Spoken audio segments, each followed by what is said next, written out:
mess today. Unfornicated, bold and true, we're digging deeper, we're cutting through. Misinformation don't stand a chance, and the light will take a stand. Falsehoods crumble brick by brick, we're too sharp, too quick to trick. Streaming in loud, our fearless shout will burn the nonsense from inside out.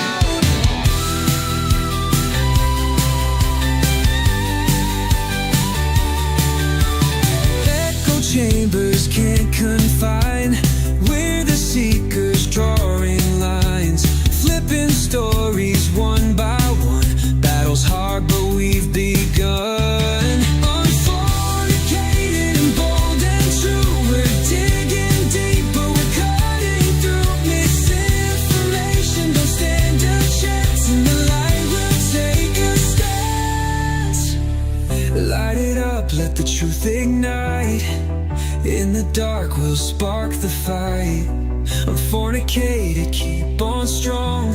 Debunk the myths where they don't belong. Falsehoods crumble brick by brick, we're too sharp, too quick to trick. Streaming in loud, our fearless shout will burn the nonsense from inside out.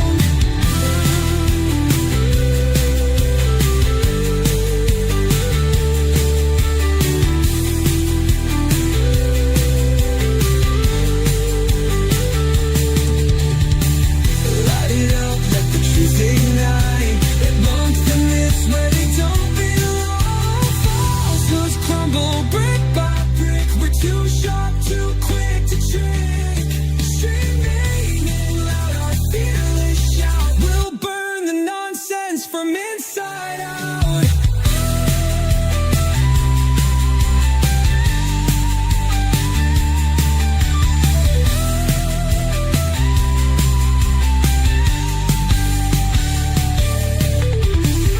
Light it up, let the truth ignite. In the dark we'll spark the fight. Unfornicated, keep on strong. Debunk the myths where they don't belong.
fade.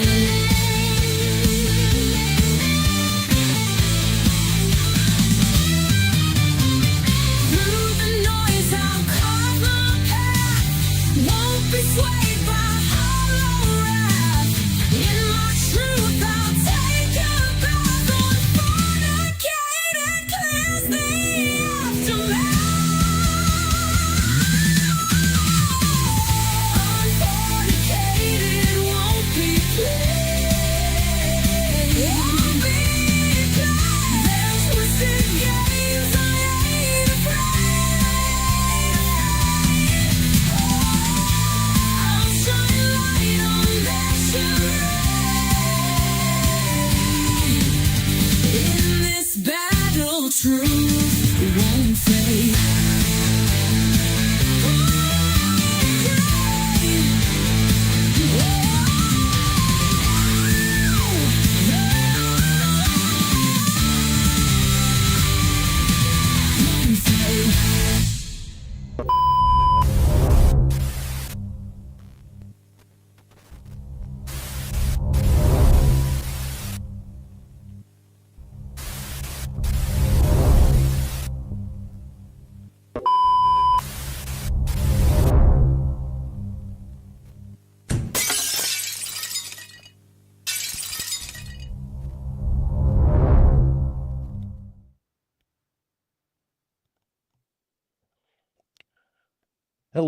Hello, everybody. Welcome to a Sunday night on Unfornicated. This is Unfornicated, the back alley of the debunking community, where rum is cheap and sarcasm is not. It's a Sunday night, no warning except for like maybe 15 minutes. My apologies. Was out today doing some dad stuff, so the Munchkin and I went off to a Hudson River cruise. So we were hanging out, looking at the trees change colors in the rain. So could have been a better day, but hey, we take what we can get and move on, right? Yeah, it's been a minute. What can I say? I haven't done a live in a while. Primarily because, I don't know, life, things happen. I just had to check audio real quick to make sure I wasn't talking to myself, because that would have been a perfect start to a stream. Why not get the audio problems out of the way to start with, right? Okay. Before we talk about tonight, let's do a little housekeeping. Housekeeping. Unbreakable Collection. You have one more month to go to Unfornicated.shop, order an Unbreakable apparel, mug, cup, whatever. And it will go into a spreadsheet, and on Veterans Day, we'll do a live stream where we'll add up all the proceeds that came from that series, and then we will make a donation, or I will make a donation, matching it penny for penny, dollar for dollar, to the Native Americans Veterans Association. So you got a month to get your orders in. Sitting right now at around $75-ish, I think. But yeah, we'll see what happens more in the next month or so. Sorry, there's an animal running around me. I'm trying to figure out where she is and what she's doing right now, because she's like down by my feet. Let's see. Let's talk a little bit about tonight. So tonight is, well, it's a collection of derpitude. We're doing basically a 3-course meal tonight. We're going to look at some narcissists with some, main character syndrome, who thinks that the universe is their fan club.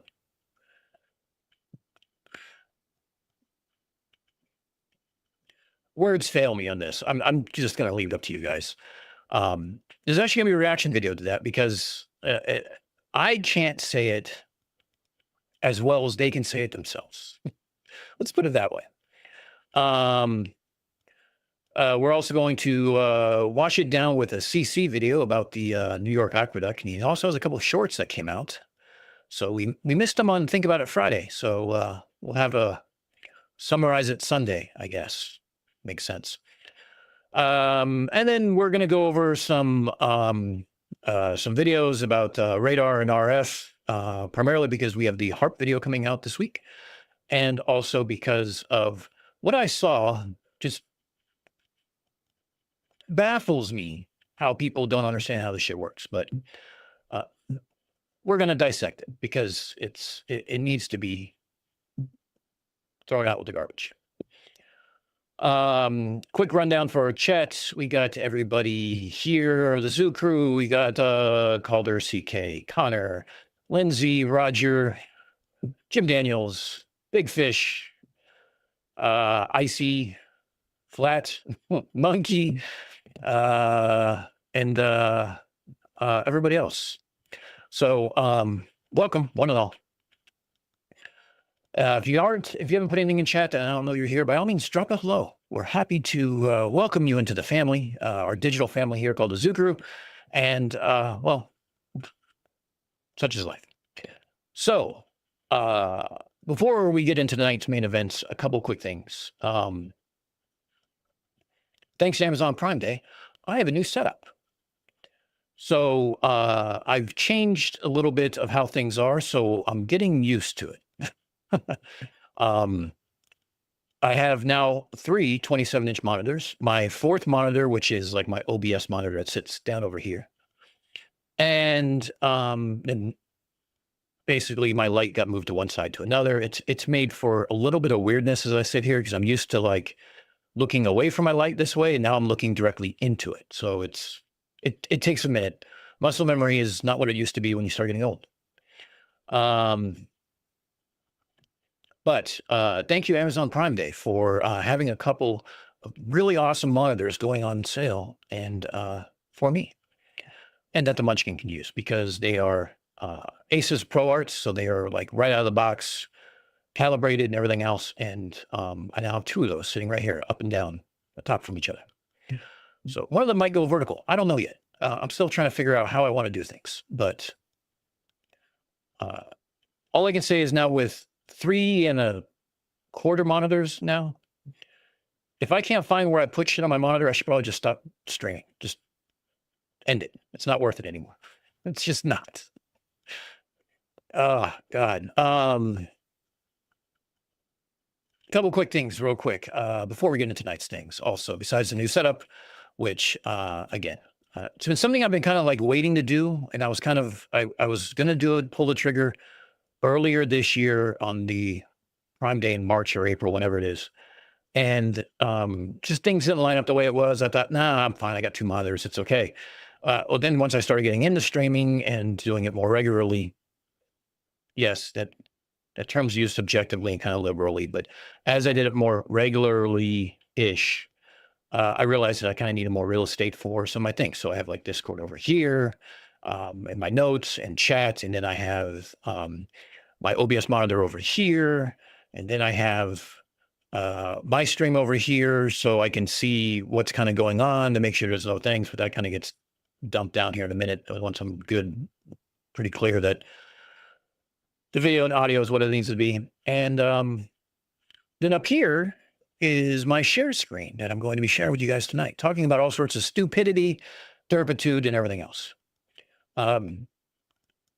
Unfortunately, I was looking forward tonight to ragging on Calder because the Broncos would have almost lost to the Jets.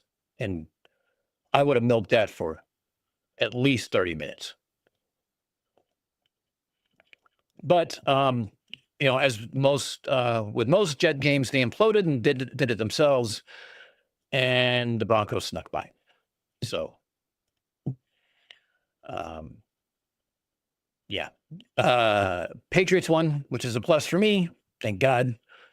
Losing to the Saints would have been embarrassing. Probably would not have been streaming tonight. I probably would have been crying slurf tears into my coffee mug. But such is.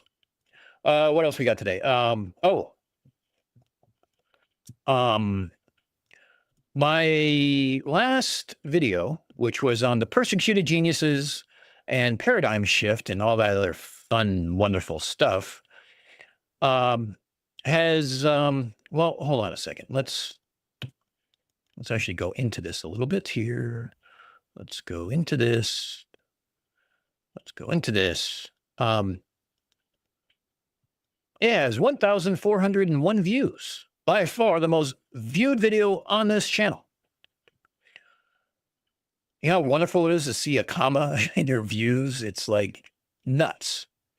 So everyone who watched that, I thank you if you're here.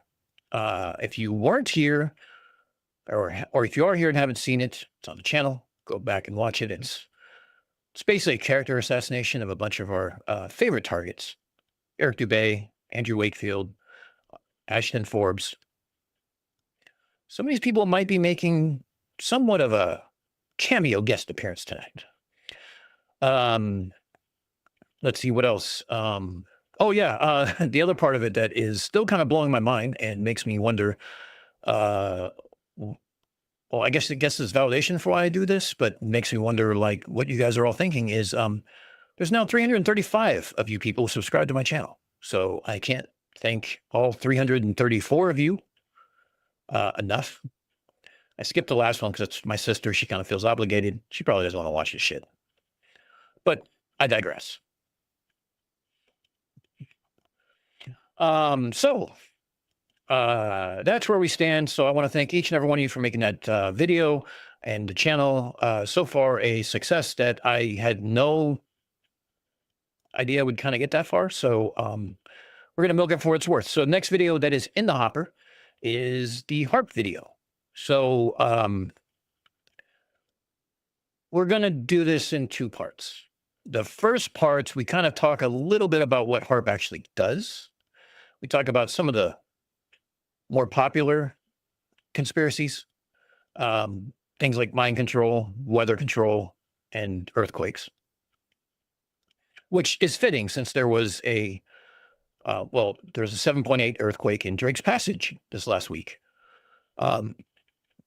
Considering I just did a panel on Discord regarding rogue waves over the last week or two, seems kind of fitting because I would not have wanted to be in Drake Passage on any given day, much less the day that there's an earthquake. So I don't know how big the waves got down there or what reports were, if there was tsunami warning or not, but I do know that there was a 7.8 earthquake down there. That I'm still trying to figure out how it works on a flat Earth, but whatever. We call them tectonics, tectonic plates rubbing up against each other. So harp is mostly recorded. I found out I got to re-record a couple pieces because the audio was just straight shit on a couple of them. There was like crackling and everything else going through, so I got to go re-record those spots. But start working on B-roll and everything else. So hopefully, with any luck, we will have the harp video out Thursday or Friday. I'm hoping that's where I'm leaning towards. Do keep in mind, my editing is slow as shit, and I'd apologize for it, but editing sucks. So, so yeah, that's where we're going on that. Let's talk a little bit about, yes, what CK, Monkey, and Calder says. If you're here, please smash that like button. If you're here and you've come back on the regular once or twice, subscribe. We'll start doing more of these, and we'll start having some more fun. I put a question out to some people on Discord and some of the regular members and stuff like that about maybe we should bring back legit or bullshit as a regular feature on live streams. Maybe not every live stream because there's a lot of trivia to cover and stuff like that, but maybe what we can do is do it once or twice. So if you guys like that idea, put a 1 in chat. If you don't like the idea, put a 2 in chat or just leave. No, I'm kidding. It was one of those things that I thought was fun, but I wasn't the one taking the test. I was the one who was giving the test. So I don't know. Well, I figure we can do it maybe monthly or bi-weekly, something like that. All right, we already got a couple ones in the chest, so I guess I'm stuck on that. It's basically true or false. So I don't really make you guys do math per se. But I'm sorry, that's what I wanted to talk about real quick. Part of the problem I've had with the harp is, one, the conspiracies are so fucking dumb. It is hard to be excited about debunking stupidity. Like, they're stupid, And then there's what the fuck stupid. This is past that. Because, like, because of my background with radio and stuff like that, I know how the physics work. I know what the numbers are. I know what the measurements are. I can do the math to tell you what the measurements will be. So it's like, it's hard to get excited to do that because it's just so dumb. But then I thought about it. And I'm like, well, it's going to be math heavy. No one wants to sit through a math lesson. But then it's like, well, I do analogies and I find fun, unique analogies to do. Let's do that. So the idea is point and laugh, show the math briefly, go to the analogy, go to the next part. So that's where we're going to kind of go with that, I think. Connor, you're okay. You're not wrong. There are times where I need to unplug from this shit. And that's kind of why I started doing the declassified, the parody commercials, which again, this is our end of year. When I say that is, what I do in telecommunications is a lot of remediation within the network and stuff like that. So we have to issue a lot of disconnects and things like that. So we had to create cost savings. This is measured in millions of dollars. But we have to put in the disconnects, and they take time to put the disconnects in and stuff like that for us to claim it. So because most disconnects take anywhere from 30 to 90 days, September and October is like our end of the month where we hurry up and try to crunch as much as we possibly can in, knowing that anything we get done later isn't going to count until next year anyway. So that's kind of what our rush is. And plus, not to mention, it starts getting cold like today. It starts getting snowy. That's the time when we start kind of stacking up for next year and start working on our budget for next year and stuff like that. So we know what number we're going to hit for next year. So it's been a really weird couple months.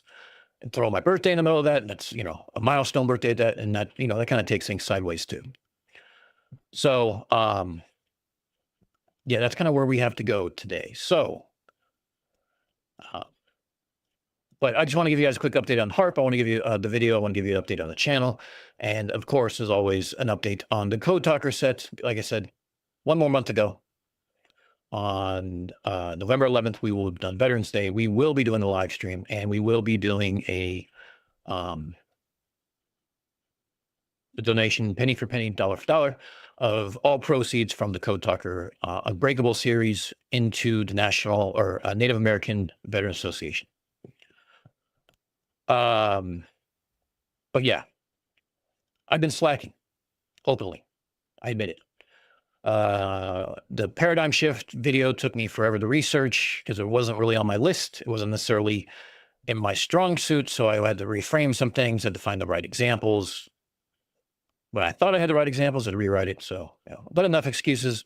No one wants to hear that bullshit. Let's move on to what we are here to talk about tonight. We are here to talk about narcissism and main character syndrome. And where is it?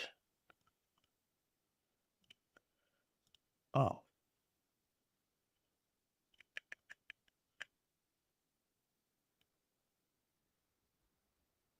Okay. What happened to it? I thought it was a clip. Ah, here it is. I found it. Okay. Happy 70th birthday. Yeah. Probably happy 70th to you. I'm about 20 years behind you, but I'm getting there. But hey, age is just a number when you're spending time debunking morons, right? That's the way I look at it. So let's see. Let's go ahead and it's weird watching me not look at the camera and have to look at all the different screens now. So it's going to take me a little minute to get used to this. I apologize. Let's go through this.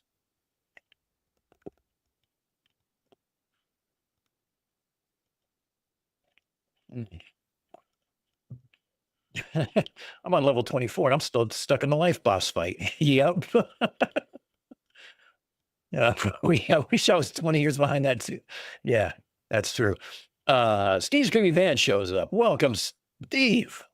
For those who haven't watched, I'm pretty sure all you have. Steve's Creepy Van has a newish video that's been out for like the last couple weeks, starring me and DP Debunks and MC2. And it was a nice thing to kind of collaborate and everything else. And oh, look, Cygnus has already looked at the screen. Oh, that douche. Yeah. So if you haven't seen it, go see it. It was fun to do. It was fun to make. I got to practice my Morse code. It was funny. Yeah,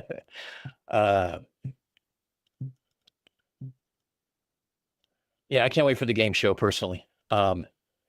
So Steve's Creepy Van, if you want help with the game show, by all means, let me know. I'm happy to help out because I still need to bug you about some editing tips and tricks in what do you call it? Resolve, because you know them all and I don't. So this douchebag right here. Okay, we're going to talk about main character syndrome. Now, when we talk about main character syndrome, we've all seen it, right? We've all literally seen this on a day-to-day basis. Watching a live stream, watching a video, and watching somebody honestly think that NASA knows who they are and they're a flat earther, or that the government knows who you are because you're one of 300 million people, or just, I mean, take your pick, right? You know, and the funny thing about main character syndrome, it's not just conspirators that kind of get into that. You know, a lot of people who are streamers kind of get into that kind of mentality, I think, or is a possibility of getting into that. Now I'll pause here. If I ever get into that, you all have open season to call me out of my bullshit. So there's that. But Ashton here takes it to a whole new level. And you'll see what I mean. Let's see. I'm going to make sure the video is going to play. Oh, whoops. So, all right, let's try this again. FBI deputy directors following me. Absolutely amazing. So, real quick, for Dan Bongino, if you're out there, this is all you need to know. There are MH370 files. So, by the way, the deputy director of the FBI is following him now on Forbes or on Shitter or whatever. That's where we start at. They're being classified by the United States government. Yes, the United States government ran a covert operation against Malaysian Airlines Flight 370 on the night of March 7th, 2014. The exact location where it happened is the Nicobar Islands. In fact, we have it narrowed down to a 100-kilometer zone based on the Gorgon Stair wide area motion footage that I'm about to play right now. This footage was recorded by an MQ-9 Reaper drone, and it relayed through satellite NROL 22, which you can actually see right here in these coordinates. You can see the coordinates, and you can see NROL 22 right there. That's the relay satellite. All right, I'm not going to go into the debunking or things like that, but this is 8.5 minutes long. We got to put up with this, but hear me out. It gets better and it's entertaining. But yeah, it's maybe we'll go into debunk while it's playing. I'll pull up some other things on another screen and I'll show you guys a few things. Yes, Cygnus. Professor Dave destroyed this idiot. Dragged him, and yeah, I dragged them in the persecuted geniuses about, you know, hidden topics and, you know, oppression, suppression, blah blah blah, fucking blah. But yeah, let's just finish listening to this douchebag communicating with the drone when they were running this operation. No, this footage isn't fake. It's not AI. Nobody made this footage. There is no hoaxer of it. This is quite literally Gorgon Stair wide area motion imagery. It's military surveillance. Now, Am I 100% sure what's happening to this plane? No, but I'm pretty sure that it's a thermonuclear weapon that's being used on the plane. Polyhedral configuration using plasma as the fission trigger to ignite the fusion lithium ion payload on the plane. And chill out for a second. Chill out because you're about to see some crazy shit here. Poof. Plane is gone. Did it get annihilated? If you want to believe the plane got annihilated, if that's easier for your brain to understand, go ahead. I don't care. Fine. The plane got annihilated. Sure, whatever. Most likely that's a wormhole. Most likely they put so much energy into a confined space. It's inertial confinement fusion. It's called Sigma 11 in thermonuclear classifications. Magnetohydrodynamics, the plasma is Sigma 1. President Barack Obama definitely had a report on his desk that is super classified related to that operation. Now, if you want to bring down President Barack Obama, literally just get that file declassified. And Let me just stop here for a minute. I didn't want to interrupt this, but let me just say, how would he know that there is A, this is what happened, B, that there's a super classified memo on someone else's desk, and C, how the fuck would he know about it? Besides the word salad, he just talked about the lithium ion payload and decahedron, blah, blah, whatever. Super classified, yes. Lindsay, super classified. That is above top secret SCI. So that's above special compartment and information with a top secret clearance is super classified. Now you know. I had to learn what this was recently as well, like 15 minutes ago. But this part gets interesting. Let me go back 5 seconds. if you want to bring down President Barack Obama, literally just get that file declassified, and it's the end of President Barack Obama. He's going to prison. In fact, a lot of people probably are. And if you want somebody to be the special prosecutor or whatever, I'll pass the bar. I will literally just pass the bar, make me special prosecutor, and I will destroy everyone who's been hiding this technology, hiding these weapons, whatever. But that's up to you. You can do whatever you want. Just to show you how legit this is, Dan Bongino, if you're out there, I'm just going to go ahead and play the second video for you here as well. This is another MQ9. The first one is presumably recorded by an MQ9. This one, we can just literally see the MQ9 Reaper. This is a color FLIR video. It's been identified as a Lightning G4 by Northrop Grumman. That's the camera. Nobody in a million years could have faked this video. Nobody. Not even with AI could you fake this video. That's how insanely detailed this video is. And this is the video that shows us that we're looking at fusion propulsion and an aneutronic fusion weapon when the plane zaps away, because we see it black in the color FLIR. If it was an explosion, it would be white hot. But since it's black, that means it's releasing X-rays that's outside of the spectrum that the color FLIR is able to pick up. Okay? Do you really need more evidence here? You can literally see the air conditioning manifolds through the skin of the plane. That's what those yellow spots are on the plane. That's the air conditioning system in the plane. There's no chance in hell, not even a 0.1% chance that this video is fake. None. I understand it's hard for people's minds to accept, but you will start to learn that it's real. No, Steve, he's not calling me out. He's calling out Dan, the deputy director of the FBI, who he found out recently is following him. But I digress. Okay. So there you go, Dan Bongino. That one's for you. We made nukes, super nukes. We made super nukes that are so powerful that they literally manipulate the fabric of space-time. Just forgot to mention that. So yeah, we're talking about secrecy levels where literally even Dan Bongino, FBI is not going to have access to this. The FBI is not going to have access to this. But why then do I reach out to Dan Bongino? Because the moment the FBI starts looking for this, they're going to get stonewalled. And then they're going to wonder, wait, why am I getting stonewalled looking for information about a missing plane? Why is there secret information about a missing plane? And then they're going to come back to those videos and they're going to go, oh, that's why. That's why. So if Dan Bongino is out there, find the MH370 files. And once you find them, or don't find them, you'll realize that the MH370 videos are 100% real and what happened to the plane. And then call me up and I'll come into Quantico or wherever the hell you want and I'll lay out everything for you guys. Because, hey, let's just be real. Not only are the videos are real, I know who's hiding it too. John Brennan, what are all the douchebags' names?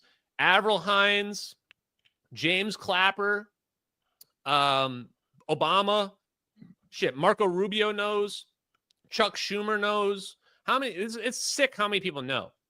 So literally, we can just start taking the screws to these people, and somebody's going to start spilling the beans. Deputize me under the FBI, and I will just start taking people out. We're just going to start making mass arrests. And we will get confessions. We will get confessions. I feel like all we need now is Netanyahu to follow me. And then there's no way I'm escaping the allegations. I got FBI deputy director, and I'm literally influencing Netanyahu, who's talking about woke right equals woke left. Okay, so we're not even to the worst part of it yet. Okay, but he's talking about he's now influencing the prime minister of Israel, and he's influencing the deputy director of the FBI. He's also saying that he should be deputized. He should be appointed special prosecutor because he will get the information. He will get the confessions and stuff like that. Okay. Now, here's the funny thing. We're only about here. The crazy is just started when we talk about main character syndrome. You thought this was it. You thought we were only going this far. Oh no, it gets better. How many people were saying that before I've made that popular in the last 3 weeks? I'm an idiot. I've been doing this for free. Because honestly, I just like playing on the underdog side, right? The whole schizo Israel people are the people that are like, they obviously have a major advantage. I like helping the underdog out. These schizos that are like obsessed with Israel, I have never realized how bad this problem was before the last few weeks. But like, wow, it's really, really bad. The best irony of this is all these people are doing that to me. It's just projection. Like if you go look through my replies, it's stay in your lane. Don't talk about this. Stop talking about this. You're a Jew. You're sold out. You're a shill. Like literally their goal is to get me to stop talking. Like they just admit that's what they're doing. They're literally admitting they're trying to get me to stop talking. So it goes to show that all of their emotion is just projection because they're the woke right. Well, really, honestly, let's be honest. They're more like the woke left, right? They're the woke left. They're just pretending. They're just LARPing to be right-wingers. Everything they do is projection. For the people that are saying, stay in your lane. No, politics is my lane. Politics is my lane. Nobody is an expert on politics just to begin with. But if somebody is an expert, I'm more of an expert than you are. I'm smarter than you. I'm better at politics than you. I know politics better than Ian Carroll ever will in his whole life. Ian Carroll's made like 7 incorrect predictions in the last 6 months. He's never actually been right about anything. He's literally never been right about anything, including his claim that there was going to be boots on the ground in Iran. That's how stupid Ian Carroll is. So if you're one of these guys' followers, like you have fallen through the rabbit hole. You are a moron. I am a politics expert now, and you will respect it. Get your apology forms out, chat. Get your apology forms ready. You will respect Ashton's brilliant political takes from now on. And by the way, stay in your lane. My lane is 0 point energy, politics. Literally everything is my lane. So stay in your lane. Stay in your lane out there. So let's talk about this for a minute, shall we?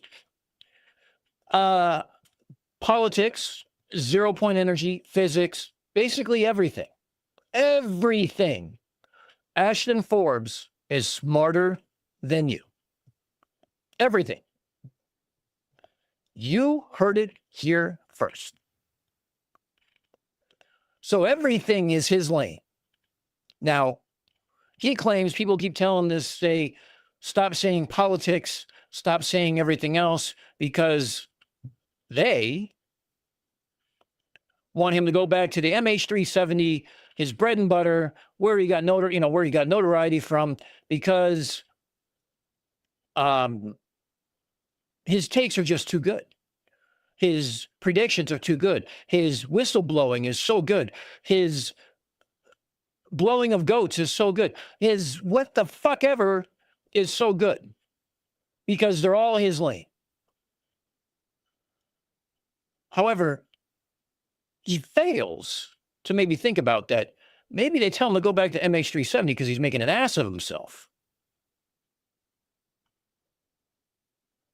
As Chad was talking about earlier, Professor Dave fucking smoked this, rolled him up, and sat back with a whiskey and smoked him. Put him in a body bag, threw him in the river, whatever. And didn't even have to do it live. Like, it was atrocious. So, yeah, that is what we call main character syndrome. So when you have guys on the Ether cosplayers who say that no satellite's ever done polar orbits until they started talking about it, meaning the Ether cosplayers, not the capitalized they, them, the channel. When you have Dubé saying that, he understands astronomy, cosmology, optics, and everything else better than anybody. And the reason why there's so much vitriol towards him is because he's over the target. That's main character syndrome.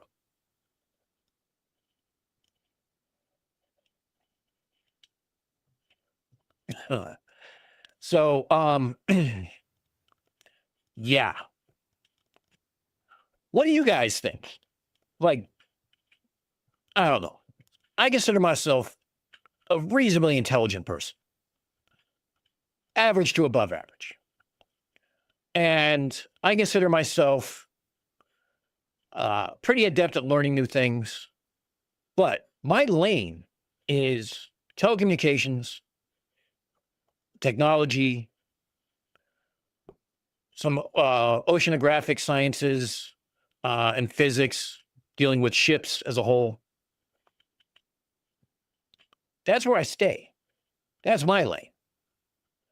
But for someone to claim that, and don't get me wrong, I love politics, and I make it a point of not talking about politics on this channel because it's not a politics channel, it's about science now. I thought about changing it to Science Unfornicated and then having a Politics Unfornicated, but I can't even get videos out now on one channel. I'm not going to do two. But Mr. Fantastic here, Mr. Everything is my lane. He, on the other hand, well, he can't be debunked, even though everyone has debunked his videos. He talks about a thermonuclear device and has no idea even how it works. He's read a few speculative documentation that are defense-orientated, that are unclassified, that anybody can find. But he could read between the lines and tell you all the physics and how it works, even though there's not a single fucking equation in any of them. Now, my problem with this is besides the main character syndrome, is the arrogance that goes with it. He can't be wrong. He's never wrong. Just ask him. Remember we talked about classification systems, stuff like that. He opened, and Professor Dave, if you haven't watched the video with Professor Dave, he does two of them. That's hilarious. He got scammed for $3 $1,000 for the password to an unclassified document about a drone that he doesn't even mention in that video anymore. It wasn't the MQ-9 Reaper documentation he got. It was for the Gray Ghost. Now, he has one of these things where he starts talking about the Gorgon Stare. And the Gorgon Stare and the MQ-9 and everything else. So here's what we're going to do. I mean, I don't want to do a live debunk and stuff like that, reaction videos, so I think they're stupid. I wanted to actually do a video about a prime example of main character syndrome, the narcissism, the self-importance, the delusion. But what I want to do is we're going to talk a little bit here about some of the things he talked about real quick. And again, Jim, I'm sorry you threw up a little bit. I do apologize, but it had to be shown. I sat through it multiple times, so I'm sharing the misery. I'm sorry. That's what you come here for, right? Yeah, the second one was the absolute fucking best. If I ever need watch hours, and I could use some more, I will put up Professor Dave's video and comment on it as it goes over, and I'll just have my mic muted so you guys can't actually hear my comments, so I don't have to overstep Dave and pause it, and we can just watch it for hours. Because I don't need to say anything because it's so fucking funny. So anyway, here's the thing. He talks about the Gorgon Stare, right? Now, the other issue I wanted to, whoops, I got to move this. Let me move this back over here. All right. Still getting used to this. So the Gorgon Stare, which if you're a sci-fi freak, you understand what this is. What it's named after. Now, it is a surveillance pod that goes underneath unmanned aerial vehicles. Okay. So here's the thing that I want you to recognize quickly. Remember, he was very, very adamant about this as the Gorgon Stare, right? So what this thing does is it has sensors at the yin yang, and one of it has is the it's capturing motion imagery upwards of like an entire city. But it's not considered video as it's collected at fewer frames. So the quality of video is 24 to 60 frames per second. And then they have metadata and tagging and everything else to go through this. Now, bear with me. I don't want to go too much into details. You guys can go look this up. If you really want to go into it, we can actually maybe do a series on this. This is not secret shit. This isn't nothing new. This has been in the defense news since 2009, 2010, when it was first announced. Here's the part I want to point out for you.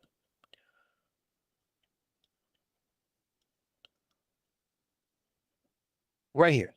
The Air Force planned to deliver one system in 2011, another in 2012, and a third in 2014. Okay, we're talking about 15 years ago, 14 years ago, right?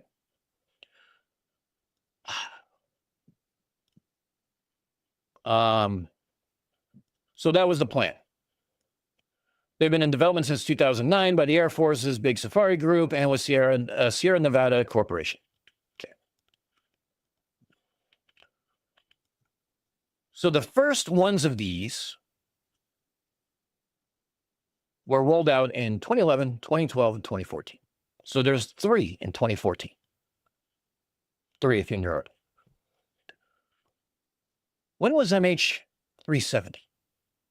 2014. So they diverted one of their 3, wherever it was at, towards this specific plane for this thermonuclear device to go off and they can track it. Let's not use talent keyhole satellites. Let's not use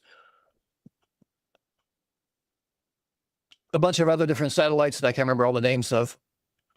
Let's not use the imaging satellites that we can and that we do use that have been shown, whose byproduct has been shown on TV. Probably shouldn't have been, but whatever. By politicians. They had 3, maybe. They diverted 1. Okay. Here's the other thing I want to go over real quick. MQ-9 Reaper. Its maximum speed is 300. Its cruise speed is 194 miles an hour.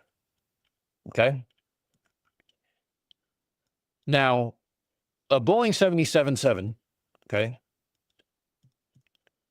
in its approach speed, which is kind of like the slowest speed it can go at and still be controllable, right? Is 276 miles an hour. So can someone maybe do the math and explain how something that tops out at 300 miles an hour, cruises at 195 miles an hour, can somehow or another catch up to a plane that's going 276 miles an hour? Math doesn't math.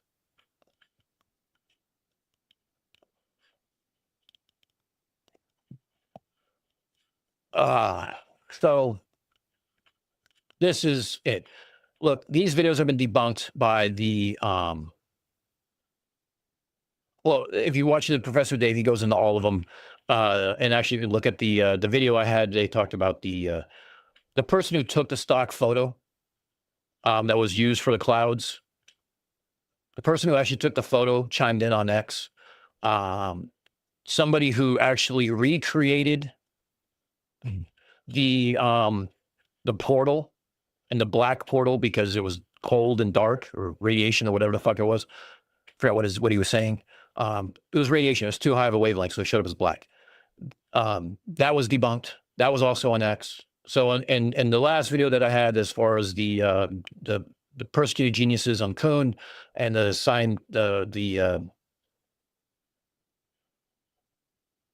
structure of stupid revolutions.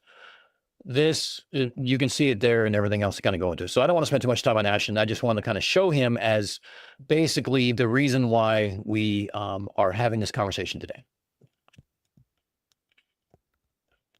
So, let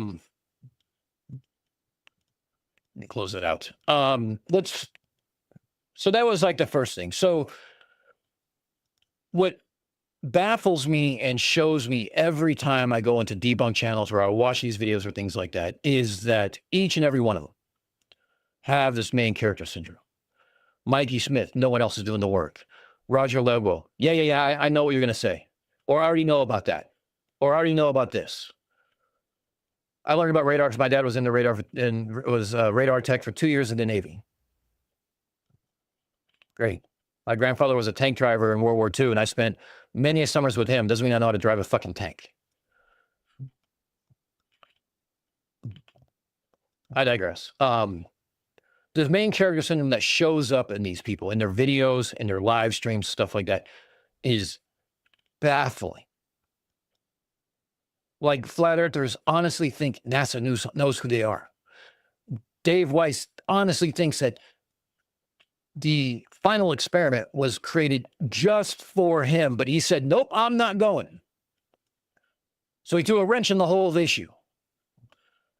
He's even said it was made years ago before it was announced because of him.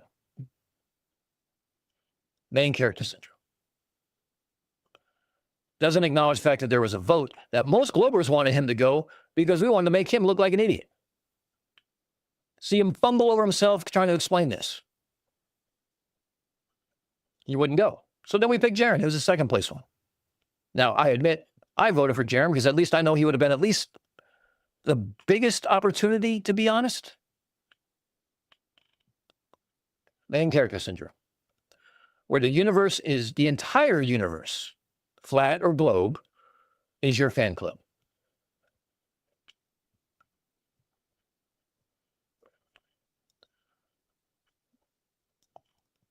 let's talk a little bit about some other derp today. Max on Cherbamate Parks had Rusted Soul on. Now, for those who don't know, Rusted Soul is a flat earther, but she has been bending over Witsit left and right for the past 2 or 3 years. She called out his life coaching and had way too many threes in his pricing. She's called out his actions in certain videos. She's been giving him the business for the last couple of years. And I saw her on Discord a couple of years ago, but I couldn't remember what her channel was. And then I was watching Run Boston Bears video or something like that, and I saw her on there, and I heard her voice, and I remembered who it was, and I'm like, what's this person's name? And you know when you walk on Discord, they have all these everyone wants you to figure out who's fucking talking. Finally figured out who it was, pulled up her channel, and I was like, thank fucking God, I've been looking for this channel forever. So she was on, and it was a good conversation. Now, she's still a flat earther. I think she's more of a rising earther, which has its own problems. Because you have to be under constant acceleration. So 9.8 meters per second means that if we start on January 1st, by December 20th, we're moving at the speed of light or as close to it as possible. Kind of doesn't work. Because, you know, acceleration. And conservation of momentum. But anyway. But it was a really good interview in a sense that... well, Max and her got to bond over clowning Witsit. And the other part of it that was fun to watch was like a flat earther and a Glober have just a candid, non-confrontational conversation. And what I mean by that is like, how many times we've been in Discord where a Globie comes in hot, or more often not, a flat earther comes in hot. Well, tell me about this and tell me about that. I mean, if you haven't watched like Whatcast or Planet Peterson or Dr. Blitz, all three of those channels will show you how people come in hot. It was nice that it was just a civil conversation, and civil in the fact that it was like laughing at jokes, getting along. So kudos, Max. Very, very cool to have somebody on. Very good job as far as, providing a safe place for her to, to have these conversations, stuff like that. I mean, she even talked about like, I'd like to talk to MC Toon about the TFE, but I would do it on your channel, Max, not on his, which, to be fair, sounded like a concession of sorts that maybe something we should make happen.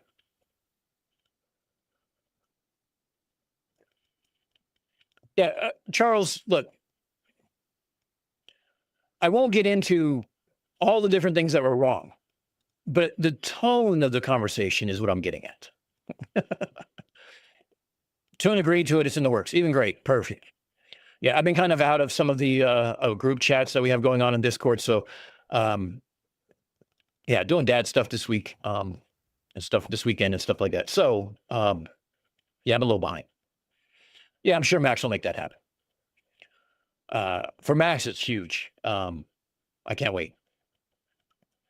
Another thing that happened this week was the Culture Cats and Whatcast conversation. So, Matt, I was laughing because Culture Cats is always funny, but Matt's funny. Them together is hilarious.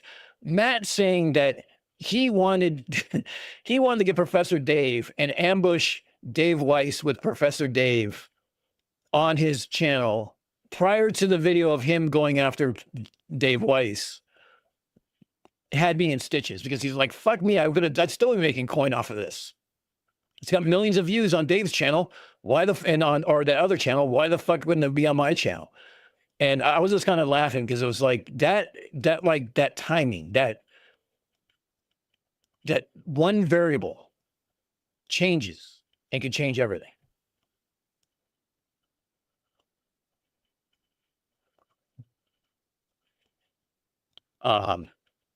Charles, you're not wrong, by the way. Crazy is crazy no matter what. Crazy can be fun, but there's a limit. Um,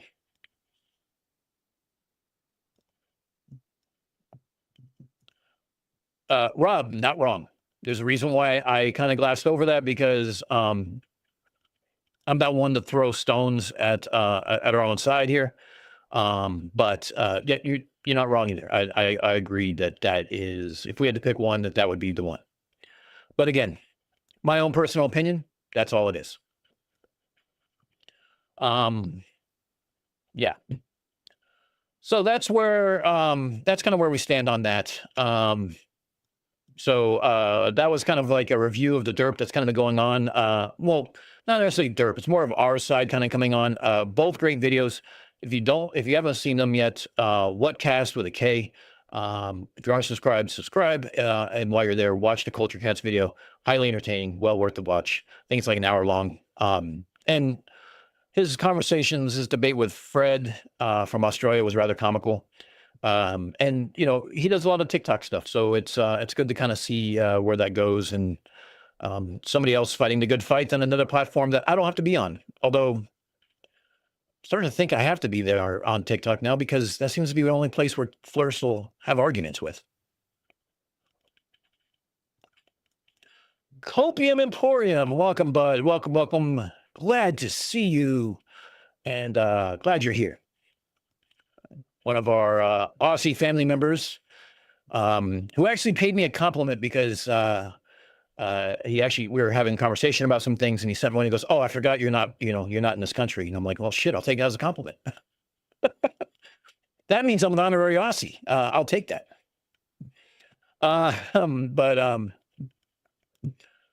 Let's see. What do we want to do now? Oh, I know what we want to do now. We wanted to CC Chris from New York, Westchester County, has decided that he's finally going to grace us with a video. And he also did a couple shorts. So let's roll this up real quick. Now here's the funny thing. It was playing, but I had it muted because I was fighting with OBS for almost an hour to get this live stream scheduled. It's kind of why it was short notice. And I come to find out it's because I had a greater than sign. So because it was a quote unquote angled bracket, it's what the problem was. The problem is I could not find what was the problem until I scheduled the live stream with no description, went back into YouTube to edit the description. It said no angled bracket. So I'm like, well, what the fuck is an angled bracket? I start looking through the entire thing. I'm like, you mean the greater than sign? I'm like, oh, for HTML coding. Oh, okay. I guess that makes sense. Whoops. Whatever.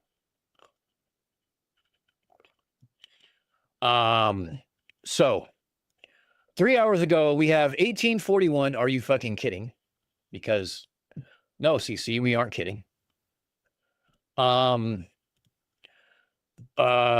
also have, hold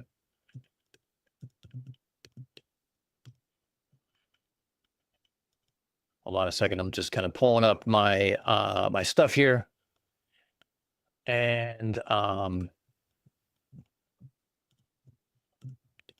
again, I had to restart my things.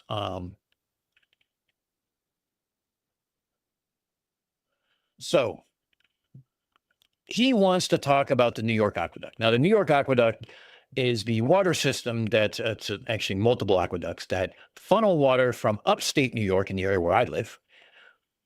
Fun fact, I could throw a rock in that general direction and actually hit the aqueduct. It's underground, but it has this nice berm over it, so it's not very underground. And it sits right over there. So it's about, okay, maybe not throw a rock. It's like 200 or 300 yards that way. Walking distance, put it that way. Or 50-year-old knees jogging distance before dying. But either way. Let's play this real quick. I'm going to go ahead and stop in the middle of it so we can talk about a few things.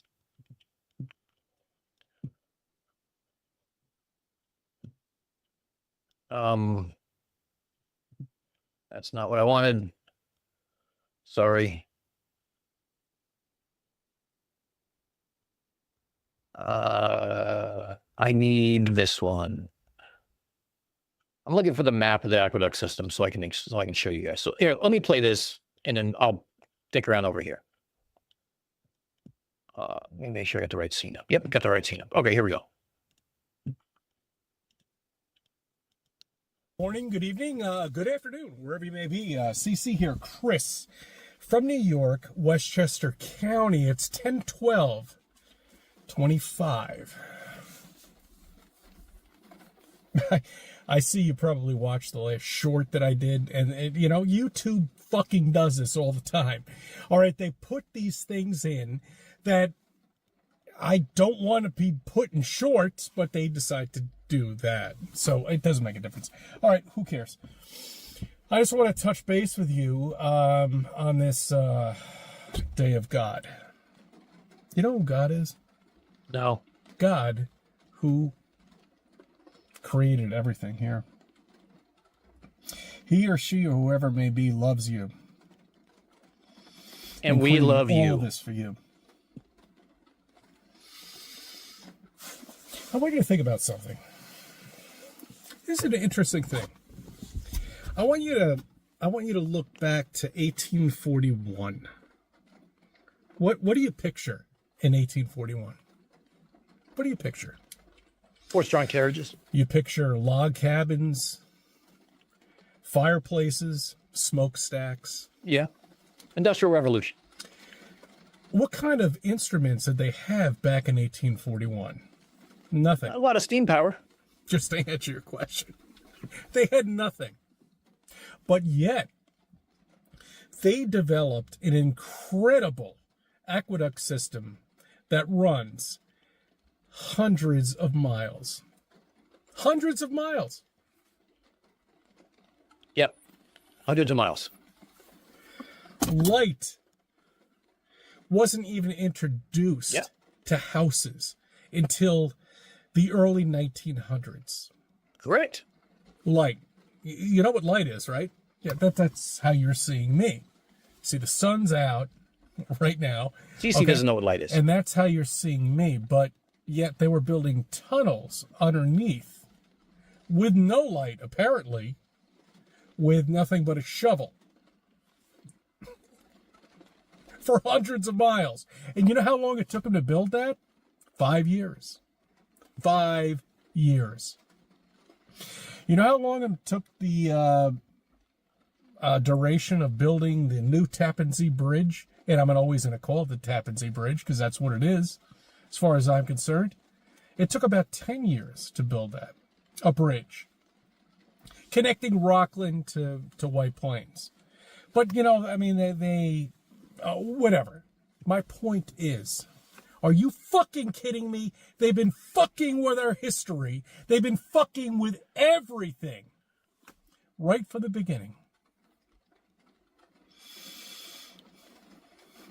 5 years to build an aqueduct system for hundreds of miles. 1841, another aqueduct system was built. 1857, the Washington aqueduct was built. And you're believing all of this shit, this nonsense. See, I didn't learn any about this in school. You know, I mean, they didn't tell you about these aqueduct systems. They didn't tell you about anything. That's why I got so interested in it. And I asked myself, how could they have built these aqueduct systems? How could they built Grand Central Station back when they said that they did? Because they didn't. They found it. I'm sorry. Your history's been fucked with, and if you can't figure that out, look into Flat Earth. Okay? That's just the beginning. All right, give us your outro. I thank you for subbing. I thank you for viewing my videos. Let me be a part of your life. Thank you, CC. Okay, let's kind of unfuck this stupidity a little bit, shall we? Because let's talk about 1841. And it's funny because you guys in the comment section are already starting. Now, I want to go to the comment section of that video because it's fucking hilarious. As someone pointed out, who said that? Lindsay, was that you? Oh no, Charles Arnold. Video's too short. Granted, to be honest, 4 minutes is about enough. But the comments are the gold. So we'll go back to the comments here in a minute, and we'll have that. But here's what I want to talk about real quick. 1841, as you guys already alluded to.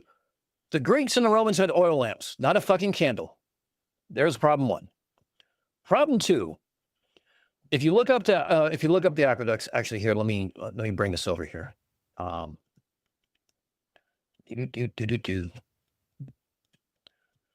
Let's bring this over here.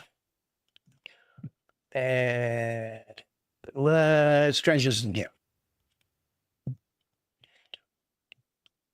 Okay, so here's the aqueducts. They go from literally way the fuck up here by Binghamton and the Catskills and stuff like that. And they go all the way down to the city, down to here. Now, there's multiple things that kind of go down here. Now, if you guys remember when we did primary water and Gilberte and everything else, he said that the World Trade Center was perpetrated by the government to stop water flowing into Manhattan. Here's the problem. World Trade Center's here. Aqueduct's here, 20 fucking blocks away. Guess what? Had nothing to do with it. But I digress. We're gonna tie in a bunch of conspiracies here in a second. Now, when he talks about they dug this with oil lamps and a shovel, yes, a shovel, and they shared it. Like, who said that one? I think that was Marcus Leach. Yeah, they all shared one shovel. You know, it couldn't be a mass public works project that employed thousands of people for 5 years. What would that be? Well, here's the thing that he talks about. One, remember he compares it to the Tappan Zee Bridge. So the Tappan Zee Bridge, there's the old and the new, okay? So the old Tappan Zee Bridge is this. Now, when they built this, they actually had to put in shoring and then pump water out, and then they had to go to bedrock and they had to dig down and everything else to kind of mount everything that you see there at the bottom. Now, when they do this, when they built the new one, they built the new one right next to this one. You can watch them build it. It's really fucking cool how they do this. Now, the second part of this is, he says it took 10 years.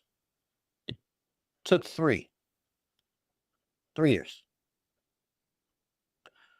1952 to 1955. 3 years.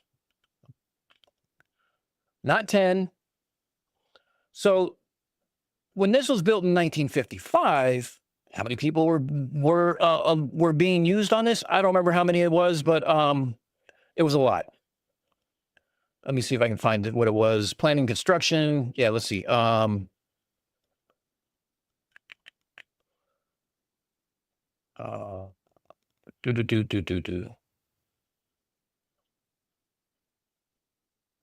Wait, is this still the old one? Yeah, it's still the old one. Okay.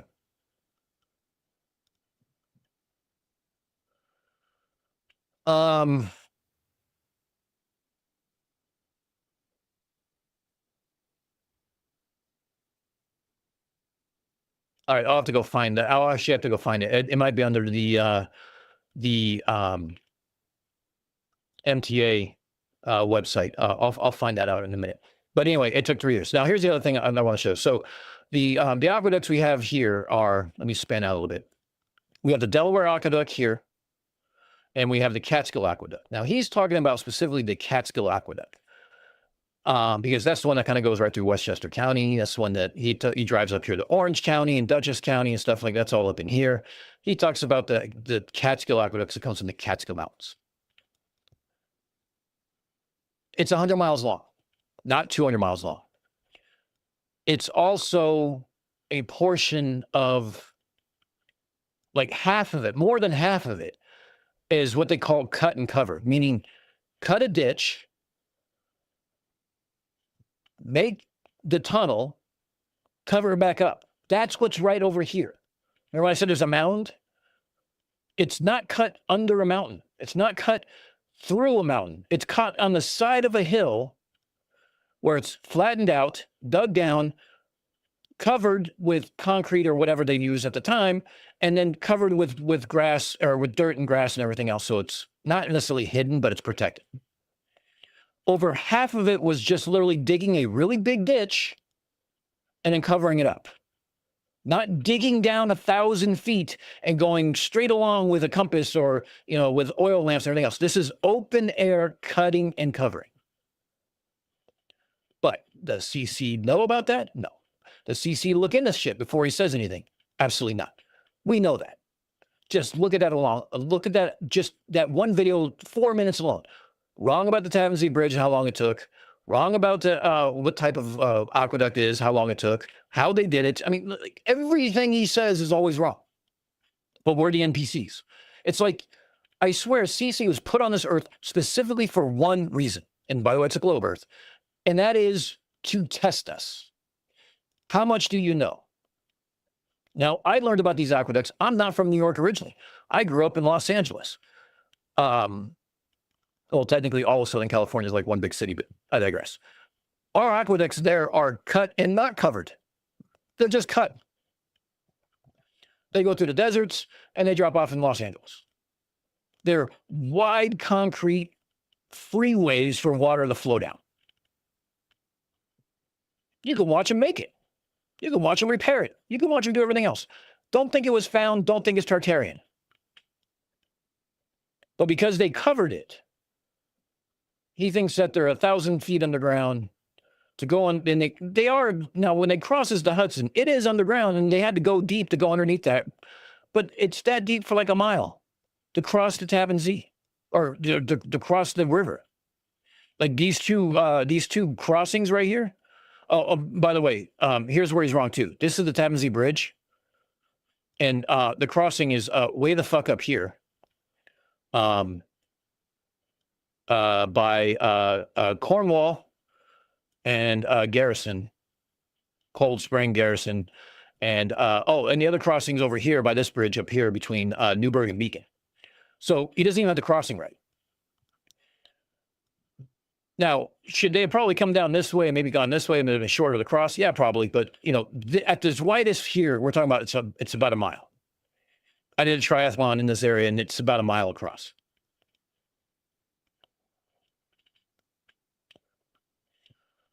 But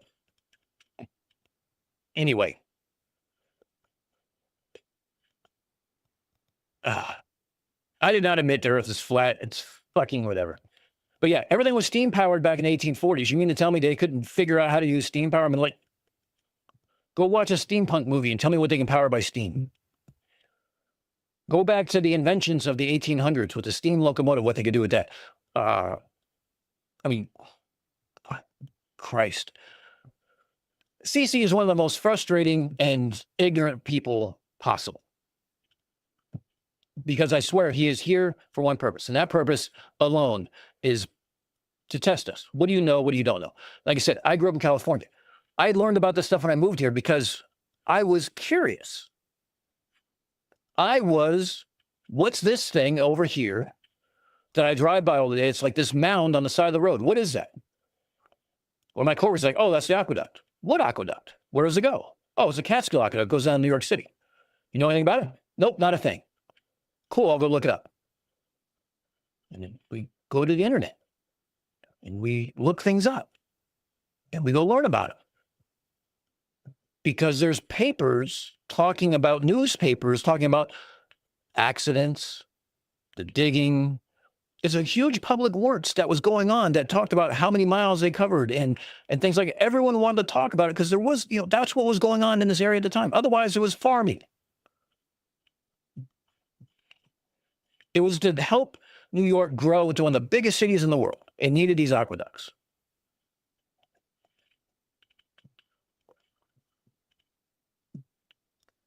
All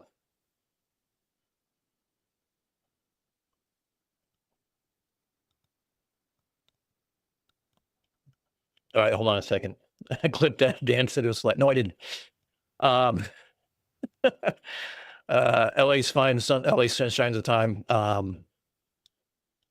Evaporation is not a good reason to try to stay underground. Yeah, I mean, also to keep it protected from, rock slides, things like that. It's just to cut a ditch, cover it, bladed concrete, pipe, or whatever it is at the time.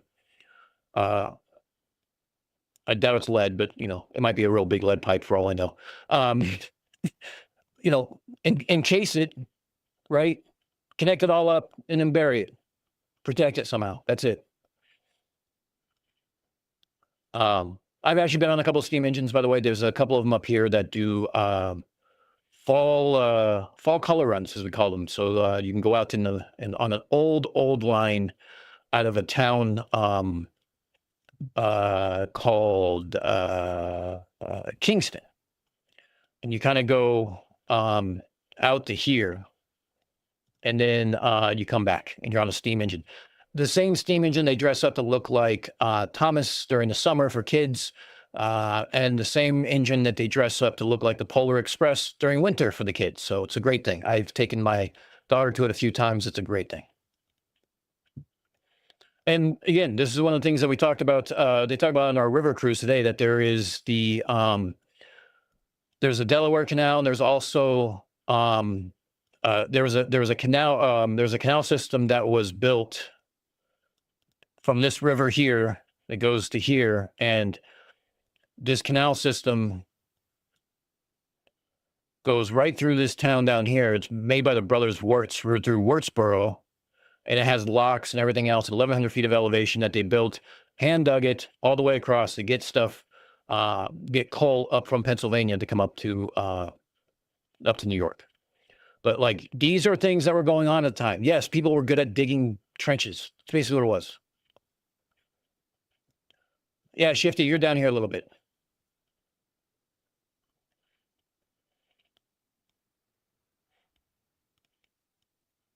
So yeah, that's where that was. Oh, I know. Yeah, let's get out of this.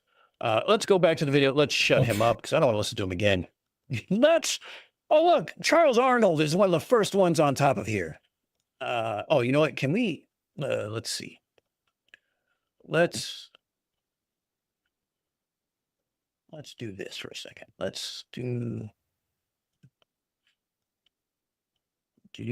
let's go alt. Let's go. Oh, there we go.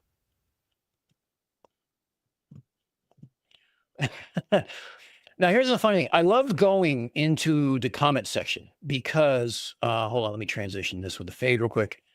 All right. I love going in the comment section because I see all the people that I know from the debunking community who's in the chats, who has channels, making comments. Fun times. Is that a little difficult to read? Probably is, huh? Let's do this. Yeah, there we go. We'll leave it like that. That's a little better. There we go.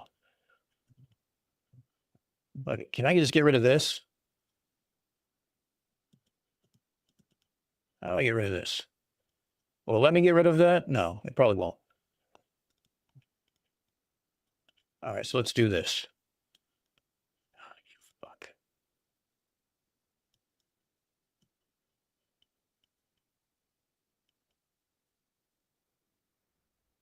There we go. No, stop, you fucking retard. I'm talking about myself here. Windows has got to be the most frustrating thing in the world. All right, here we go. You know what? I just give the fuck up. There we go. All right.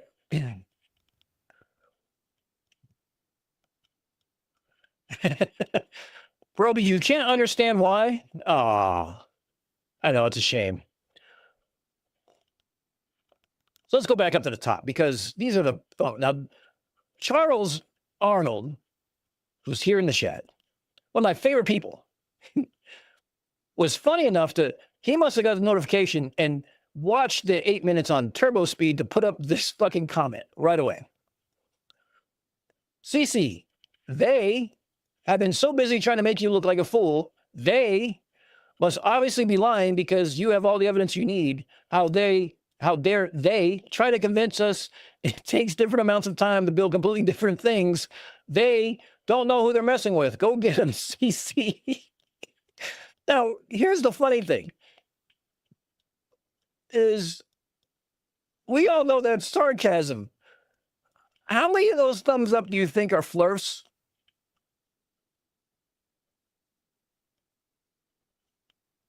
I mean, let's make a fair bet here.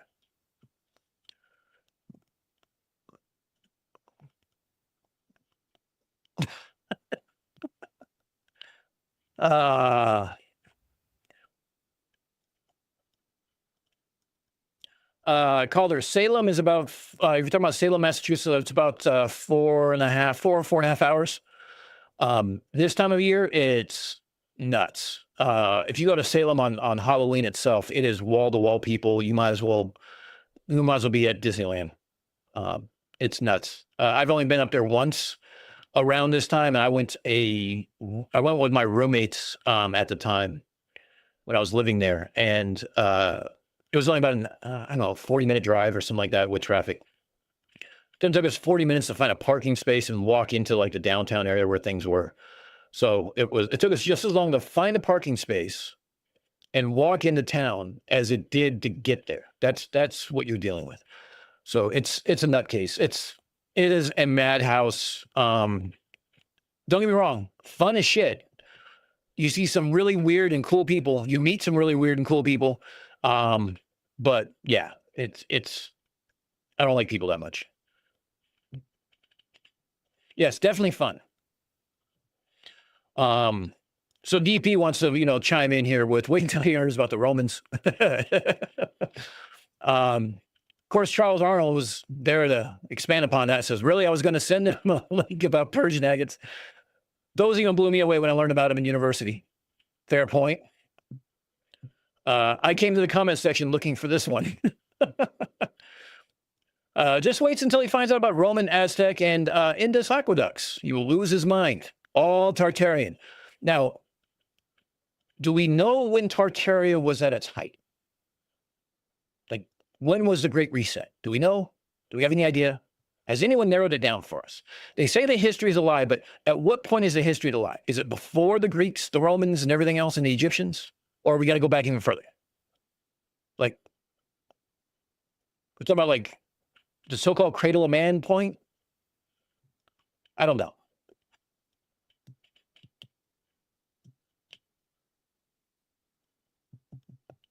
Yes, CK, that is like the Mecca for Wiccans, and they all try to do their stuff there. It's pretty fun.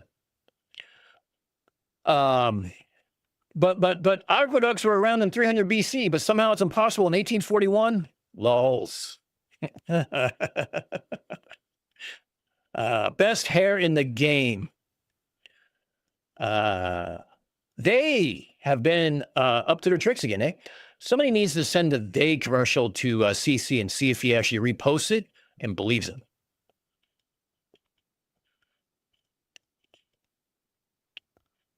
I don't think they can agree on the most recent reset. Well, that's the problem. They can't seem to agree on anything. And what I mean is about conspiracies as a whole. Take any conspiracy, and you still have factionists who don't agree with what's going on. But yet more people agree with a proven narrative. Because again, we don't just, for all the times that I've heard that we blindly accept things and not test them, it's like, what the fuck do you think we've been doing since this Great Reset that you guys have no date of what happened? What do you think we've been doing?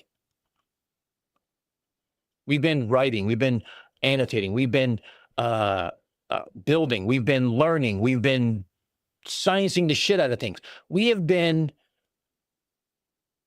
doing everyday things that we were doing previously to that because the Great Reset never fucking happened. But I digress.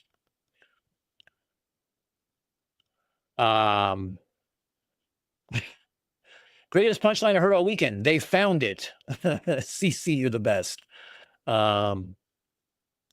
And do you know who they are? I do. There's a video on it. My son has I think it's supposed to be app. I don't think he has a single app. I mean, I have a single app, but I assume it's an app that shows how many people are flat earthers in the city of Phoenix, and the whole map is covered. Well, you got to kind of take that with a grain of salt, right? Because how many of those are Glovers?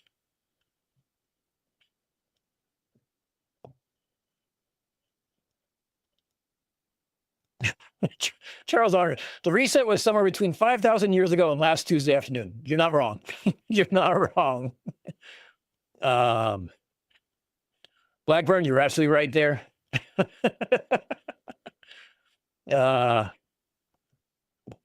Yeah, Marcus, that's the thing too. Like, I've been a huge history buff. I've talked to paleontologists, archaeologists. I used to live not far from La Brea tar pits. Talking to those people was like the highlight of like my summers. They were just the coolest people. And not to mention, you got to see a saber-tooth tiger skull. I mean, that's fucking cool. But the idea of it is it's just like, yeah, the history is not real and everything else. Like, great, show us where it's not real. Because, for instance, Ironwork 92,000, right, Vlad? History's not real. You can't believe what they tell you. Next stream reads a 1800s news article about giants that's written in a prose that's not reporting, but sensationalized, believes it's real. Make that make sense. Media bad up until, or media good up until when? Media bad after that. Whatever. Revelations 20. Satan is loosed after the 1,000 years. Okay, sure.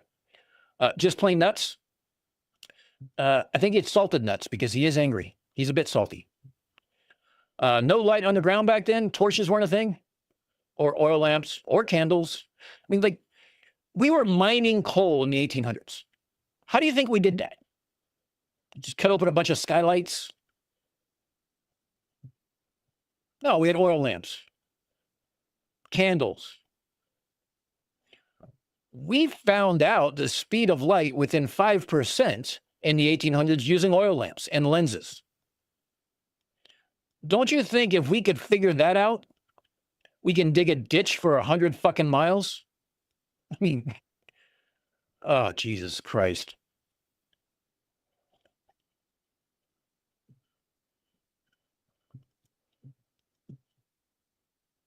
Oh, that's delay. Sounds like Derp's app, probably. Bras Dignags. Yeah, that's exactly it. The reset was 9 October 56 when I was hatched.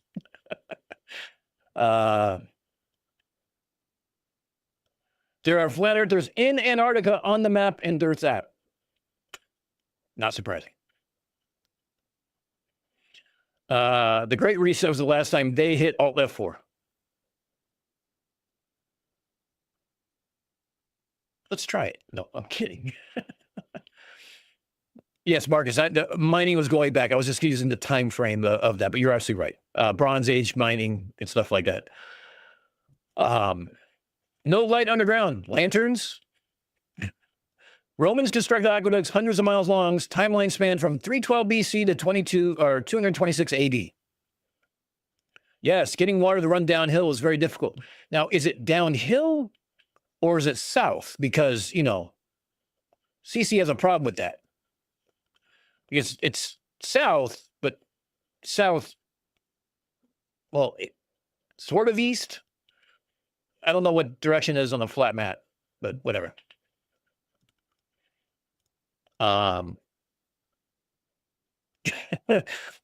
What's your point? That the Earth is a globe. Thank you, Charles Arnold. What other shape could it possibly be? You might suffer from the same malady as CC. Oh, Jesus. Well, according to Arwen, due to non-logical holographic angular manifestations, the module is obviously a step looping design like the Matrix train station. But I think it's an oblique sphere. What are the chances Arwen is right and we are wrong? Think about, now look, everyone stop laughing, okay? Stop giggling.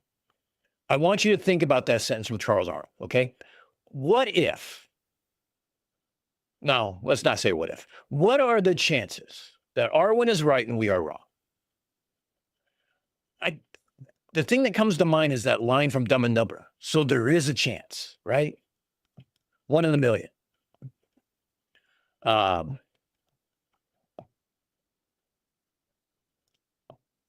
CC, I'm 65 years old. I had relatives in my grandparents' generation who lived in New York City and remember Grand Central Station being built. Were they lying to me? If so, why? Yeah. New York City had a lot of people living in it for a very long fucking time. And here's the best part. Because it's such a large city, they've had newspapers since the colonial days. When the Dutch first came here and called it New Amsterdam, they had newspapers who printed stories. So we aren't supposed to believe those? When did they change? When does the Mandela effect kick in?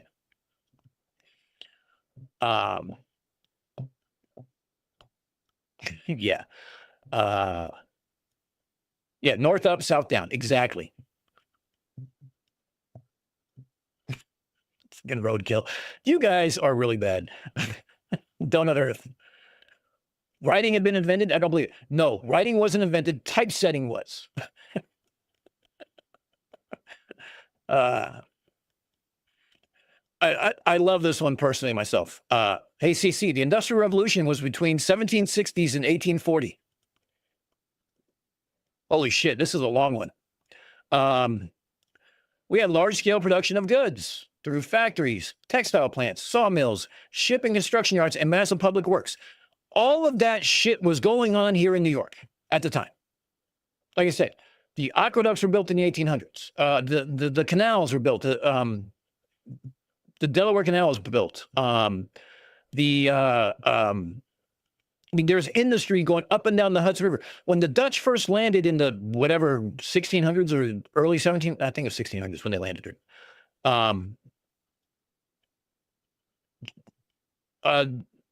Shit.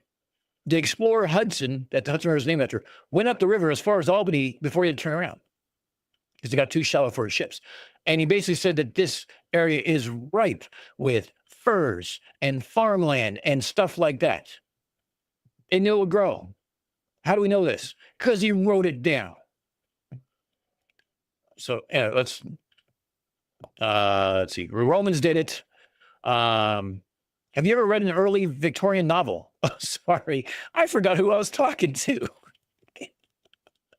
CC's never read anything.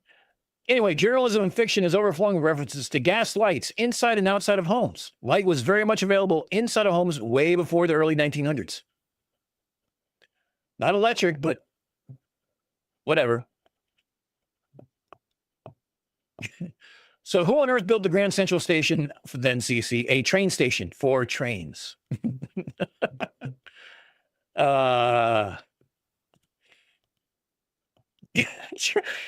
Arnold, you're on all over this fucking thing. They didn't dig tunnels in the dark. They had gas lighting in 1841. Charles Arnold, gas lighting is what flirts do. Jesus Christ. No, CC never makes any response. Would anyone buy a wig for Halloween? Funny you should ask. Damo.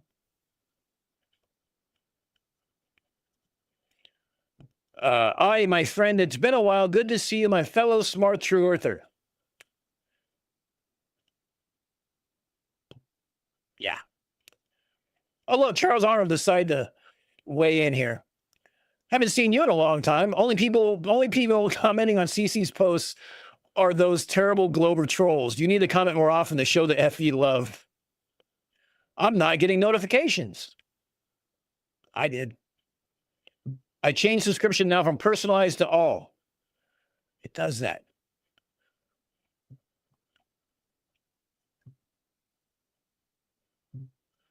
All his beach and sun videos prove the globe. Look, the video of him where you can't hear him talking, all you hear is the waves. Still, I mean, one of the top tier videos he has.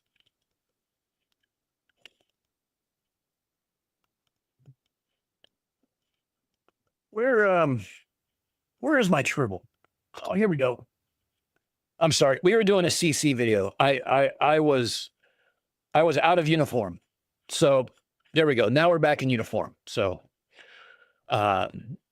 is this a church parking rant? That's a good question. Is it a church? No. It looks like a rainy day outside of a brick apartment building. Today's fake news is tomorrow's fake history. Yep, they found it and lie. Yep, another lie. What else is new? Haha, cheers, brother. Wow. CC seems to have a fan. How do you know they are lying? You must work for they. Are you a they shill? You don't know who they are? Dude, this is like who's on first. But you do know who they are. They sign your shill paychecks. So who are they? You didn't answer yet. This is like, oh God.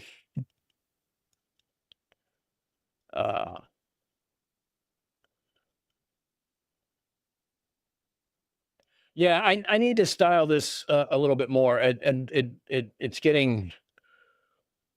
Look, it ended up under the desk, and the dog laid on it, so now it's a little like kind of flat. So I need to go take it for a blowout, I think is what they call it. Get it styled up.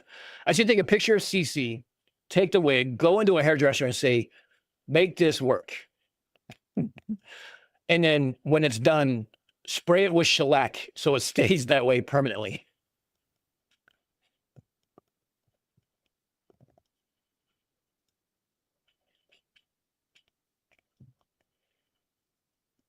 The dead tree video is a top tier video.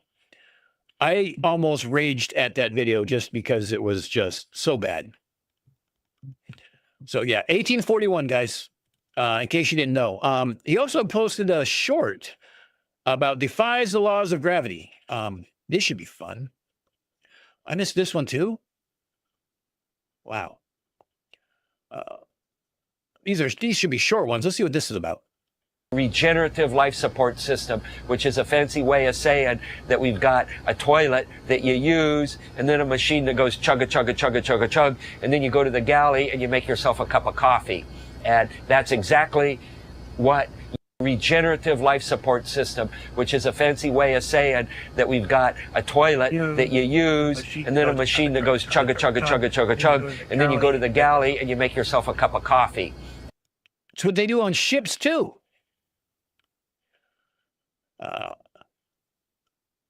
Take the wig to dog groomer. Look, Calder, I will spend $20 to get my wig designed just like that. Like, I almost want to get a all white, longer wig. Like, think Doc from that's what I should get, a Doc wig from Back to the Future, right? Take that to a hairstylist with a picture of this right there. This picture right here, this picture right here, this one right here, and say, make this work and make it permanent.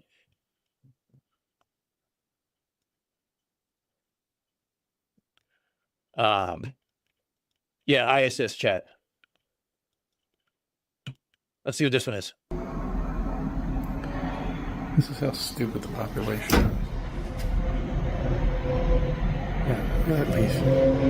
It's defying the laws of gravity. That's right. It actually is defying the laws of gravity. Incredible.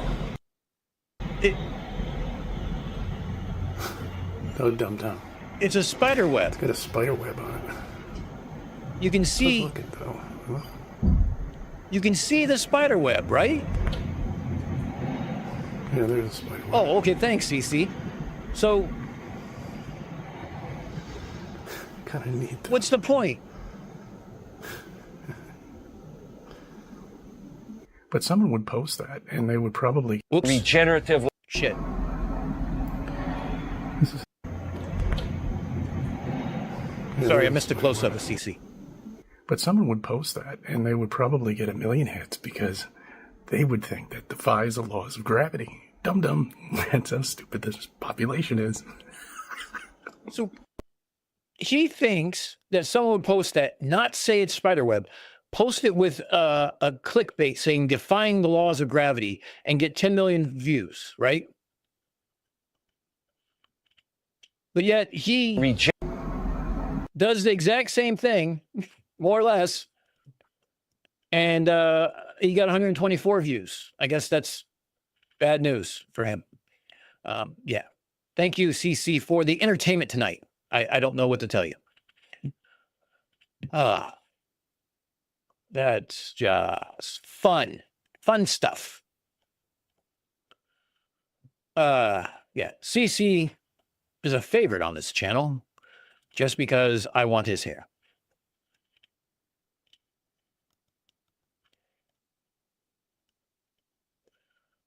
Yeah, you can see the line hanging it. Yeah. Okay. That's what I thought too. But it's Halloween. It could be a ghost. Maybe we should have Mike come out here with his gear and do some ghost hunting.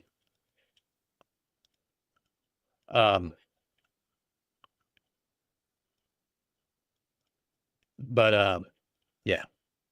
Anyway, let's see. What else we got going on today? What was our third thing we were talking about today? Let's see. Let me do this. Do this.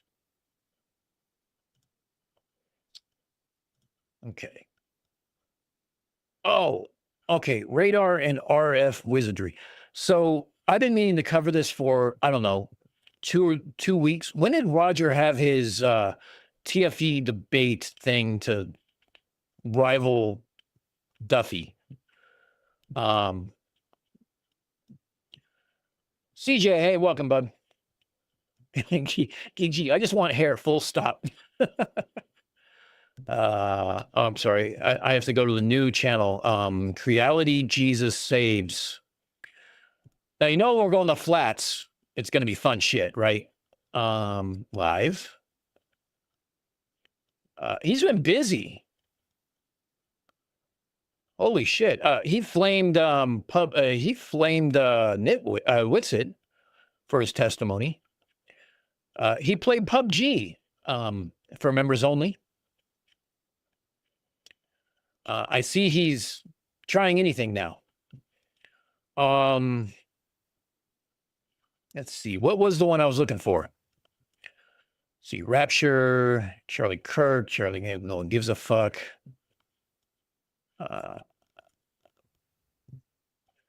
Debunking TFE.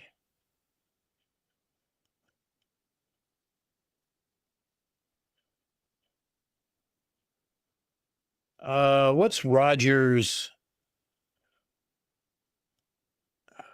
You know what? Hold on. Oh, I already passed it. Here we go. So, oh, look, we're right at the spot I want to be. Okay. I'm sorry. I thought you guys were watching. I'm dumb. My bad. Here we go. Now, let me preface this a little bit.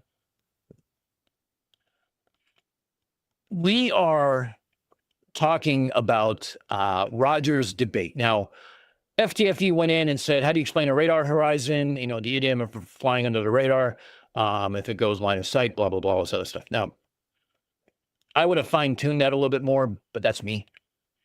That's my background. Is something I would have posed things a little simpler and not left so much room for wiggle room and a bit of ambiguity. But here's the thing. Radar horizon is a thing.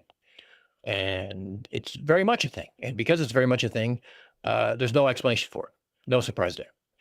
But so this is Roger on the Catzoid stream, and they're analyzing the debate, and they're talking about FTFE's radar horizon mentality. So I want to back up a little bit here.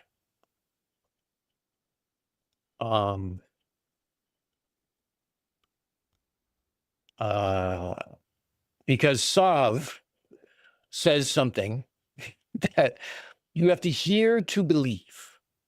Okay, so actually, hold on, let me make sure I'm not muted.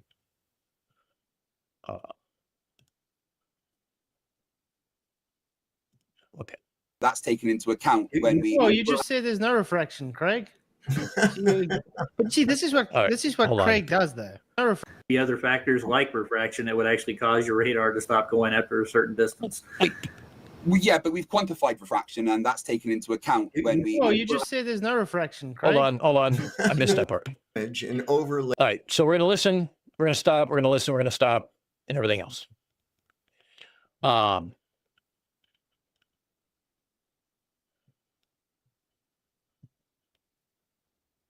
Marcus won the twin lottery. Funny thing, Marcus, I lost the twin lottery because both my parents have brown eyes, so I got brown eyes. My twin sister, on the other hand, got hazel green. So I lost on that on the twin roulette wheel on that one.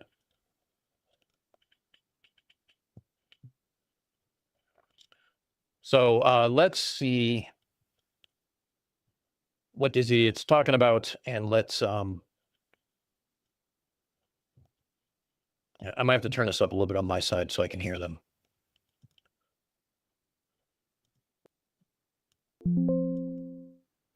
Okay. Laid on a data that's made into a map. That's all that is. It's not really radar. You're not really looking at radar. Not over a globe, over a map, right? Yeah, over a map. They're taking the data that they get from radar and they're interpreting it into an image and overlaying it onto a map that's not really coming from a satellite.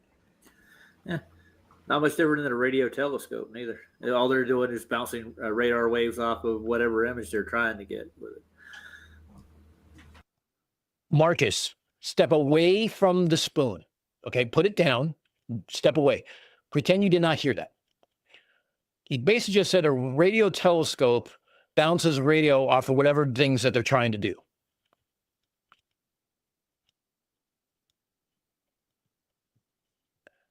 The amount of stupidity in this group, like not this group, this group is fucking unreal. Hey, Berkey. Yep. This is an older one. This is about a month ago. Flatzoid is going to explain how a radar horizon works, but I wanted to go back a little bit and explain a couple things because Sav says something truly magical. Yeah, you have to wear a helmet? Okay. Thank you, Marcus. I'm glad you're safe. I apologize in the middle of my sentence interrupted at the beginning of yours. That's entirely rude of me. Sorry. But the fact is, Roger, every single person in the world that uses radar knows that there's a radar horizon that matches the predictions of the curve of the Earth. Anybody in the world ever that has used radar, and I can personally attest this because I've done it. So rather than just running away from the question, just try and attempt to answer as to why there is a radar horizon that is expected on the globe if the Earth is flat. What would be your explanation? Did you see him? I don't have an explanation for you right now. I have to look into the topic more. Okay, I'll take that way. Yeah. So, I mean, yes, and I've seen beyond it, and there may be other factors like refraction that would actually cause your radar to stop going after a certain distance. Something like refraction that stops your radar from going at a certain distance. Okay, refraction extends your radar past the optical horizon because different wavelength means it reacts differently to to refraction. To where it goes to fourth, we actually can compute it by using the 4/3 R mentality. We add 30% before we take the square root of it and all this other stuff. You get 15% longer distance on radar and quote unquote radio. Of course, depending on height and stuff like that, but let's limit the variables.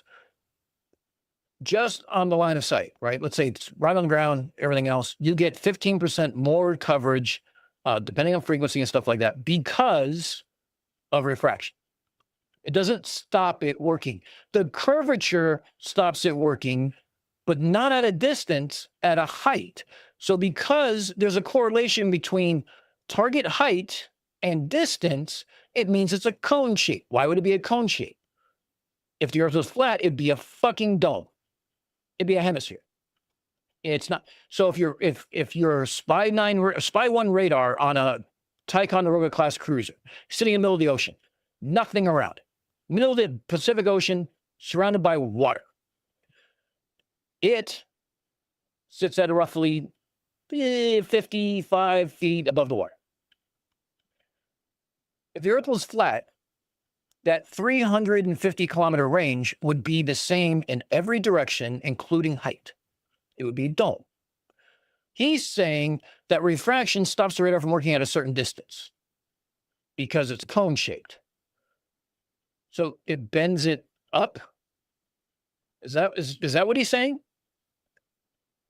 Roger, your dad was a radar tech. Didn't he teach you this? Didn't you learn by osmosis? You know all about radar. So what's happening? Is it bending it up? Is it bending it down? If it bends it down and we get 15% more coverage, why is there a shadow? Because now it's bending it up again? So is it like bending down and bending up and then bending down and bending up and then going sideways and then just it got tired and stopped? Like,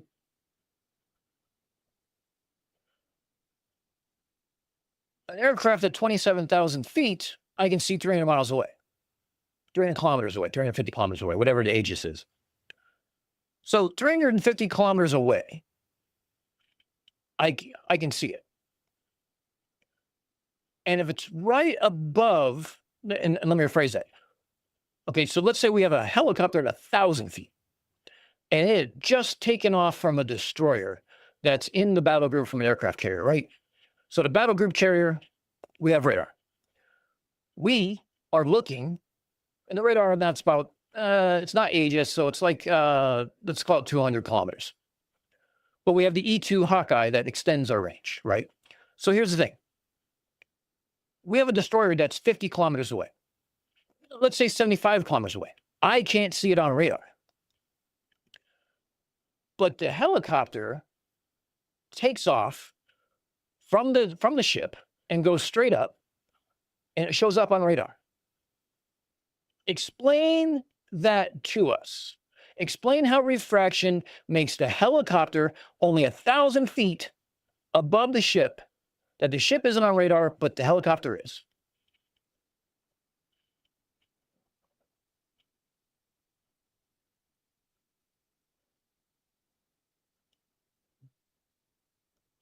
Go figure.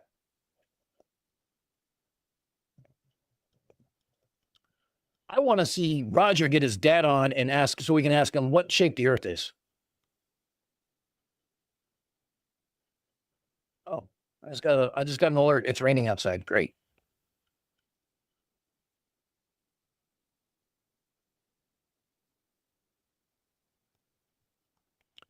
But let's continue, because this is where Sav says something incredibly stupid, and then Flatzoid says something really stupid. So we'll be done with this aspect of it, like roughly 10 minutes. Well, yeah, but we've quantified refraction, and that's taken into account when we. Well, you just said there's no refraction. No, we Craig. quantify refraction since 1932. But see, this is what Craig does, though. He always double speaks. He always contradicts his statements before, and then acts like he's never double spoken. I hope you called him out on this, Roger.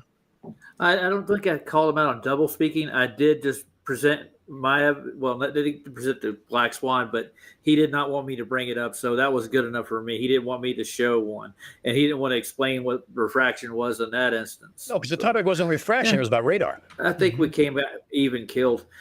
But I just thought about it. Like over water, there is a set refraction distance because of the water. So that would be their actual globe prediction.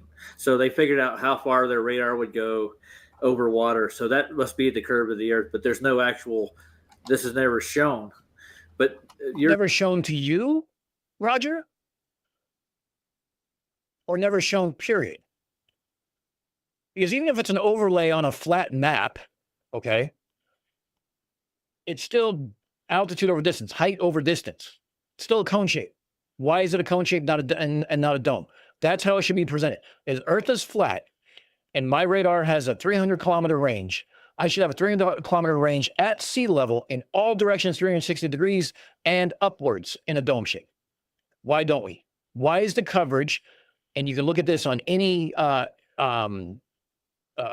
aerial navigation map where they have TCAs, and you see a TCA is built like a upside down wedding cake. Why is it narrower at the bottom? Because of things like curvature. obstacles, things like that. But even if it's like in Kansas, it's still the same shape. Why? Because of curvature, because there's a height, there's a elevation over distance that allows you to see further. You're absolutely right, Calder. Diagrams actually show how radar actually is aimed. So that actually would explain that. Exactly. It's the distance of angle. height. It's the angle that's pointed at. That's as simple as that. There you go. And you can only go so far with radar. Imagine taking a torch. I wonder if I have a cone or something. I can make this demonstration.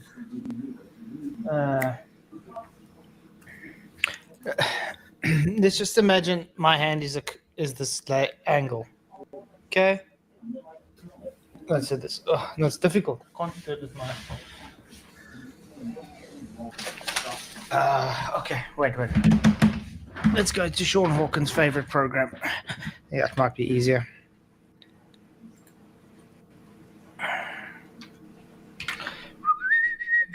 Probably you're not wrong. And I shall forever use Sean Hawkins' favorite program just to piss him off. Okay. He's Sergeant Rock now. Sergeant, I've done more like it, but okay. Sergeant Bilko. Okay. Let's say we've got a ship, and the ship has a mast, and then it's also got different receivers on antennas or whatever. And it's got two different antennas on a mast. How's that work? Like, I see sailboats all the time. I'm not even talking about the Navy ship I was on. I've seen sailboats. They only got one dome on the top. Why is it on the top? So they can see further, maybe? Max amount of coverage? But no, there's two on a mast. One lower, one higher. Huh.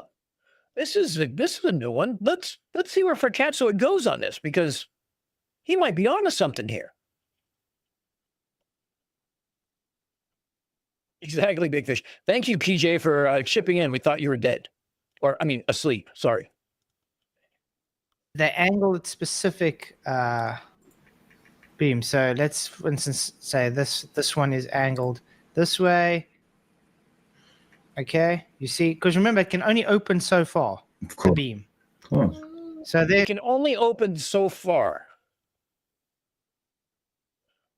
What prevents? What is the mechanism that creates the beam divergence, Flats? Tell us. Like, you're the expert. Roger, you could tell us. What is the mechanism that prevents how a radar beam is divergent from its source? Surely you know that, right?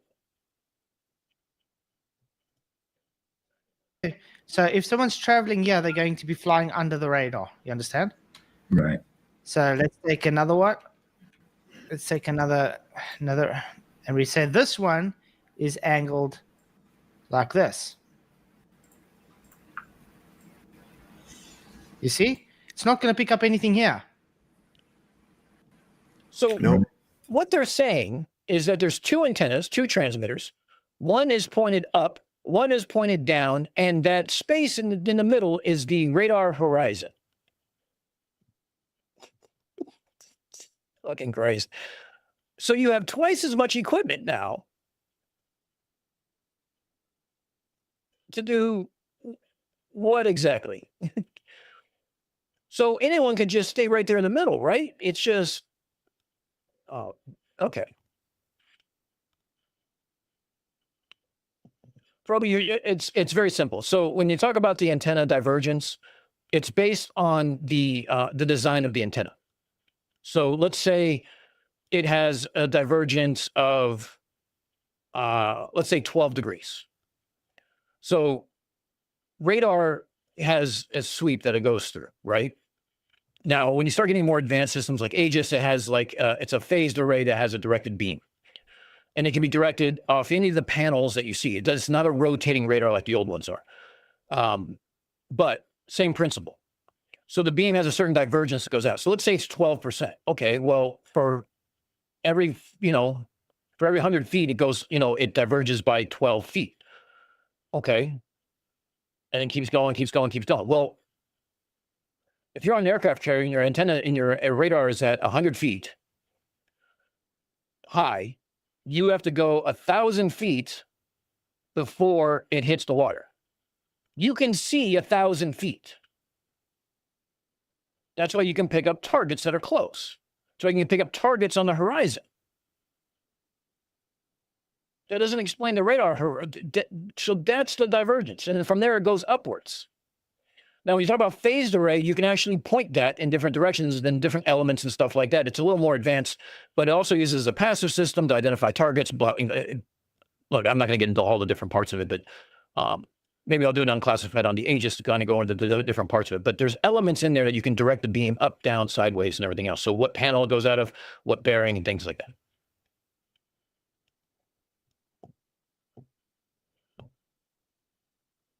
Yeah, it's very easy to dictate the beam width. It's entirely by antenna design.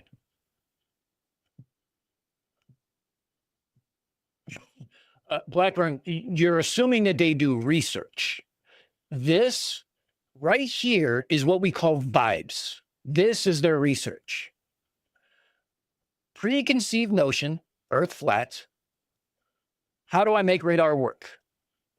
This is what you get. This. We should literally put this in the Louvre. In fact, hold on. I need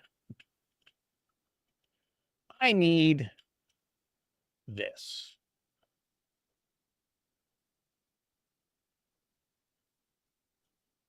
I need that. I'm going to save that for later. Let's hear what the rest of the geniuses have to talk about now.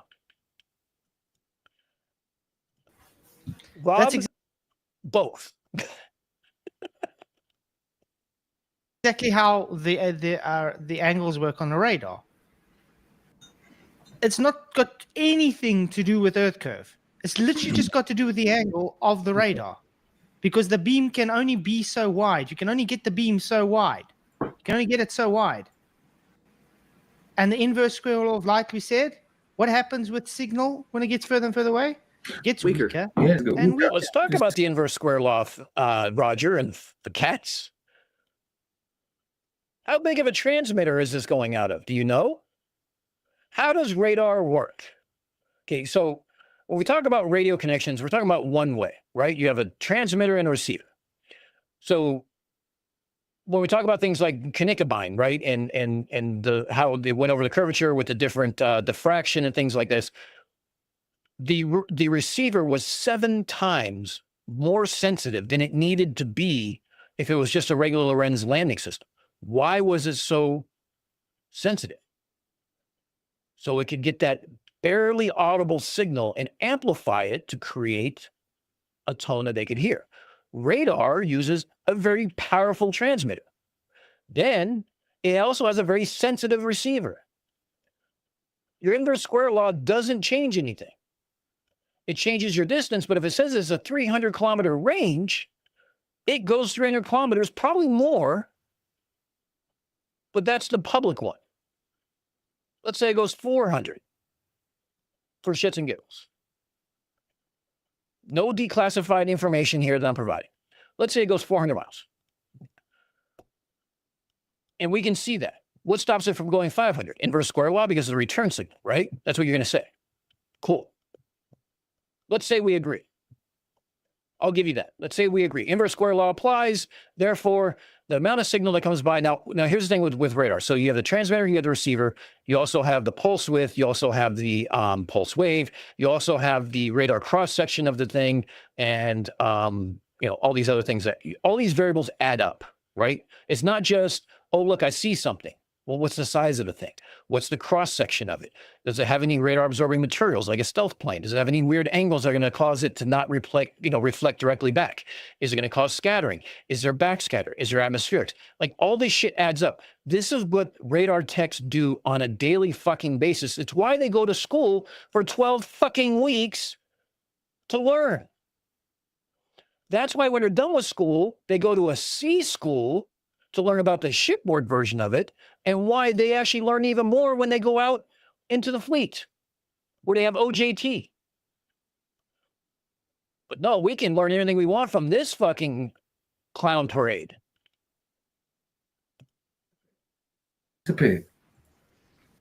So it has a range to it.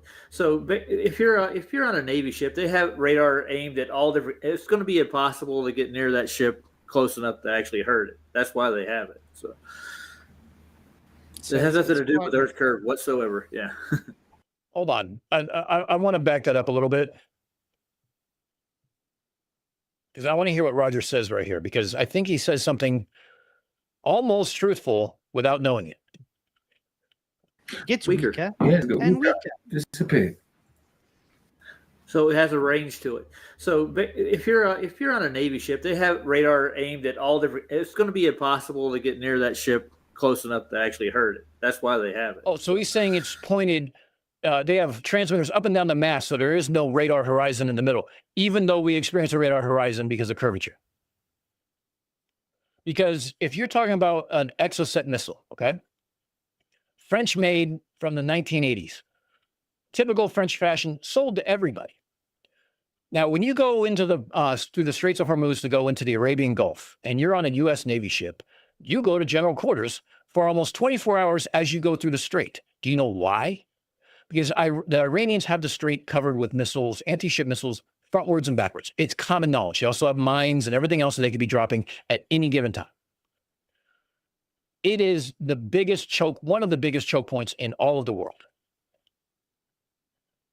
The Exocet missile is sea skimming. It's 10 meters, 20 meters off the ground. That's it. So luckily, it's subsonic. So when it's sea skimming, if it doesn't have its active radar on, you don't know it's coming. But if it doesn't have the active radar on, it doesn't know where you are because you're moving as a ship.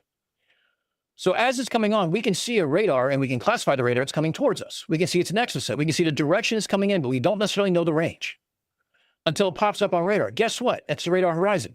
Why didn't we see it 300 miles away on radar, except unless its signal was on? Why are Exocets so dangerous? Because they sea skim and they're under the horizon and they show up within 40 kilometers of a ship and you have 2 minutes to react. Now, granted, we have the Sea Whiz and the Sea Sparrow. If you're in general quarters, those systems are already active and scanning and everything else. So hopefully those systems, you know, a 30 millimeter Gatling gun can cause a lot of damage to a missile that's inbound that doesn't take any evasive action. Now, Calder had asked for me to do a declassified video on anti-ship missiles, to go over things like the Exocet, cruise missiles, American missiles. There's also the Russian-made Sunburn. There's also another one that's Indian and Russian-made that are hypersonic. There's a Chinese one that's hypersonic. And they do different things, whether it's low altitude or whether it's what they do, a pop-up, like when they get to what they call terminal phase, they do a pop-up and then come down so they can acquire, you know, the target. Or they even do evasive maneuvers and things like that in the terminal stage. So the terminal stage is from when it has a target lock until it hits the target. That's the terminal phase.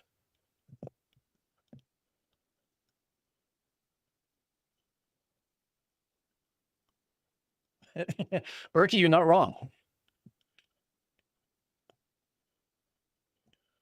Blackburn. So here's the funny thing. So I did radio communication, so I understand line of sight and things like that.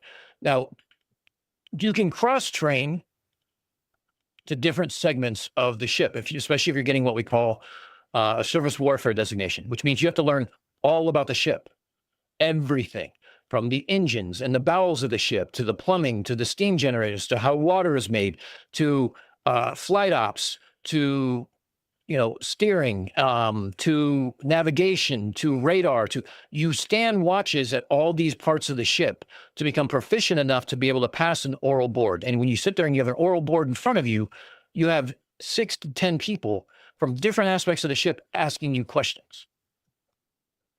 Possible. And depending on what they ask you, depends on the answer of whether or not you know the answer. You don't know enough of the answers, you fail the board. You do know enough answers, you get a neat little pin to wear and gives you extra points on your advancement exam. Close enough to actually hurt it. That's why they have it. So it has nothing to do with Earth curve whatsoever. Yeah. Fat chance, big fish. Fat chance. No way he comes on board. So yeah, if he really wants to come debate this, he's probably going to embarrass himself quite a lot. I'll debate. Flats, Roger, Sav, any of you fucking chuckleheads, chuckle fucks. Anyone you want to debate about radar and radio communications for line of sight, happy to do it. MDD. Pick a neutral site so you don't have a mute button. Let's have a structure. We'll go over it. And we are going to limit it. So you can't, Roger, like you tried to with Craig, divert to refraction and show black swan, because that's not the topic. If I want to discuss refraction when it comes to radio waves, I'm going to bring up T.L. Eckersley in 1932 through 1936, where he actually did experiments to come up with our computation that we now use to this day, 90 years later. Still use. Max can be a mod. That's fine. We can do it on Shirbe Mate Talks. That's fine. I don't care. Name the place. Not about quantifying it. It might be the actual reason of the cause and effect relationship that we have here. But yeah, but that's taken into account when you're using a radar. You will be aware of the conditions that you are in, and the refractive conditions will be taken into account with the radar signal being put out so that it's done correctly. This is actually very important that the refractive conditions are done correctly. Otherwise, the radar can be off as much as 3 or 4 degrees. So, but would it not limit the radar itself? Well, stronger refraction will actually allow the radar to see further over the horizon. Okay, but because it is such a powerful beam, such a frequency, refraction is minimal. Very much like infrared light doesn't refract as much as, say, the other visible. It's not that it's powerful; it's the fact that it's a different wavelength. But whatever. Radar is very much like that. It does refract, but it's such minimal refraction that over the distances that we talk about with radar, it's really not something that you have to take into account. But they let you have it in their formulas. Yes, we do. What? We have standard refraction in our formulas. And if we know from weather forecasts that there's going to be ducting and stuff like that, we take that into consideration. However, what that does is allows us to see further at lower altitudes, depending on where the ducting is, versus higher altitudes. So we start getting reflection and stuff like that at higher altitudes at further away. That creates problems. We need to know these things while we're running radar, so the ship doesn't blow up. It's not hard. Real quick, Rob Hoyle says, exosets were our greatest fear in the Falklands War. We didn't have the clever anti-ship, anti-missile stuff then. True. The Sea Whiz was one of the most important things that that the Navy ever came up with. And for those who don't know, we referred to them as well. Here, hold on. Let's just well, hold on. U.S. Navy Sea Whiz called the Phalanx. We call it R2-D2 with a hard on, because it angles up and stuff like that, spins around, and it has that Gatling gun pointed straight out. 3,000 rounds a minute. Fuck you very much. And that white part, that's the radar dome. It's basically autonomous. You basically set it to go, and it runs. That's it. It self-tracks, does everything else. No human input. You basically turn it on and say help, and it just tracks its own, everything else. I can actually, you know what, I'll pull up a video later because there's actually a really cool video of a shore-based one tracking missiles and stuff like that.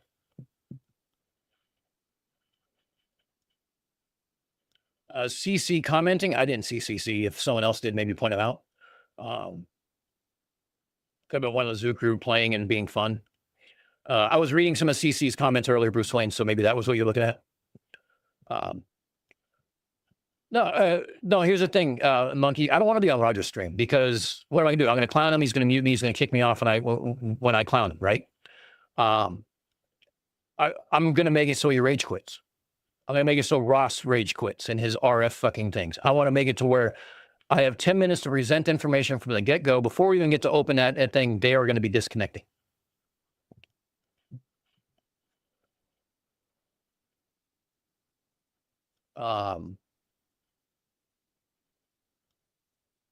Let's see. Blah, blah, blah, blah, blah, blah. Didn't they fly helicopters behind the ships to distract the missiles? Yeah, I mean, that was some of the things that they were trying to do. Yeah, in front of the ship, between the missile, and tried to get them to lock on them. And then they would do evasive maneuvers, all sorts of things. You know, they would drop chaff for to confuse the radar and everything else. Anything to get it off its, because it's flying fast. It's still subsonic, but still like Mach 0.9. So it's still going 700 miles an hour. So the idea is to get it locking onto a different target, and it can't correct. So if the helicopter just pulls evasive maneuvers, either goes for the deck for backscatter or climbs straight up, it releases chaff. It's basically tinfoil, like what these guys wear on their head. Little strips that just hang in the air, and it confuses the active radar, and it's hopefully enough to cause them to confuse to where they can't, when they are able to get through the chaff cloud, they can maybe make it a point of relocking on and diverting. But the problem with what you try to do is make it to where they can't. They just keep going in the same general direction, and by the time they turn around, they've now run out of fuel or whatnot.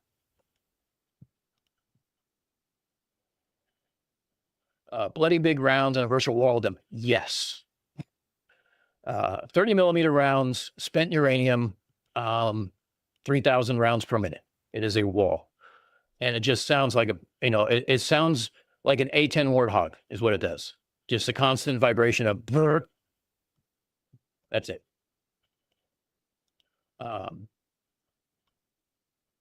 Yeah, big fish. Actually, I'm surprised you remembered that. Not a lot of people remember that. I had to rethink about it too. And so when you saw that, I'm like, wait, they did do something like that. And then Rob corrected it and said it was in front. I'm sorry, Bruce. I didn't realize I was so boring. Let's see.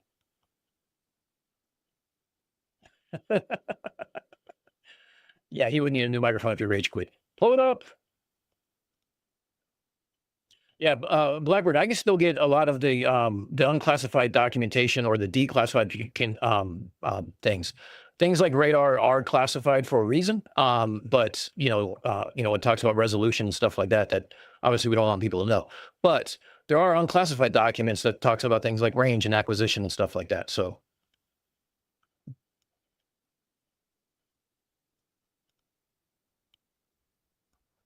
Oh, I know you won't. I know, Monkey. He won't agree to a debate. I'm not worried about it.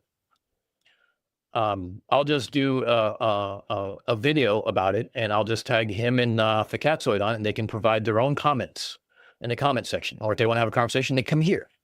I don't have a mute button. I'll let them talk. Let them sound stupid, and then I'll clown them. Oh, Charles Arnold worked on the A-10? You fucker. By far one of my favorite planes that we've ever. It was basically a flying tank. I mean, what they say, you didn't so much as fly it as, I mean, they actually didn't call you a pilot, they called you a driver, right? If I remember correctly. Illusion, lucky you should ask. We do find the Unfornicated documentation via Freedom of Information Act requests. Yeah, the sound is incredible. It's not something you forget. That's for good. That's true. Industrial Nerd, how you doing, bud? We're just going over some flirty idea about how radar works. because they're experts in avionics and the A-10. Yeah, the A-10 is just, I mean, they call the pilots drivers because you're not so much piloting as driving it. It's one of the very unique aircraft. I'm sorry to see them go because they've been trying to be decommed or replaced how many times now in my lifetime, in 50 years. They've been trying to replace at least 2 or 3 times where they're like, all right, we're putting them out to pasture, and then come to realize that, oh shit, we need them. There's one thing that the global war on terror, the Gulf War, and everything else showed is how much we need a close aerial support for troops and how its advantages. And when you have a 30 millimeter Vulcan Gatling gun, it causes a lot of damage and it splatters a lot of things. So I don't think they're ever going to replace that. I mean, even if you have the F-35 and the stealth and stuff like that, the cannon's not the same. I'm not sure the acquisition, you're going faster, so you don't necessarily get as much time on target, or it takes you longer to turn around to a second run. I mean, there's all sorts of things that the A-10 has, and the fact that, yes, it was slow, but I mean, the entire cockpit was armored except for the glass shield, the windscreen. So, because it was meant to take bullets.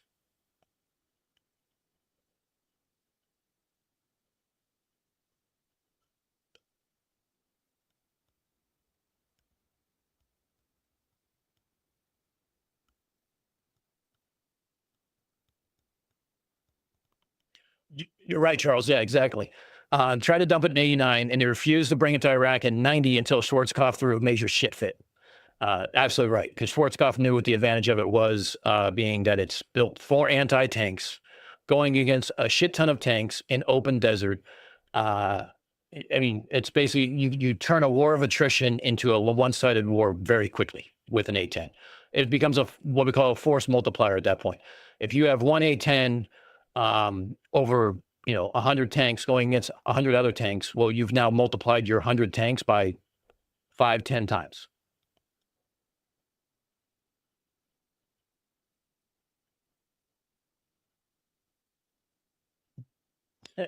Yeah. So Blackburn, so you're in Connecticut, you're not far from me, because I'm in New York. So the National Guard got most of the A-10s, the Air National Guard got most of the A-10s after the late 90s, I believe. And you're right. So the engines that they have are turbofan engines. In the Navy, we had them on the Vikings, the anti-subplanes. And we call them Hoovers because they sounded like vacuums starting up. They all sound the same.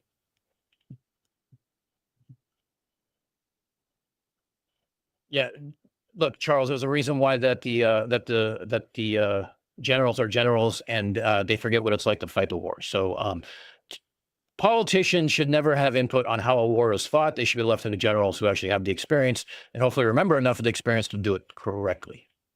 When the politicians get involved, that's why you have things like Vietnam and Korea and stuff like that. That's because of Earth curve, Not really. No, not at all. These guys, they just lie. Everybody lies. Some guy just hit me up on Facebook and said, oh, well, then I just must have been imagining it when I developed the film from the U-2 spy planes. And I said, yeah, you did imagine that. What are you, like 80 or 90 years old now? The U-2s are still in use. I don't understand why, they only talked about replacing it recently. In fact, they've actually started the RFP, the request for a proposal on this going forward now. And NASA has a variant of the U-2 spy plane that it uses. You want to talk about an odd fucking plane? A-10s are odd, but the U-2 is even worse because it's a single, it's literally 2 wheels and that's it. And then they have wheels on the wingtips to stop it from falling over. It is the oddest, slowest fucking thing in the world. I've seen one of them at Edwards Air Force Base. It was weird. It is the most ungangly looking thing. Watching it take off, it was just hilarious. Yes, Bruce, I do have kids, but mine's a teenager, so I'm actually pretty wiped out today because we did, as everyone was telling, we did a Hudson River cruise today. So, but yeah, Blackburn, you're in the same area I'm in. I'm in New York, in the Hudson Valley area.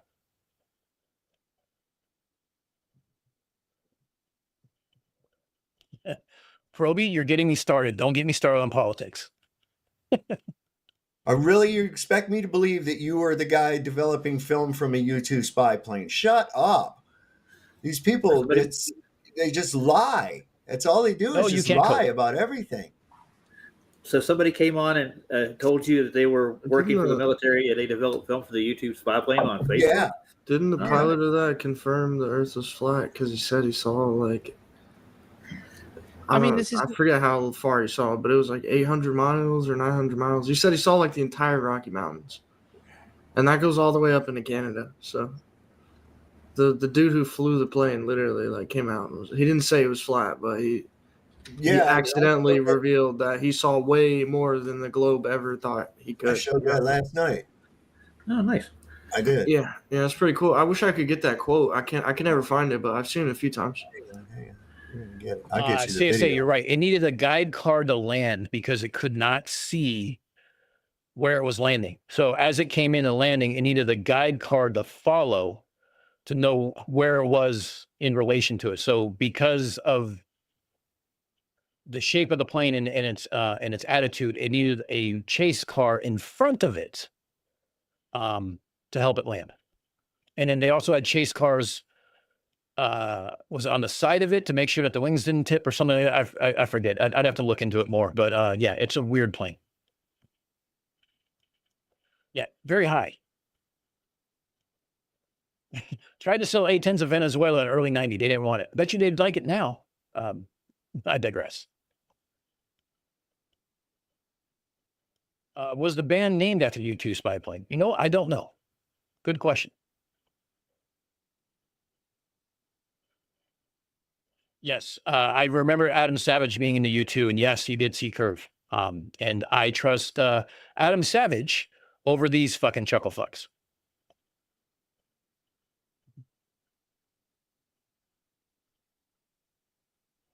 Yeah, the person told you he was a pilot, a U2 pilot, so therefore you believe him. Did you verify that? Did you check that? Did you do anything whatsoever to verify what the source was? No? Oh, okay. Not to mention, since you never actually flown anything, and you're not a pilot yourself, and you weren't in the military, how did you vet that person as a source? Because veterans and people in the military have their own language that they speak. You can see a poser a mile away just by hearing them talk and tell stories. Adam Savage is the biggest NASA shill, yo. Sorry, I was laughing. Yeah.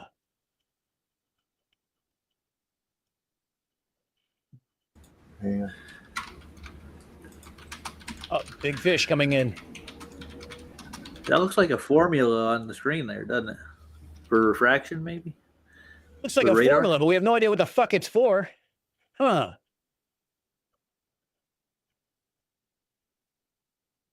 Where's the formula for refraction in this? Vertical variation of pressure, humidity, and temperature. Number of free electrons in the ionosphere. Absorption by water vapor and other gases in the troposphere. Oh, talking about the vertical gradient. Let's see. So what's up right now? It's talking about what would happen with the, I'm guessing what happens with the refraction of these. HF does refract, but it also bounces off the ionosphere, which they don't believe in. And then you have VHF, which is a shoulder frequency range, which sometimes acts like VHF on the lower end and sometimes acts like UHF on the upper end. It's a weird range. The reason why we license it to civilians and don't use it in the military. HF is also what's used for over-the-horizon radar. Merry fucking Christmas. Wonder why that is. Why is there a such thing as an over-the-horizon radar? What makes it different than a normal radar? I'll give you a hint. It's the frequency. And why does that matter? Because of the characteristics of that frequency. Duh.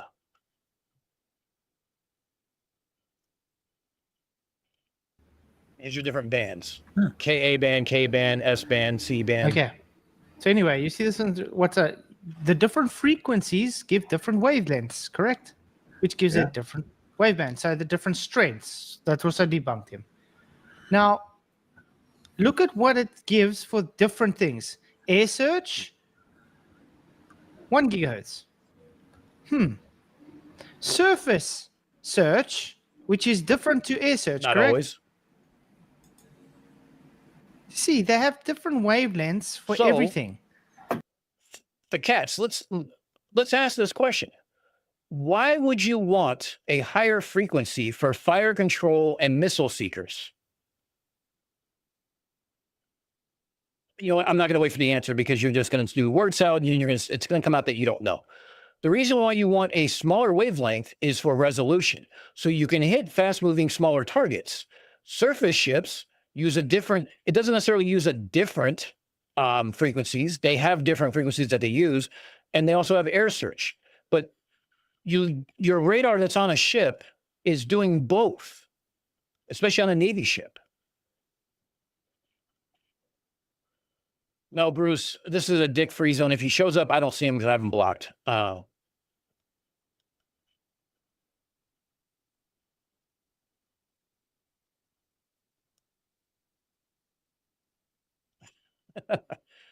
Not a U2 fan. You know what? They're not bad. Let's see. He's out there. Mikey's doing real work. Yeah. So I was going to guess Because less interference. the angles are different. Yeah, it's sort of that, but it also has to do with the resolution of being able to acquire a smaller target because you have a smaller wavelength. And the width of the beam is different. No, Based the on width the of the different- beam isn't different. The width of the beam is dependent on the antenna. The width of the beam does not change whether or not it's acquired at a certain distance.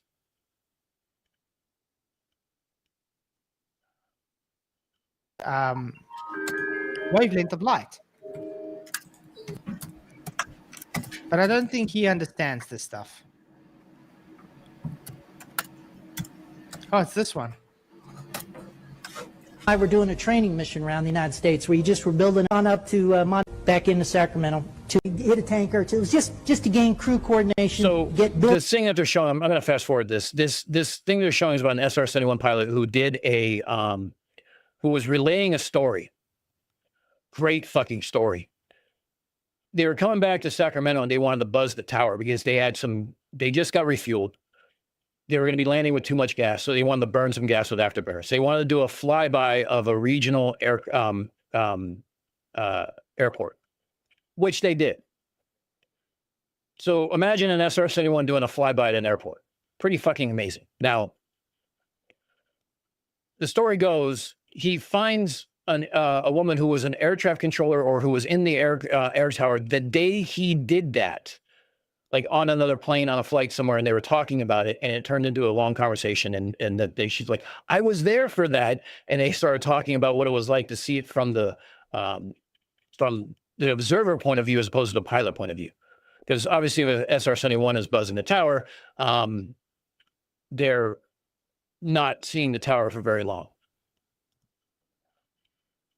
Your hours. We're on our last training mission. We're over Tucson. I can see downtown LA from Tucson. We're at 89,000 feet. I can see the whole western United States bathed in a warm October fall glow. SR-71 Air Force pilot Brian Schul states that he was flying above Tucson, Arizona at 89,000 feet, and he was able to see Los Angeles and the whole western seaboard. Now, of course, this is not possible at 89,000 feet. Folks, throw your globes in the trash, wipe the tears away. The Earth is flat, proven by the United States Right, an Air anecdotal Force. conversation where, brilliant. you know. Thank you, Soph. Good video. Yeah, that's so cool. I can't believe you played that last night. I didn't even catch your stream. I'm glad I brought that up. Yeah, I put the Because I was link back looking in for the that. private. I put Thank the you. link back in the private chat too. So if you want it or Yeah, I whatever. got it. That's why. But I mean, that's very telling. How does anybody look at stuff like that and think, yeah, we live on a globe? I know. Dude, if I had a basket like Dave Weiss used to like put the evidence for one and the other, my basket would be buried under the house with the flat Earth evidence versus the globe. I'm dead serious. There's so many observations Name that one. prove otherwise. Name one that is not we see too far. Mm-hmm. And unless you're looking at things that are extreme distances with really, really high radars that would be near the horizon. In general, radars aren't that high, and their beam is powerful enough over the distances to the horizon that refraction is not actually a variable that needs to be taken into account. Long, but whatever. Okay, it's a good explanation, but I still need to look into the actual paperwork and how it works and see. Oh, cool. Happy with that. Yeah. If you want to come back another time, we can have a nice conversation about radar. My dad was a radar man in the Navy. I'd happily do that. So far, this seems like an amicable conversation. Do you mind if I just ask you a quick question while I'm here? A serious question. Do you really think that $8,000 is enough to get you to Antarctica? Oh, bringing No, I don't. I'm well aware. You see, that's what happens when because he couldn't catch on anything No, for the he radar. didn't debunk anything.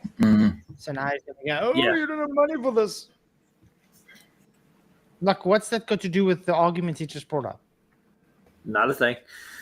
Exactly. Well, it's pretty much over now, and I'll bring up the Black Swan. He'll end his argument. He doesn't want to look into that. So, Come on, Sav. he's been over the Black Swan, man. Where is your Still raising Why money, is dude. only $8,000? Why would it not be for $50,000? There's quadrants, dude. Come on, Sav.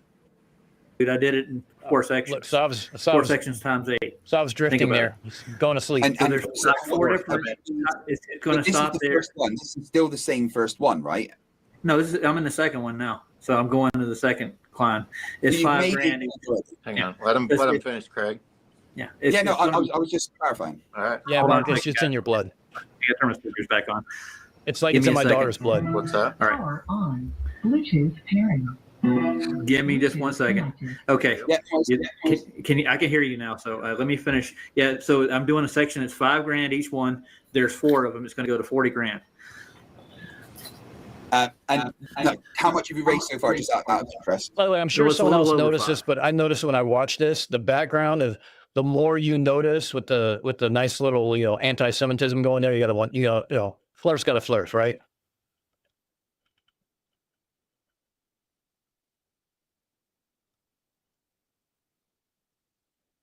Yeah, Robin Blackburn. Yeah, the SR-71 isn't as big as you thought it would be. I mean, it's still a big plane, but it's the pictures that they take of it make it look like it's this like Corvette style, plane that's like huge. And then when you actually see it and see it up next to like other planes, it's still larger, but not like orders of magnitude larger like you would think it is. I mean, to me, the coolest story about the SR-71 is the fact that the titanium that we used, and Rob was talking about the clicking, expansion, and contraction, and everything else. The titanium that we used for the SR-71, we bought from Russia at the time using shell companies. That's the story I love.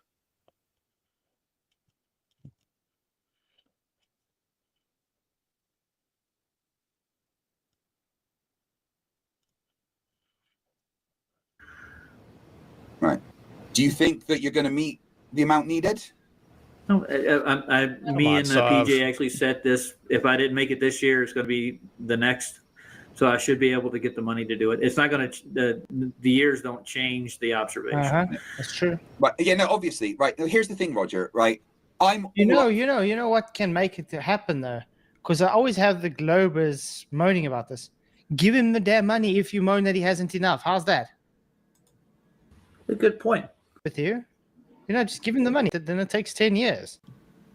But if they want you to, what TFE presents? Indication of that. It's a big indication of that. It's a big indication. Thanks, of Sav. We haven't heard from PJ in a while. Oh, he was because out they of want the room. you to go so badly, but they want to try and break you down so badly, saying, "Oh, you don't have enough. You're not going to make it." Kind of running around in the heads. Yeah, their doubts bleeding through now.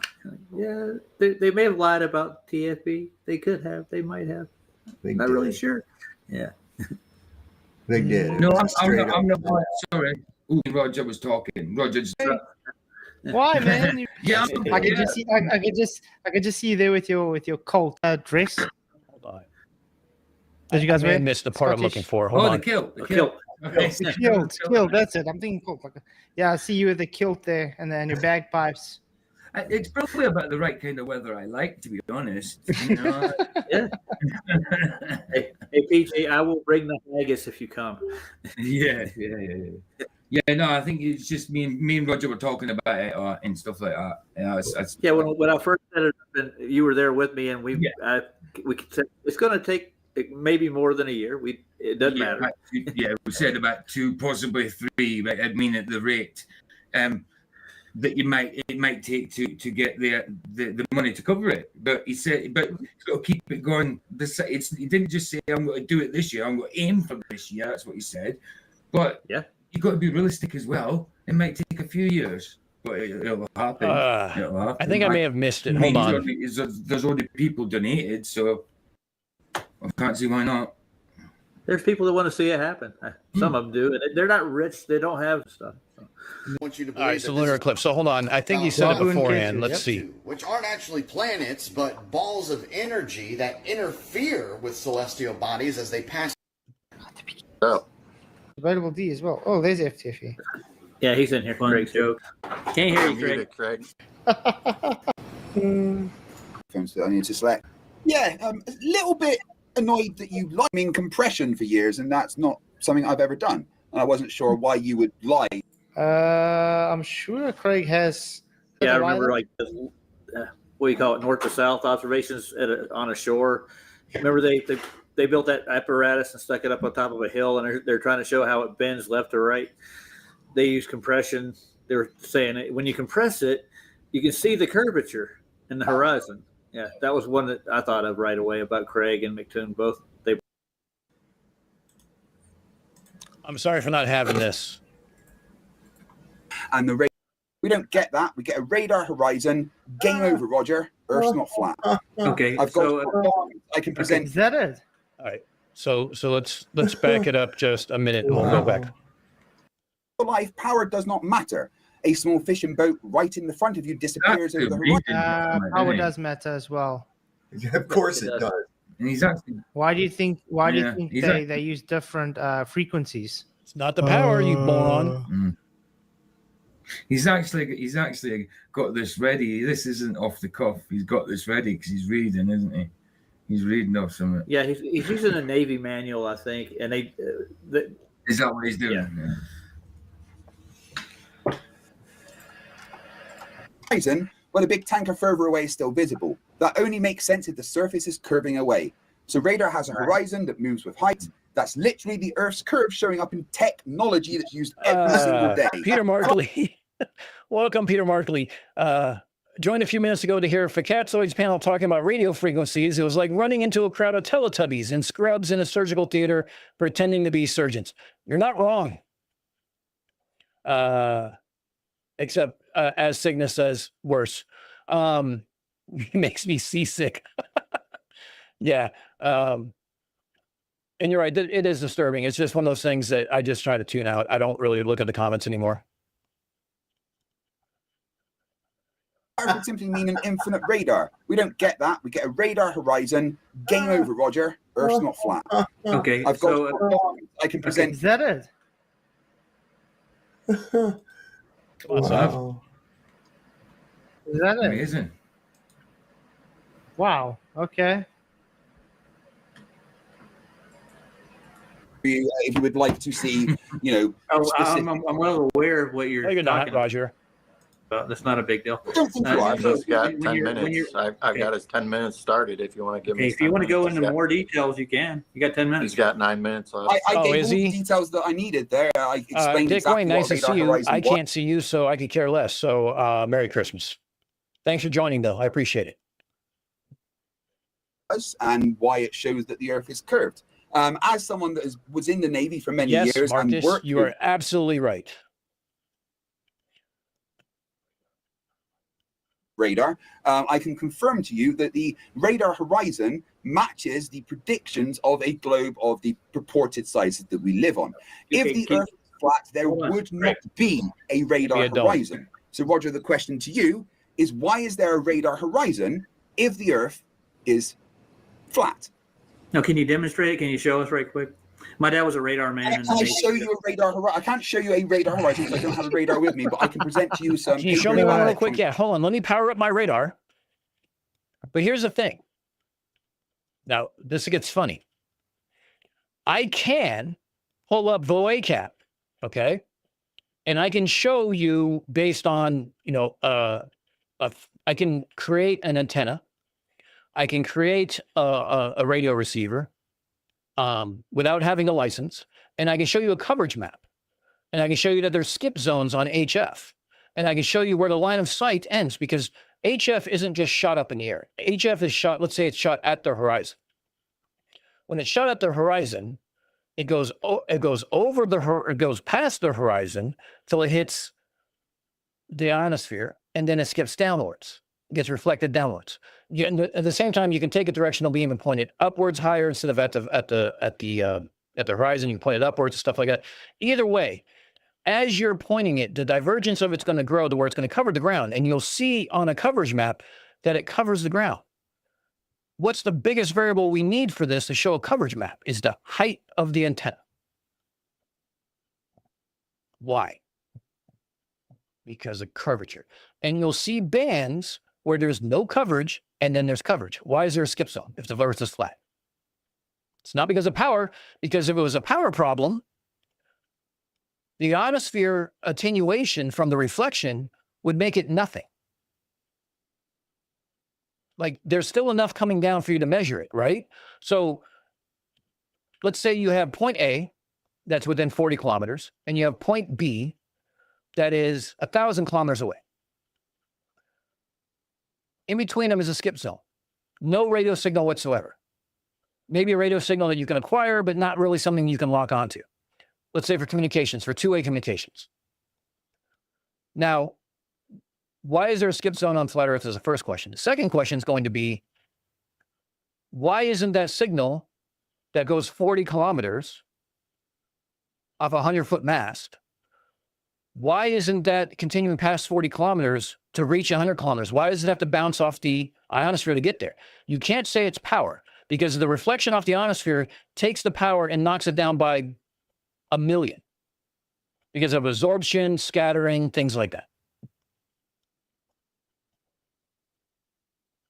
So what's the reason? Don't have one because Earth's not flat. I can't show you a radar horizon, but let me tell you about a radar horizon. Wow. Okay.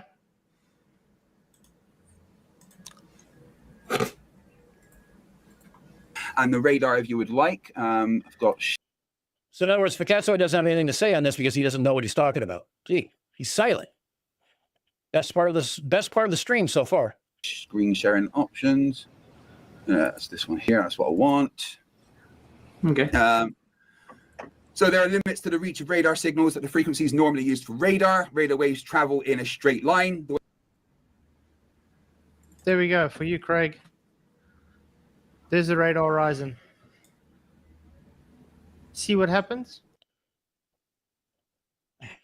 I forgot about this part. He says theta divided by 2 is the radar horizon. So that skip zone between the ship and where it hits the land is the radar horizon according to him. Here's the problem. The radar horizon is where it diverges from the curvature. That means there's no coverage. Not that there is coverage. You got it backwards, Ficats. See the angle? Yep. It's light. It's light. It's invisible light. That's all. It's not blocked by the curve of the Earth there. It's reflecting off the water. It's going to stop the radar. Right. That's So you would think he has never heard of the inverse square law of light before. Probably not. So the inverse square law, when it pertains to the radar beam, what are some of the things you have to account for when it comes to things like range and stuff like that? So, frequency, power, atmospherics. Here's one you don't discuss because you guys don't know. The conductivity of the ground that's going over. Salt water, best conductor. Desert ground, shitty conductor. Your range over salt water increases by thousands of times. I believe it's close to 5,000 times, and it is over a desert arid land. No surprise there. He'll pretend like he doesn't.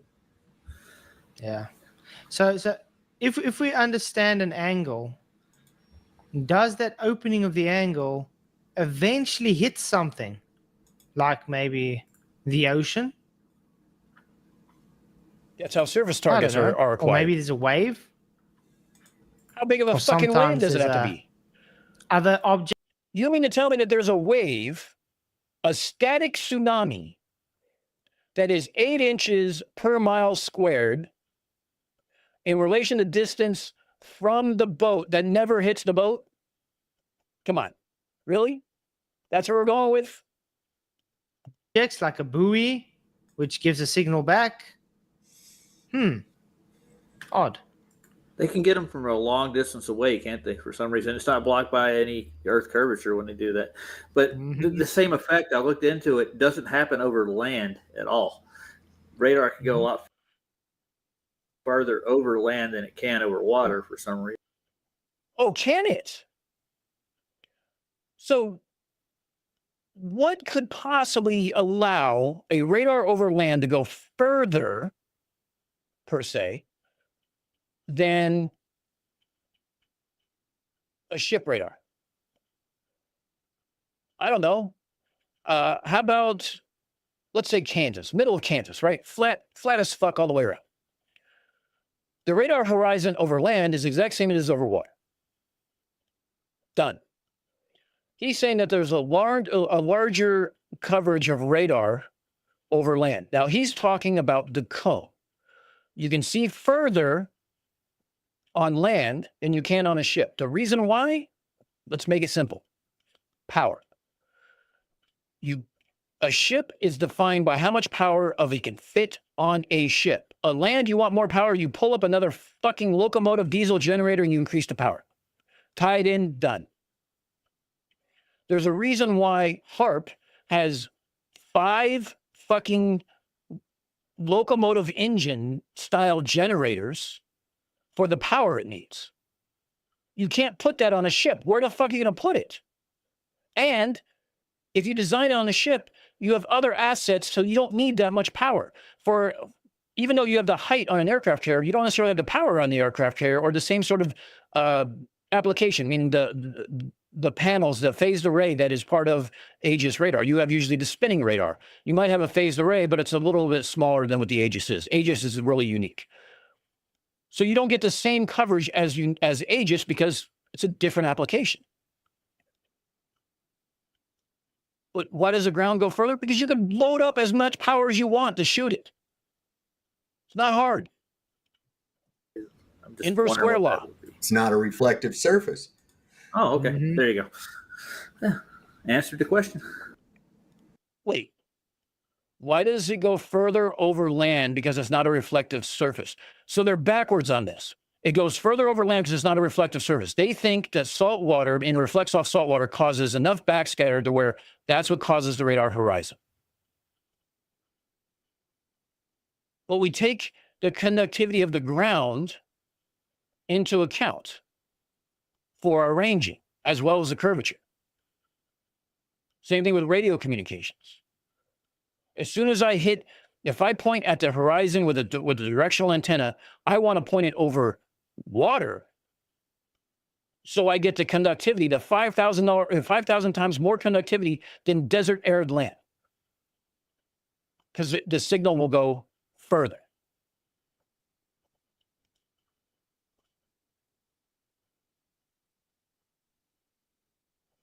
So Proby, in truth, yes, if you have a nuclear reactor, you can actually create more power. But then you're also defined by how much power can it's not just about the power source. It's going to be how big of a transmitter do you have? Where do you fit that? Also, where do you fit the receiver? How sensitive is the receiver? Therefore, how big is the receiver? So it's multiple parts. When I say power, I mean, that's just the back end of it. You're also talking about how big of a dish. On land, you're not confined by how big of a dish. I mean, how big is Parks? Marcus, how big is your antenna? It's like, what, 12 meters? You're not putting a 12-meter dish on a fucking boat. Good night, Jim. Thanks for stopping by. Yeah, and you put radars on mountains. Why do you put them on mountains? Why do you put them on the highest spot around?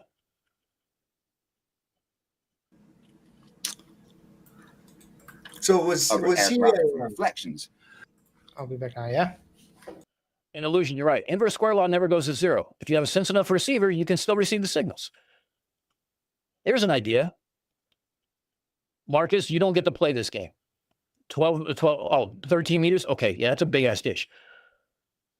Deep Space Network. So we're talking about the Parks. Let's say we're talking about the Parks antenna. Let's talk about let's talk about Parks. Parks antenna is huge. Someone can look up how big it is, I think, and let me know. The Parks antenna is huge. I love it when some of these people who deny space say, how can we communicate with Voyager being a light day away?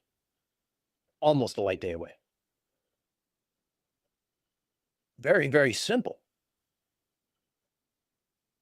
You have antenna gain. You have sensitivity. You have the antenna gain isn't like when we talk about signal strength, we talk about in decibels. And the antenna gain is a gain in decibels. The problem is it's not a linear scale.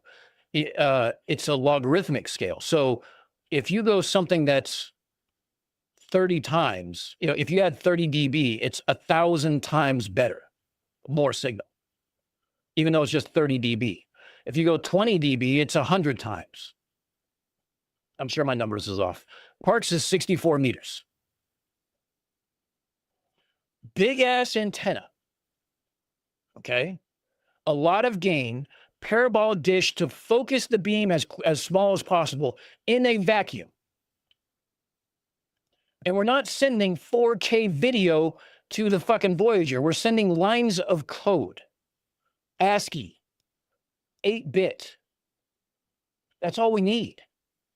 They're sending sensor information back. They're not sending fucking 4K of the thermal, the wall of fire at the end of the heliosphere.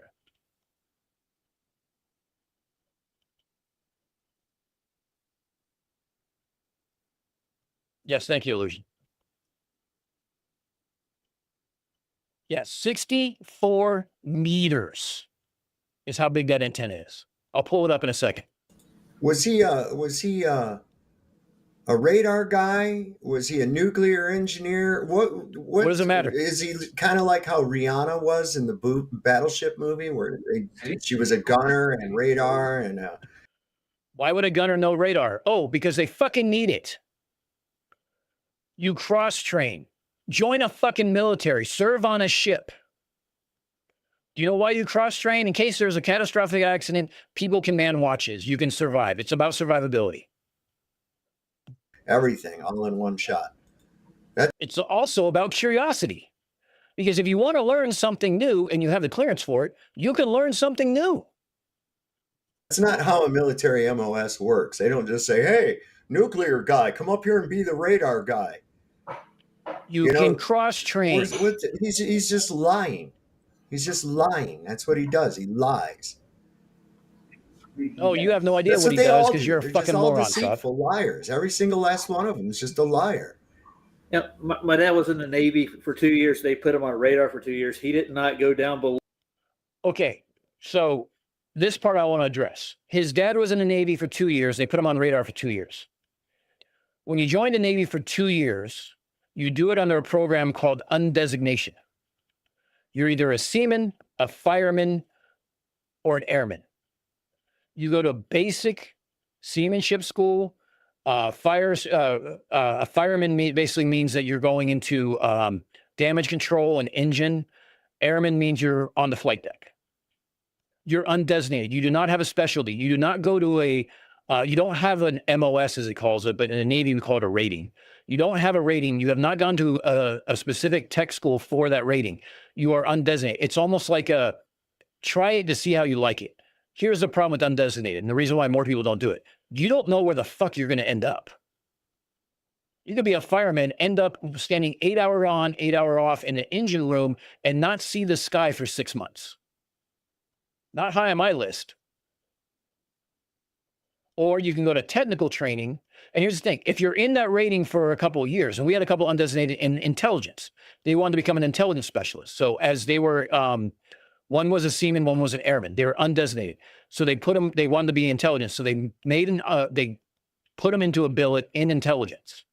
They passed the security clearance. They didn't have the full clearance. They only had what they call a temporary clearance, which wasn't as high, which means they did a lot of the admin work.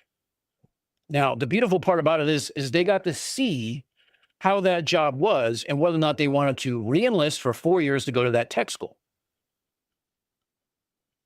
It's framed as a try it out thing. But anyone who has any kind of background in the Navy knows that that is not the way to go, because you could end up anywhere.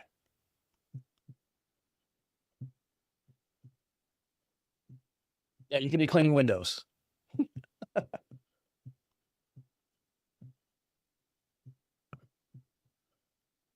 Jordan Bank is 76 meters. Fuck.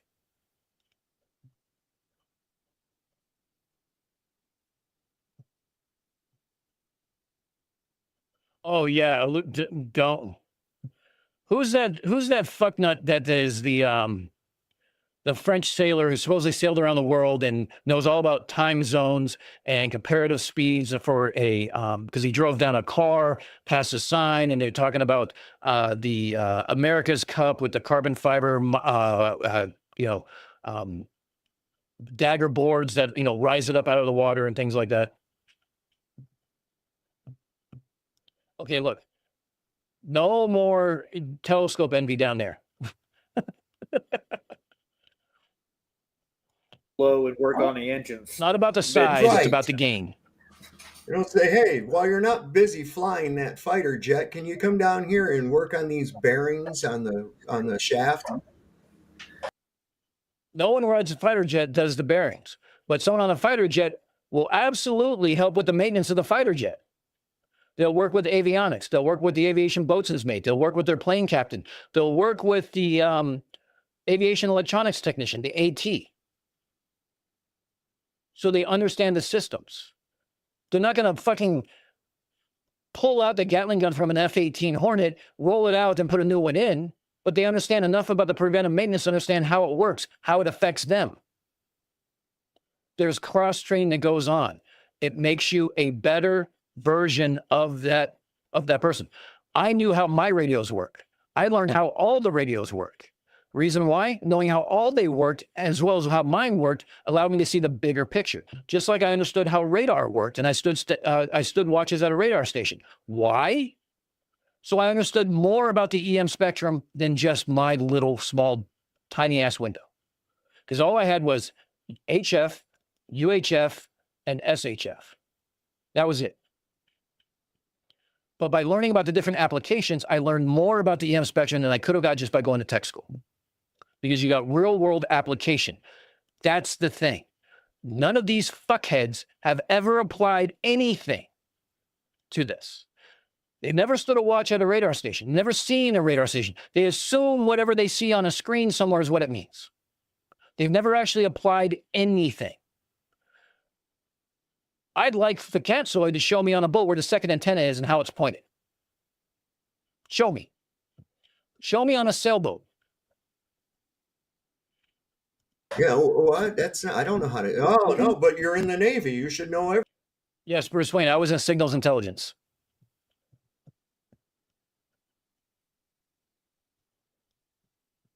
Hey, Marcus, about that antenna in Puerto Rico? Arecibo? You know what I learned about that one? Was that in my HARP research is they actually did very minimal, but they did also ionospheric heating for a couple different experiments, stuff like that. Blew my fucking mind that something that big could participate in that. And by the way, I'm really hoping you guys enjoy this HARP video when it comes out, because I go into the physics, I do the math, I explain how things work, and then I give an analogy. So if you don't follow the math, don't worry about it. Just follow the math. You can make sure that my math is right if you can do the math. And then you can re-verify the physics and stuff like that. I'm going to try to show papers so that way you guys understand it and what the papers are. I'm also going to have a list of sources in the description so anyone can go look at it. I want this video to be the magnus opus of the channel. I want everyone to go to this video every time someone talks about fucking HARP when there's an earthquake.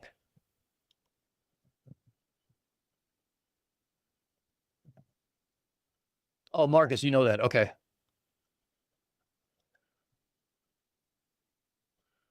You couldn't enlist even if you wanted to. Yeah, mine was, for those that don't know, the Navy is the family business for me.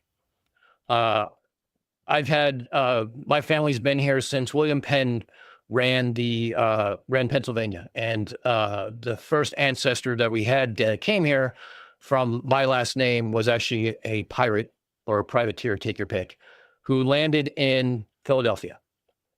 And they've served in every war since, including the Revolutionary War, the Civil War. In fact, a father and a son served together in the same unit for a Kansas regiment in the Civil War, and every war since then. I can trace. My great grandfather was in Korea, World War II, and just missed World War I.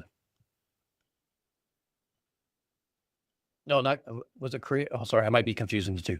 My grandfather was in World War II. My great grandfather was in World War II.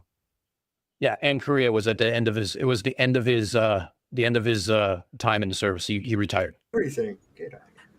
God, yeah. I pointed this out on your show, didn't I? So, I mean, he is a radar man. He's an engineer. God. Yeah, Craig's all over the board. The only service he did was on his knees. Oh, Blackburn. Yeah, subs are a different. Yeah, Groton is a great place, by the way. So, remind me, come back to that about hitting heads and stuff like that, and ladders. Well, he goes on about he's going to have his leg amputated again, so you'll hear this. Good. Why When don't is they that just going to happen? do it all? Yeah. Just amputate his head. And I'm then sorry we have that- to then stomach this. I'm everything waiting will for be Saab cured. to say his fucking prime Well, at thing least he here was because polite you considering guys, what McToon does later. You'll get just you guys need to move everything away from you that can cause harm. Like, surround yourself with pillows. Face palm protection is not enough. When you hear this, this tune. We get to it today. King of the Chomos. Come on, Saab.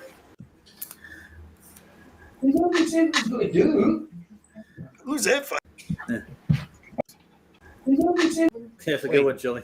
I think it's when he was gone, when Flats was gone. Hold on. Who's that fighting? Who's that fighting? Oh, don't worry about it. Before I did a rebuttal to radar, like the next stream I did, just went over everything about radar, how far it actually can go and why it goes so far. Oh, did you, Roger? I'll have to look for that one. And they should have so much more Earth curve in their radar horizon than what they're touting about. But you don't understand, the Earth is just so big. That's what she said.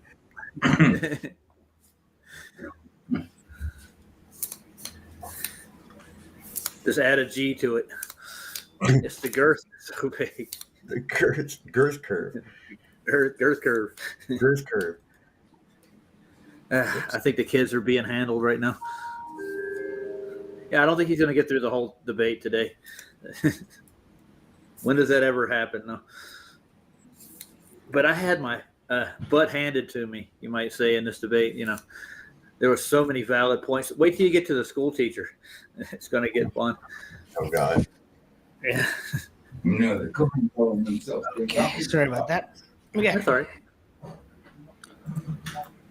right. Figure 1 shows what a radar horizon is and how it would apply to aircraft. So if there's aircraft close to the ground, they can literally go underneath the radar, which is a attack. That debunks the globe, by the way. Does it? We saw your drawing later when you say it does, like 15 minutes from now. It doesn't. No, of course it does. Yes, it How does. do they go underneath the radar if the Earth curve stops the radar? Yeah, they had to hit the Earth, wouldn't they? They'd run right into that wall. Shadow. This isn't even the dumb part yet. Light bends over a curve, you know. Sure it does. Yeah. I mean, he did not imply that he's lying when he's not. Maybe he just hasn't sorted it yet. That is used in warfare. They get stealth planes to fly really low so that they stay below that radar horizon. If the Earth was flat, you would not be able to stay below a radar that is in a straight line. There simply would not be that hard cutoff. Not in a straight line. It's spread out from talks the about all the specifics of the equations taken into. Sorry? I said it's not in a straight line. It's spread out from the transmitter. That's not straight. It radiates. That's from the term radar. Radiate.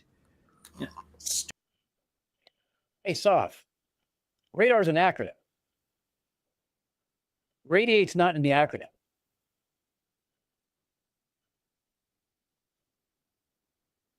Jesus Christ.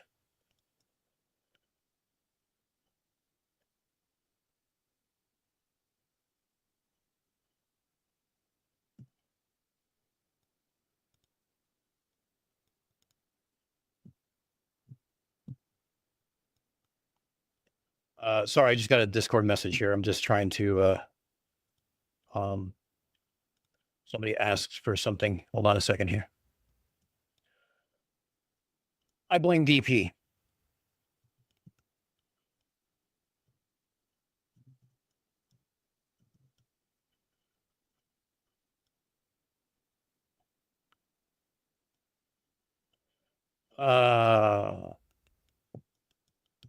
All right, let me play this now. Yeah, I just I don't know what to say. Oh man. There it is. Okay. The fact that they can go under the radar shows that it's not a curve. Yeah. Does he think they can? Does he think that does he think the curve just stays the curve always? Yes, and here's the funny thing is you did not look at the fucking drawing that he had ahead of time where you saw that the curvature blocked the radar. That's why you're under the radar. The fact you don't understand this proves that not only can you not read, you do not understand basic diagrams. Military manuals are written for the No Child Left Behind Act. Think of the dumbest person you know, and that's what the manual's written for. Does he know even when they get closer, they can still get under the radar at the same altitude? Yeah, it's still line of sight though. There is the height of the radar itself that it has to, but anything below that is going to fan out. So I don't think you can actually fly under a lot of radars. It's hard to do. No, it's Depends on not. how high the radar is and the array. Yeah. That's why the Exocet, which is an anti-ship missile, is a sea skimmer. Because it flies under the radar, which means over the horizon. So that way when you see it, it's too fucking late. I want to demonstrate this in real time.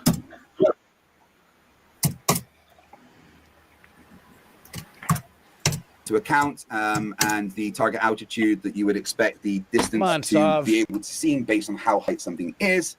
There's a lot of papers here that are linked to all the citations and everything here. You could peruse at your own leisure. But yes, radar horizons are a thing that exist and are used every single day and would not show what they show if the Earth is flat. So how far? I think I finally found the. I think I found the timestamp. We have like 8 more minutes to deal with this shit. Depends on how high the radar is.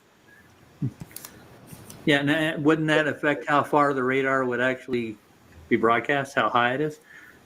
Yeah, it would Why is change how far away the radar horizon is. So it's the same as the distance to the horizon. It's 1.22 times the square root of the observer's height of eye. It's the same for a radar. That is the distance to the horizon. So after that distance, If you stay low enough, you go below the 3.5 radar, miles, even Craig? though the radar would be firing out in a straight line. 3.5 miles, Craig? Is that it? Okay. At the horizon? He's that's going to it? play his radar video. there? I can't stomach this. You could fucking fly part. under the radar all the We've way already to the covered this in one of target. my other live streams. Impossible. Sorry. No, you know what? Fuck it. Don't worry. What's I the bring point up the in black life? swan next to it. He just kind of, I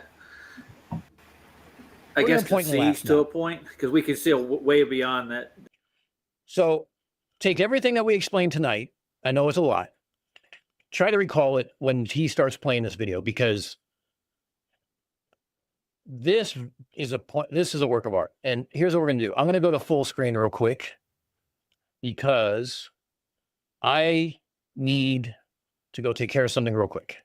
Double helmets. Good. Grab pillows, Marcus. Pillows too.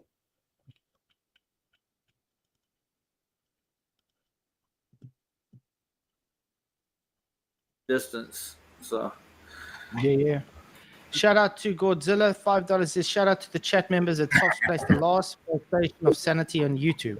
Thank you very much for the super chat, but you're literally doing this in my chat right now, so shout out to the members as well. Nice. Okay. But anyway, this is a video I did ages ago on radar horizon. I want Craig to quickly just listen to the first part.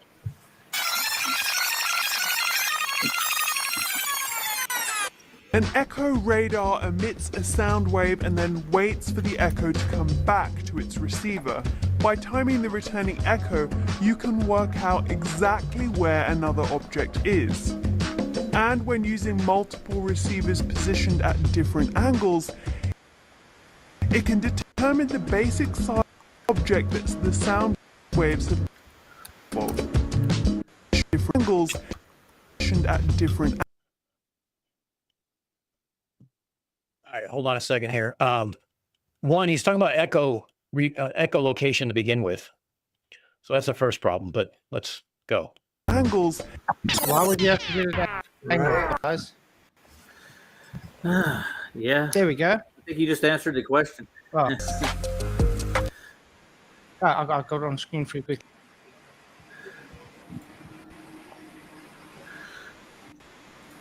It's on screen. It's a low end little C clutter for high because it's see the top is what Yes. Does this make sense to anybody? So not Earth curve. So that's the radar horizon. That's what you're looking at. There you have it. Shot again, Godzilla 37 for your super chat. Why is it not showing? Is it showing on screen? Oh, there we go.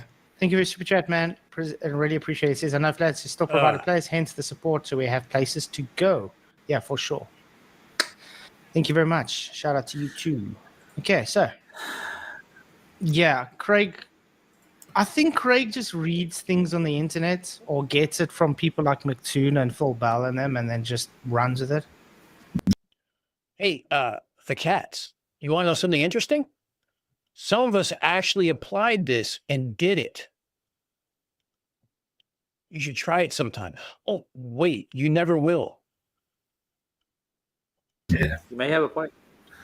You know what I mean? Like he just sees a thing that says Earth curve and he thinks, Earth curve. See clutter, they mean backscattered. They only use the right terms. They obviously have no fucking clue.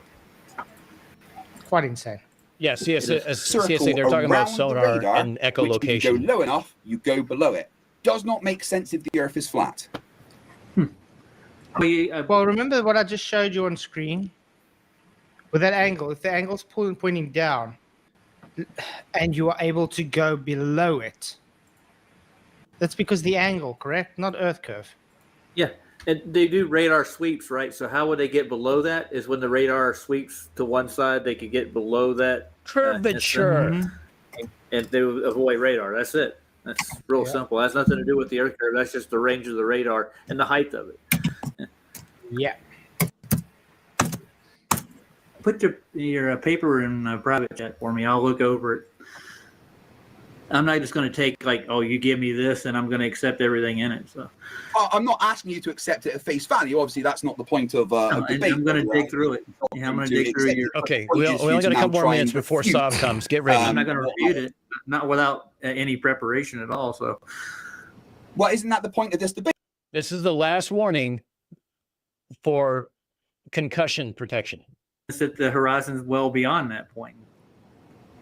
So your evidence would disagree with radars. You'll tell me it's refraction. Yeah. Yes, Marcus, you're right. That's what you'll. So I haven't yet mentioned refraction. Refraction does come into account because obviously radar is an electromagnetic wave which is affected by refraction. Of course, refraction is highly quantified, Roger. We understand every single thing. Right, did he say refraction has got there's no refraction? Yeah, I think with radar it doesn't matter. I think it really does. Big Fish, do you tell me that we already saw this? That he already said it and I missed it? Radar refraction is the bending of radar beam as it travels through the atmosphere due to its changes in air density and resulting in change in index of refraction. Yeah, water vapor. That would be a limitation, wouldn't it? Definitely. No, it extends it. How? The only limitation is the amount of brain cells you have, Roger. For radar again? Refraction causes errors in radar target range and altitude. Let's actually get that up. Basic refraction principles.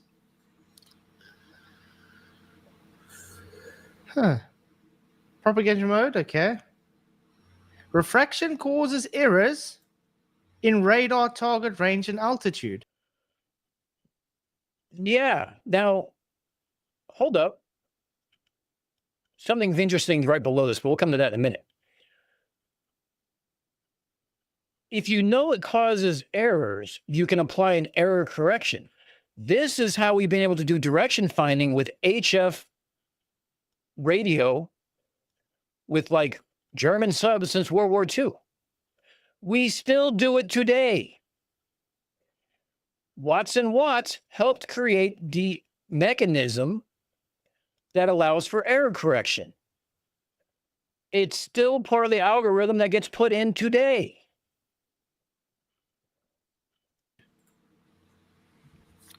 That wasn't too difficult to debunk him. No.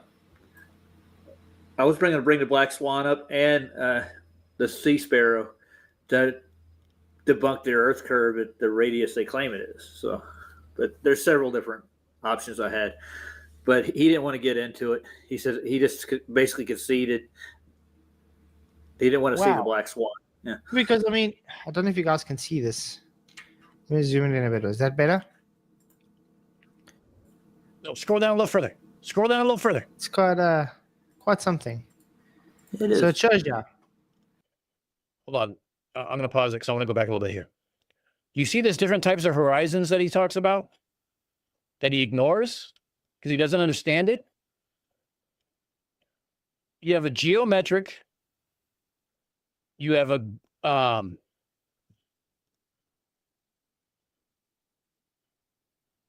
hold on. I'm trying to figure out.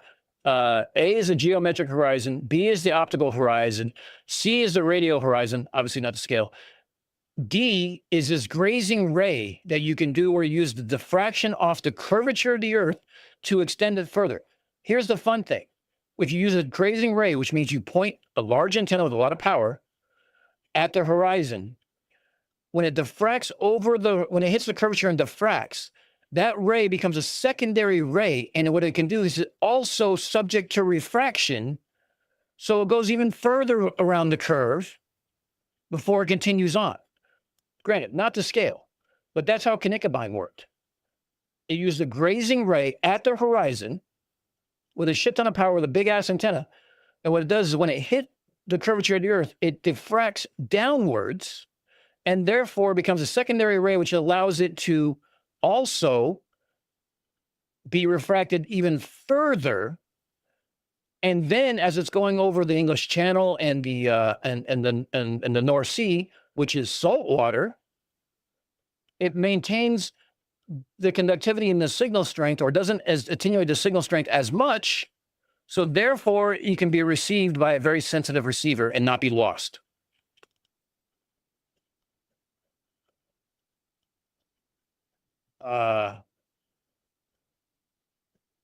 Not sure how I'm disingenuous and a fool. Wow, he had to type it 3 times? Who called him a fool? Hold up.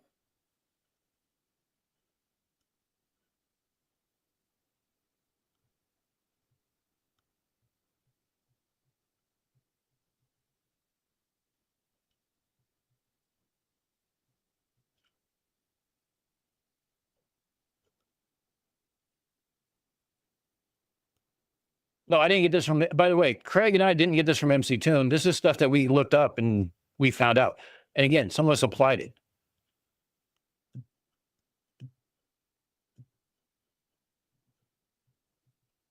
They must have deleted it. Oh, well, fuck it. Radar target range and altitude. Let's actually get that up. Good night, CJ. Basic refraction principles.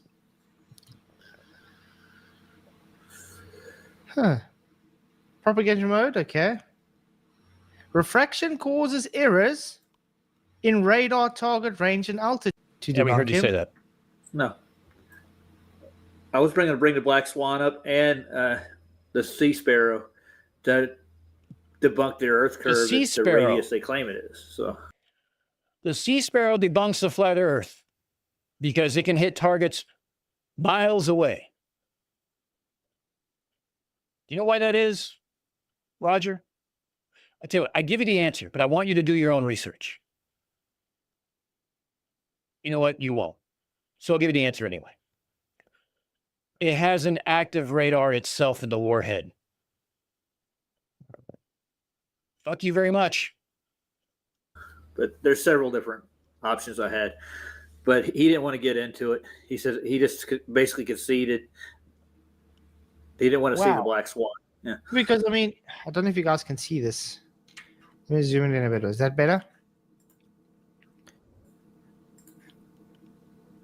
It's quite something. It is. So it shows you elevation error. Okay. So apparent line of sight, that's apparent position. Refracted radar ray, unrefracted line of sight. True position, altitude error. Downrange error. How the hell does that work if there's no refraction for radar? That's quite weird. Sorry, refraction is caused by Earth curve. Yeah. Yeah, try again, Craig.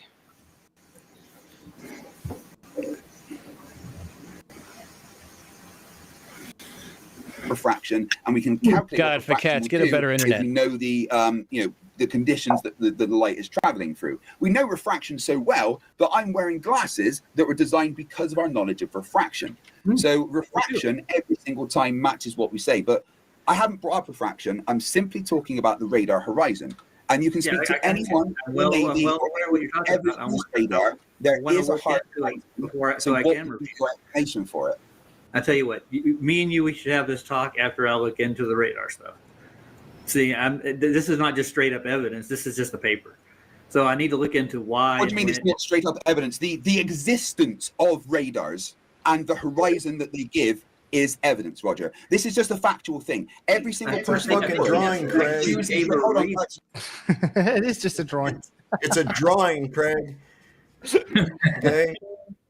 I'm going to draw a cow jumping over to the moon. Does that make it so? No, it does not. And we bounced radar off the moon too. 1946, Project Diana. Why? To prove that we can test, that we can be able to hit ICBMs that are coming in. That was a pretense of it. The fact that we were able to measure the distance by time delay to the moon has been redone by thousands of radio operators, amateur radio operators since. None of us get that information from NASA. Demonstrable, repeatable, not drawings. What if it's coupled together with the poem the cow jumped over the moon. Is it proof? Well, then? now you got if it's got a catchy enough rhyme to it, it depends. Is it going to be in haiku, limerick? What form of poetry are we using? Right? Suppose, yeah, true. That is going to play a big role in it. Look, here's this drawing of what an eclipse does. That's proof. Oh, okay. Looks like the seal of Satan to me, but you go with that, God. Well, you look at weather radars and stuff. What does that rely on? It actually does rely on refraction to get the weather storms and stuff. So, yeah. What are the heights of those It does have a storms? limitation there too. They have 6 to have to really 10 powerful kilometers in the radar air? to actually determine big storms, don't they? Computer-generated data overlaid on a computer-generated map. Right. That's what the weather radar you look at is. Yeah. Okay. Sav and Roger, let me help you out here real quick. Radar stands for radio detection and ranging. When the signal goes out, it has, let's call it a timestamp. When the reflection comes back, we now know the ranging of it because of the time it took. Because we've known the speed of light since the 1800s.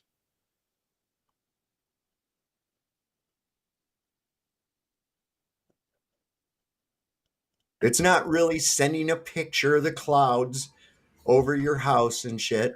It's It's kind of a picture. Marcus knows it's a radio picture. computerized. It's data that is made into an image and overlaid on a data that's made into a map. That's all that is. It's not really radar. You're not really looking at radar. Not over a globe, over a map, right? Yeah, over a map. They're taking the data that they get from radar and they're interpreting it into an image and overlaying it onto a map that's not really coming from a satellite. Yeah. Not much different than a radio telescope, neither. All they're doing is bouncing radar waves off of whatever image they're trying to get with it. Okay. I think we caught up now. I apologize. The middle of my sentence interrupted the beginning of yours. That's entirely rude of me. Sorry. But the fact is, Roger, every single person in the world that uses radar knows that there's a radar horizon that matches the predictions of the curve of the Earth. Anybody in the world ever that has used radar, and I can personally attest this because I've done it. So rather than just running away from the question, just try and attempt to answer as to why there is a radar horizon that is expected on the globe if the Earth is flat. What would be your explanation? Did you see him? I don't have an explanation for you right now. I have to look into the topic more. Okay, I'll take Put it that way. Yeah. So, I mean, yes, and I've seen beyond it, and there may be other factors like refraction that would actually cause your radar to stop going after a certain distance. Well, yeah, but we've quantified refraction, and that's taken into account when we. Oh, you just said there's no refraction, Craig. Okay, so but see, this is what Craig does, though. He always double speaks. He always contradicts his statements before, and then acts like he's never double spoken. I hope you called him out on this, Roger. I don't think I called him out on double speaking. I did just present not did he present the Black Swan, but he did not want me to. I know we already covered this, so but that just give it a second. I want to see if I missed it. And if he doesn't say it this time, I'm not going to go find it. I'll go look for the timestamp later. So, yeah, I think we came back even killed. But I just thought about it. Like over water, there is a set refraction distance because of the water. So that would be their actual. I'll tell you what the soft comment is in a second. So they figured out how far their radar would go over water. So that must be the curve of the Earth. But there's no actual. This is never shown. But your diagrams actually show how radar actually is aimed. So that actually would explain that. Exactly. It's the angle. It's the angle that's pointed at. That's as simple as that. There you go. And you can only go so far with radar. Yeah. Imagine taking a torch. Okay. I wonder if I'm not going to go look for this. Here's what Sav said. Sav said, Roger and Sav both bounced off back and forth. And I think the cat had his camera turned off. He basically asked that they bounce radar off the moon, and then they bounce radar off the sun. The moon was Project Diana, 1946. Bouncing off the sun was 1963. 2, I think. It was 25 minutes ago. So 33. Craig and all this other and everything. And I said, sure. I said, no, I have a link. I just sent him an email. I said, I have a link pinned in my thing. I said, I don't like your combative attitude and I don't like your aggressive tone. So for me to go on somebody else's platform so that they can make money, all right, if you really want this, then you can send me $250 for my debate fee. Okay. Here's my PayPal. Here's my PayPal. I gave it to him. Here's your PayPal. You send me $250. Otherwise, you can just come over to my place. Okay.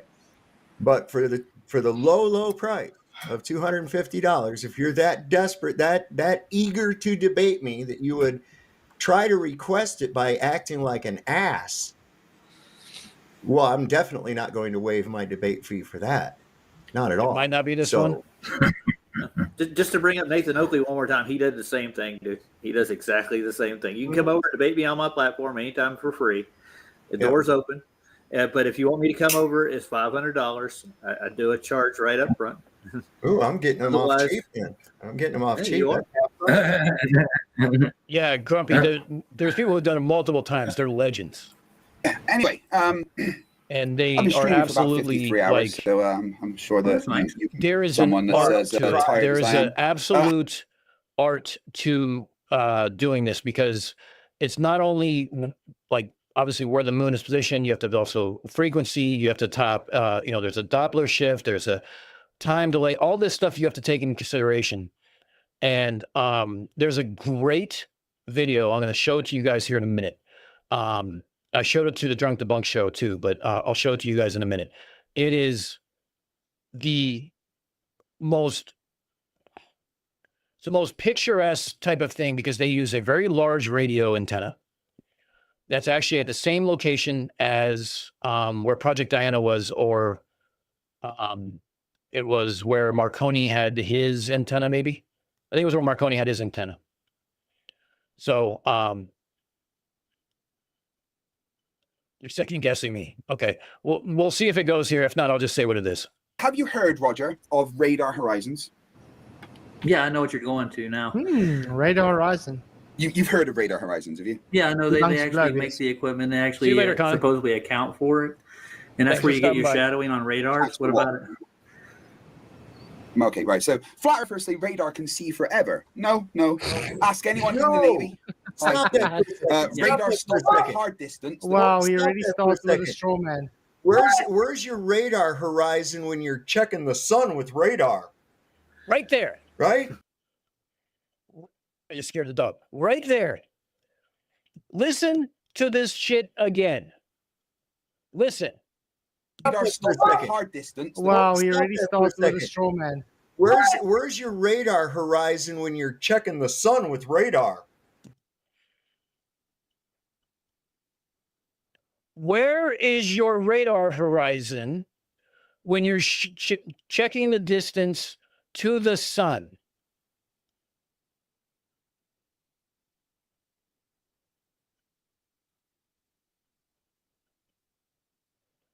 I'm betting Marcus just had a stroke.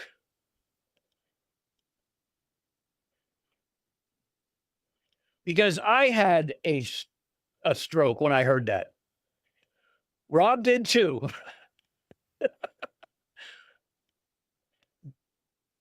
I want you to think about this. And even if you don't know anything, the radar horizon is about the curvature, right? Where's the fucking sun or the moon when you're shooting radar at it? Above you. Why the fuck would you have a radar horizon if you're shooting up?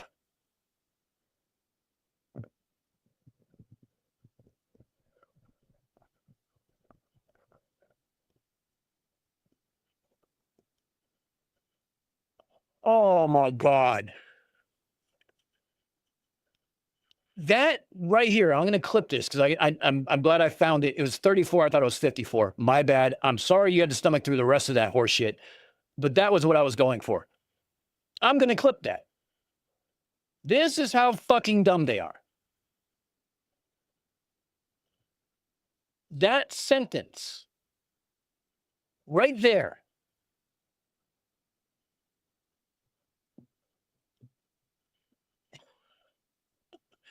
All right, I'm gonna let everyone kind of recover from the from the concussion for a minute.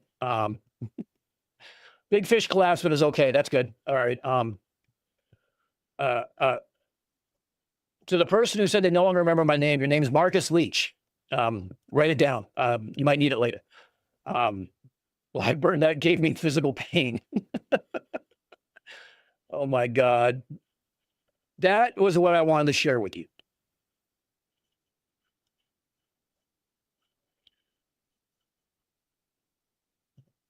It was at this moment that he knew. He fucked up. And here's the other thing. He didn't even know he fucked up.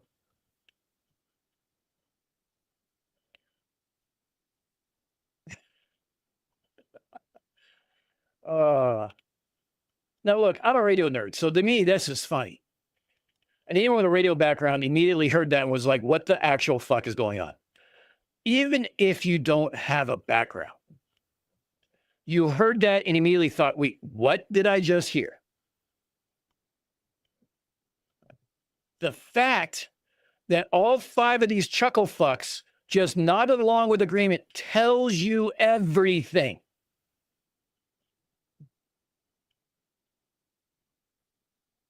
Oh, Proby, hold on.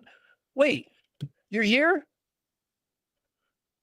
Get your headphones and wait for it. Because I want to play this again. Radar starts at hard distance. Wow, he already starts with a straw man.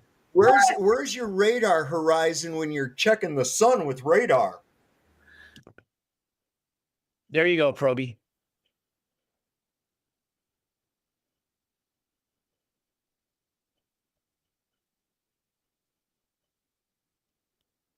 No, Big Fish, I won't even give that airtime because it's fucking disgusting.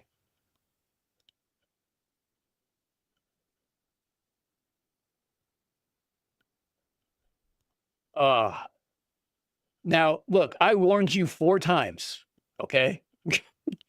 Don't blame me for the nightmares.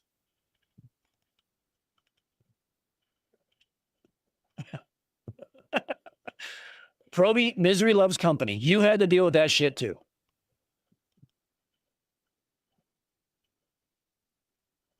Yeah, Aldebaran, I know exactly what you're talking about, and it was absolutely disgusting.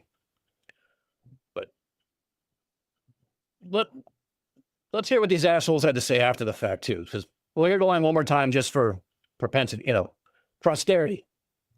Radar starts at hard distance. Wow, he already starts with a straw man. Where's your radar horizon when you're checking the sun with radar? Right? You're the ones that think that radar goes on forever. Aren't you the ones that say that the TV signals are just going out into space and somebody on another planet's going to pick them up someday and shit? Come on. At some point, yeah. That's ridiculous. I mean, that's a fuck right there. Good Lord. Flat Don't Earthers worry. are the ones that think that. No, we're not. You guys are. But how's that straw man though? I don't know. There you go.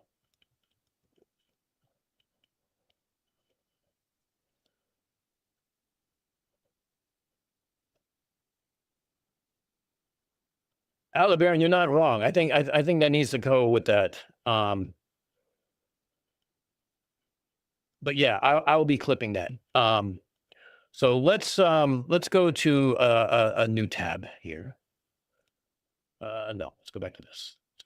Let's go back to this. Go to here.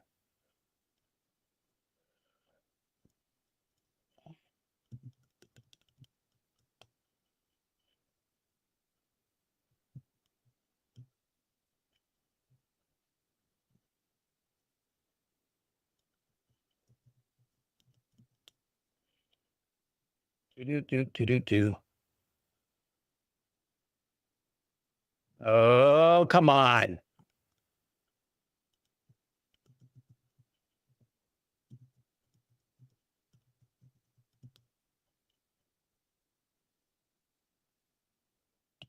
Decades before spaceflight, before we could... Okay. This is 7 minutes long. I'm going to speed through some of it and everything else, okay? But if you ever want to learn about moon-bound communications, this right here is the chef's kiss of it. Decades before spaceflight, before we could physically probe the Earth's atmosphere, when the idea of humans walking on the moon was nothing but science fiction, we had radio. That meant by the early 1940s, reaching the moon's surface with a transmission sent from Earth was more than plausible. It was theoretically proven. The problem, no one had done it yet. That all changed here in 1946. This is the former site of Camp Evans, the United States Army Signal Corps training facility and laboratory in Monmouth County, New Jersey. Thanks to the abundance of radar research conducted during World War II, a team of wartime scientists who hadn't been discharged yet, and the wonderful tenacity of a nerd with a pet project coupled with equipment that was already on site, theory became proof of concept. By sending a radio signal through Earth's ionosphere, bouncing it off the moon, and receiving a signal back, for the first time in history, humans made contact with the moon. I'm Lori Lauber. I'm the director of the InfoH Space Exploration Center. So here in 1946, a team of 5 men with a lot of support. Yeah, Cygnus, this is like in your backyard.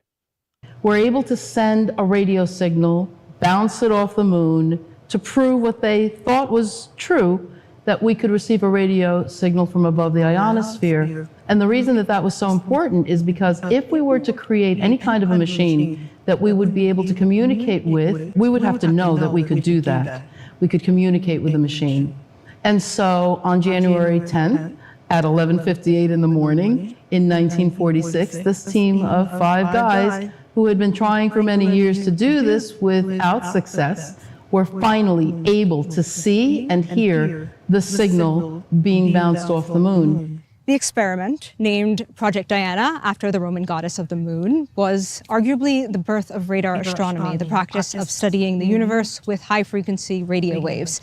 Its applications in both space and human communications were vast. The press ran with it. This was nothing short of science fiction becoming science. In a way, it still is. So today, I'm here to recreate it, but with a slight twist. The original experiment sent short pulses of sound to the moon, and that's fine, but a bit dull, so I'm sending a recording of my cat. Okay, there are a few other key differences. This isn't Camp Evans anymore, it's the InfoH Space Exploration Center, and the bed spring antenna used in Project Diana quickly became obsolete and was torn down to make room for advancing technology. Specifically, this radio telescope, the TLM-18, installed for NASA's TIROS program, the experiment designed to determine if satellites were useful for things like tracking the weather, and yeah, they were. We could take a photograph. Not so much about the weather, but whether or not to confirm that we can get off the ionosphere, because now we had access to UHF and SHF frequencies, and it was to use those to go through the ionosphere to detect ICBMs that may be incoming because Cold War.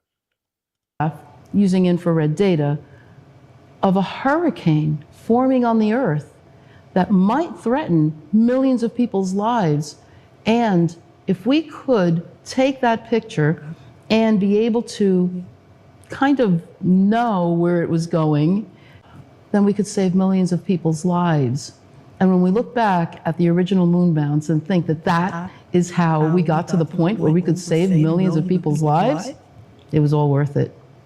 The moon is Earth's natural satellite, so if you want to bounce your cat's meow off the moon, all you need is a radio telescope capable of transmitting and receiving signals, a day when the moon is in the correct position, and some people who are qualified and nice enough to let you do it. We operate between the frequencies of 1,000 to 2,000 megahertz, and at 1296 0.20 megahertz, we send a signal to the moon.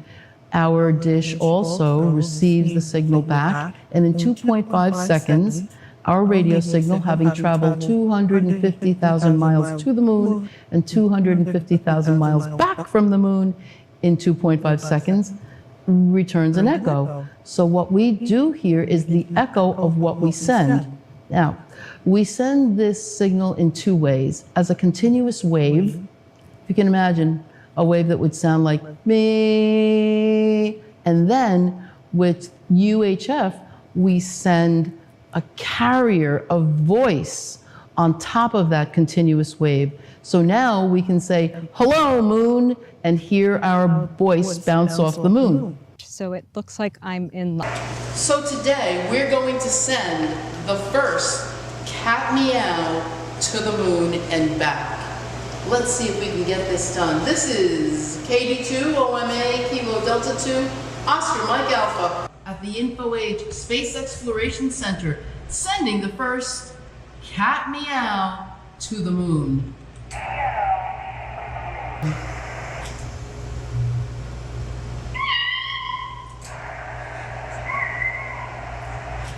Shay has traveled 500,000 miles from the Earth to the moon and back. First cat meow anywhere on the planet. This. There you go. 2.5 seconds later, and that cat traveled back.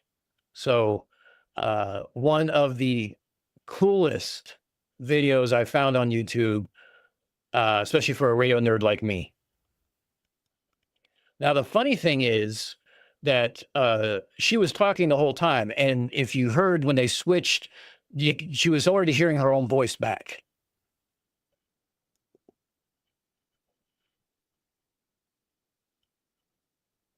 Yeah. Yeah, Grumpy Mechanic, you're absolutely right. You know, this is stuff you can buy online.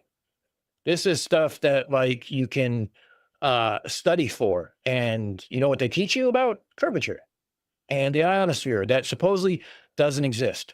Now, let me take a quick side tangent here. Marcus has been nice enough to share one of his projects over the summer. We are working on trying to do a day-long symposium with not only me, but maybe with a couple other debunkers and stuff like that, to where we go up to Marcus's radio telescope. We get a nice little tour, show it on the channel, and we get in a room and we get to play 20 questions with Marcus. We get to go over the project and everything else. And what the project was, you know, I'm not going to go too much into details, but was basically confirming the orbital velocity of the Earth around the sun using radio waves. So we're in the process of doing that. In the meantime, I can't wait for that to happen. But where was I going with this? When we talk about things like radio waves, stuff like that, it's like there are so many things that you can kind of do with it that it's like baffling. So one of the things that we're going to use is was the signal amplitude modulated? I believe so. I'd have to look. I'm not exactly sure what their setup was. I would like to. And yeah, caller, when you heard that echo, that was actually her voice bouncing off the moon at that time. So like, and here's a funny thing, and this is something else I want to kind of go on a tangent on here, is besides that with Marcus and doing that again, I really can't wait to do that. The HARP video that we go into is, you can listen to HARP. It has a very distinctive sound and has very distinctive frequencies. So you can listen in on a frequency and listen for that sound, and you'd be able to, with nothing more than a $30 software and dongle, and to purchase an antenna, and with, you know, with line of sight ionosphere, what we call, you know, like a common volume and stuff like that. And you can, depending where you are, you can listen to it too. People listen to it all over the world. And you can measure what the received signal is. You'll know exactly how many microwatts, picowatts, nanowatts that thing's coming in, because we know what the transmitter is.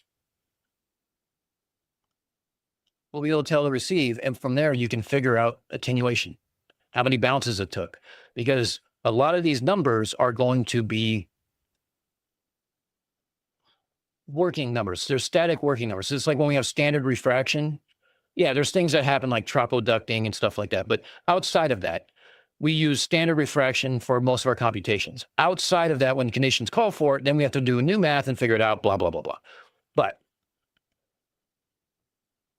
This woman just sent her cat meow to the moon and got it back. You can literally listen in on HARP and measure what the frequency is that you're receiving. You can use radio waves to measure the velocity of the Earth around the sun.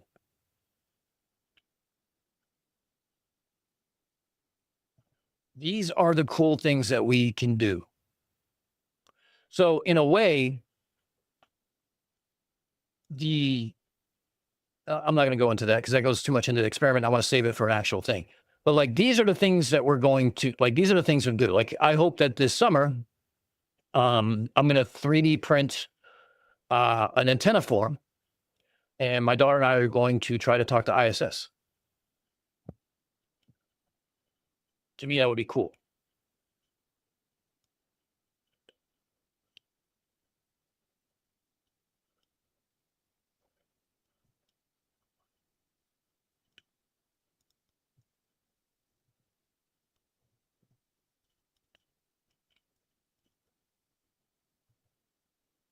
SSB. Okay. Thank you.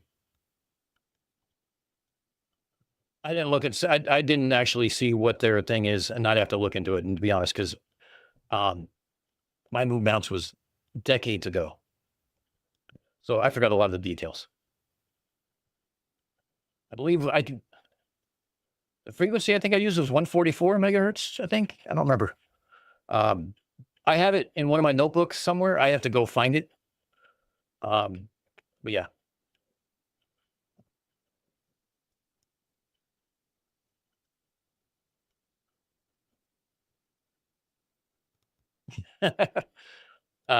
But here's the funny thing.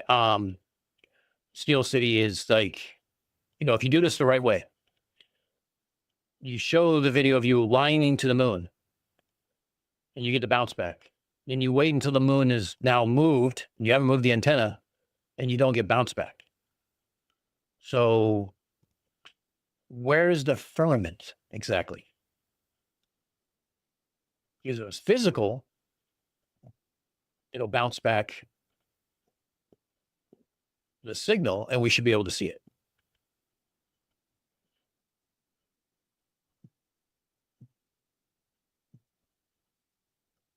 Yeah, 2 megahertz moon bounce. Yeah, that's what it was. Yeah, like 1.9, something like that. I don't remember what it was. I thought it was 144, but I'm going off memory, and that was, again, decades ago.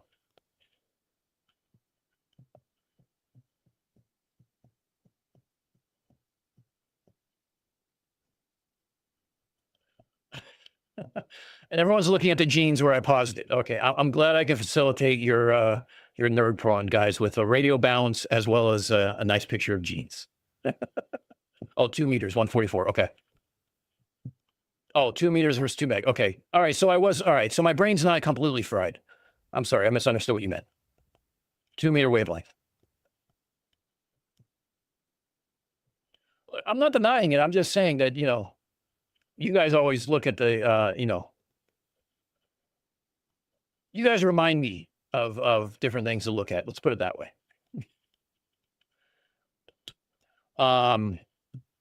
So yeah, that was that. What else was I going to,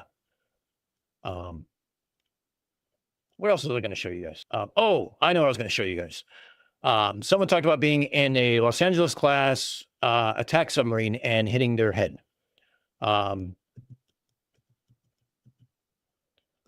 So even on an aircraft carrier, we have things called knee knockers. This right here is this hole in the frame is a knee knocker. This down here on the bottom is unpainted metal. You shine that with sandpaper, 3,000 grit to get it nice and buffed out. And then throughout the day, people scuff it with their boots, and you have to do it again later. But these are called knee knockers. Inherently, I'm only 6 feet tall. Inherently, when you walk through them, you learn to walk differently on a ship. You pick up your feet higher than you do in civilian world, and you learn to duck your head. The other thing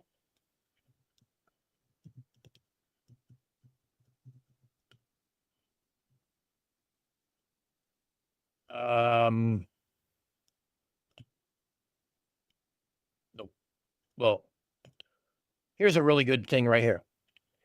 So this is wearing firefighting gear.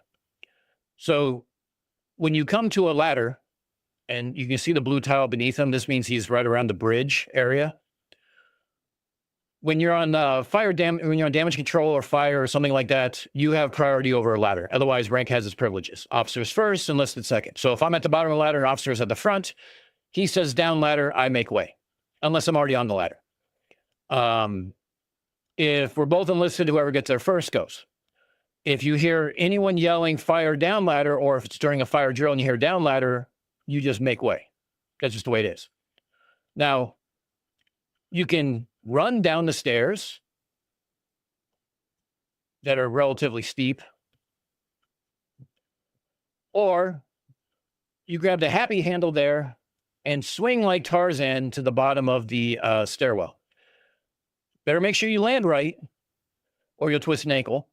And you don't want to do that when somebody might be coming around the corner of this ladder well and is now going to be in your landing zone. It's happened a few times where you come around and you see the tread of someone's boot coming at your head, and you duck just enough or dive enough out of the way to where nobody gets a boot print on their forehead.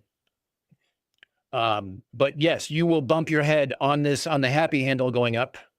You will definitely you duck a lot, even going through knee knockers. The knee knockers are about 6'4", 6'6" on the aircraft carrier where I was at.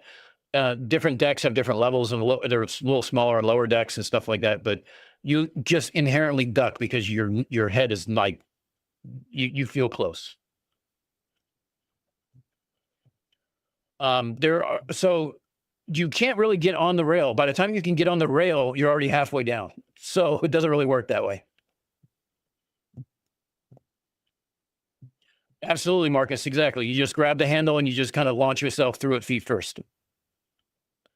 Yeah.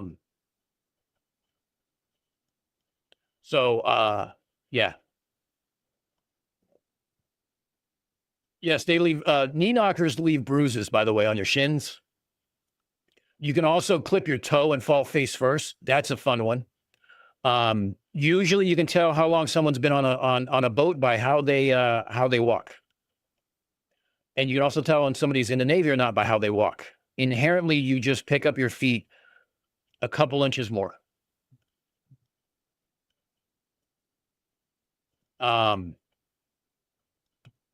So this is what we call a watertight door. You can see the rubber gasket over here, and you can see this this door. What it does is what calls dogs the door. So what they did is they pull the pins, close this, and then they spin the wheel, and it's a watertight door. Now, here's the other thing: is not all of them have rails.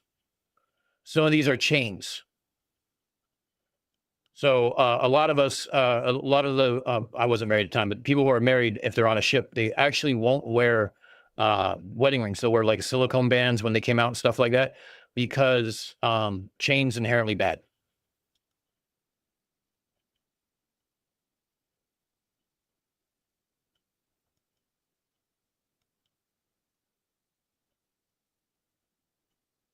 Yeah, Blackburn, you learn to lean a little bit. Like you lean back as you're going down the stairs.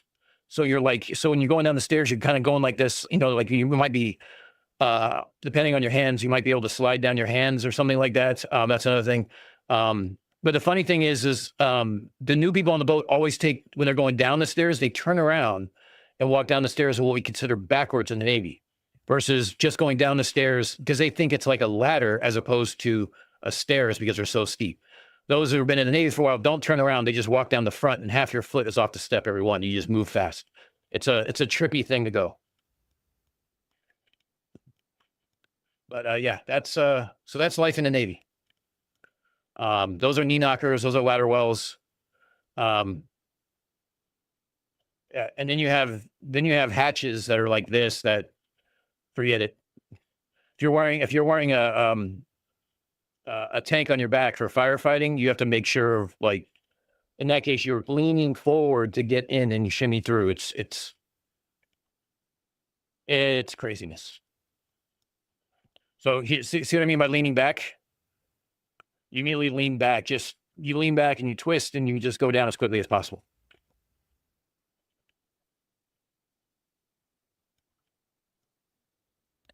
Oh yeah, pipes going across, because even though the pipes have insulation over them, most of them do, and it's just called lagging. It's just a thin layer of like an inch of fiberglass. You can still knock your head. It's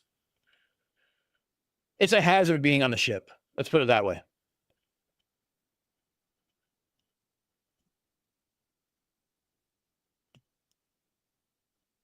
But yeah.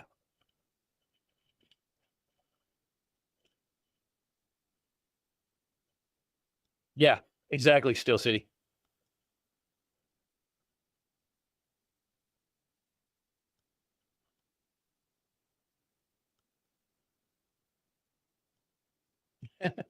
Aberax, I'm glad we can keep you company.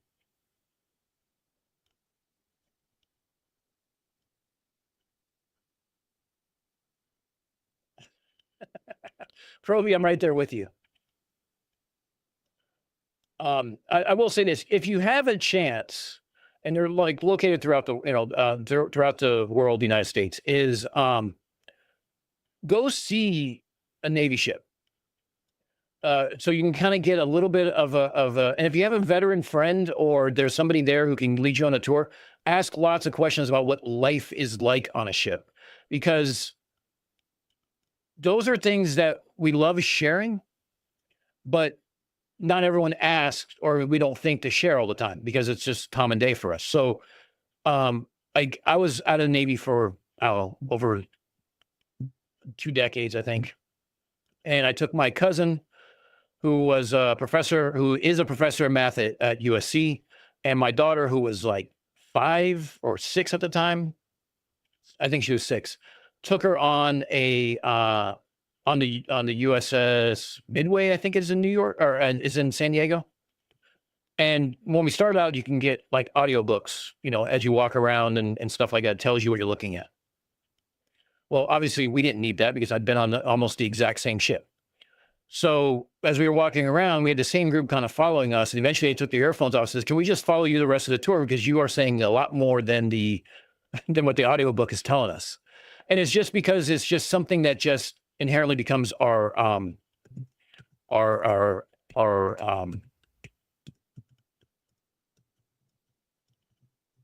life and who we are and stuff like that. My typing is bad. So like this is birthing. This is where we live. These, let me see if I can. Nope. Can I? Here we go.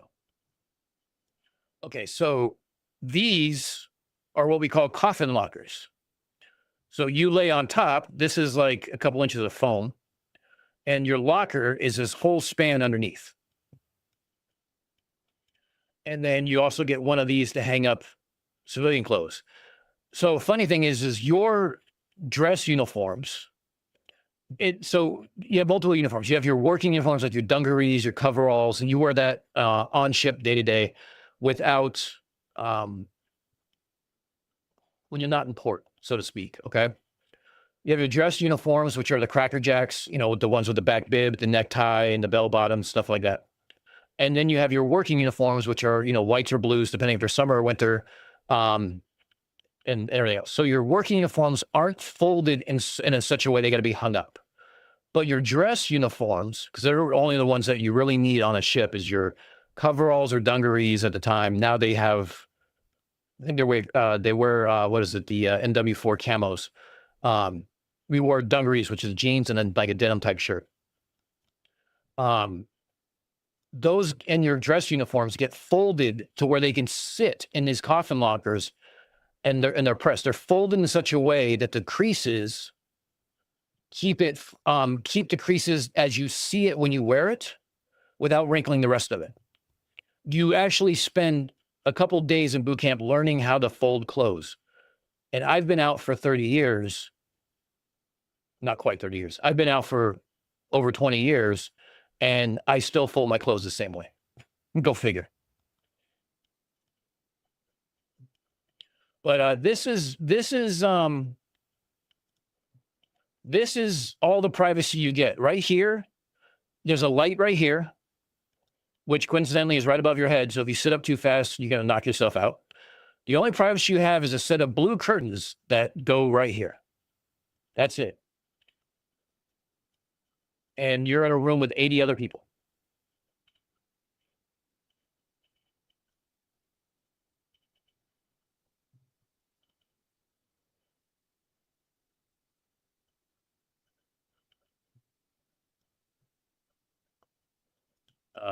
All right, let me catch up here. There's a channel that is about the New Jersey. Yeah, I've seen that. I've seen some of the tours of the New Jersey. It's a great tour of a battleship, and it's the World War II battleship with the big ass guns.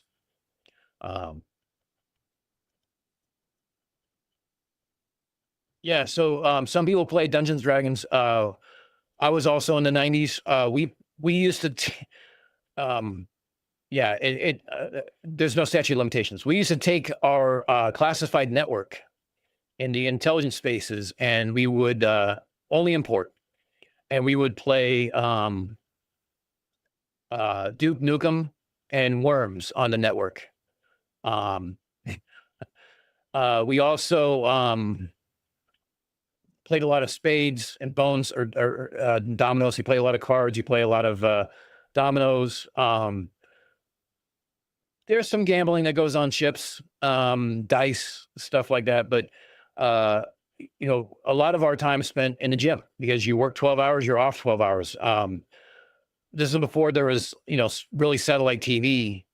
So the movies that we brought with us for a 6-hour or for a 6-month tour were the movies we watched. We had a couple channels that were CCTV that would play different movies throughout the day and stuff like that. And you never went the whole 6 months without seeing the same movie a few times.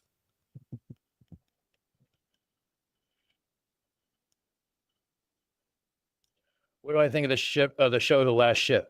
They kind of show shipboard life pretty much. I haven't seen a lot of. I watched that.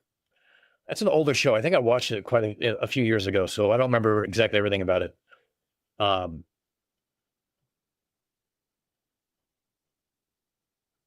Yeah. So Blackburn. So if you count, you can count a half. So let's see, 1, 2, 3, 4, and 2 halves. That's 5 feet between the bunks. That's what we call a major hallway. That's a thoroughfare. Mine, as you can see right back here, has 3. So there is only 3 feet between this bunk and this bunk. So you tried to find out what people's shifts were. So that way, let's say that there was 6 in this little alcove. Let's say there's a wall behind here, right? And this is just a little spur in the alcove, and it's a bulkhead behind us. The 6 people would find out who was on days and who was on nights. So therefore, we're not tripping over each other. All right, Big Fish, we'll see you later.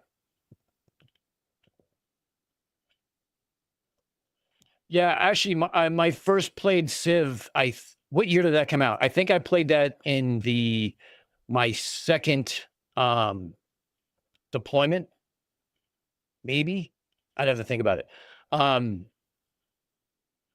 Or I may have played it at work after my first job after the Navy. I don't remember. I had to think about it because either way, I was working weird hours.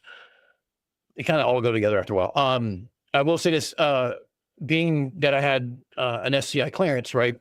And we were in a cryptology space. We had a cryptology net that acted kind of like chat rooms, like AOL chat rooms in the early 90s. So I could talk to people in Virginia. I could talk to people on other ships. I could talk to people around the world through these chat rooms. And there was there was obviously a working part of it, but there was a social part of it as well. So I kept in touch with schoolmates, boot camp mates, and stuff like that way, because, we're spread all over the world. So people I went to school with were in Subic Bay, Crete, or I was on a ship out of Virginia. And so we make plans to go meet up and do reunions and go hang out and go to a beach somewhere, plan our time off together and stuff like that.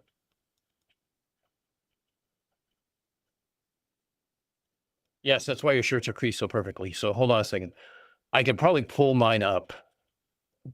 Mine are in my closet.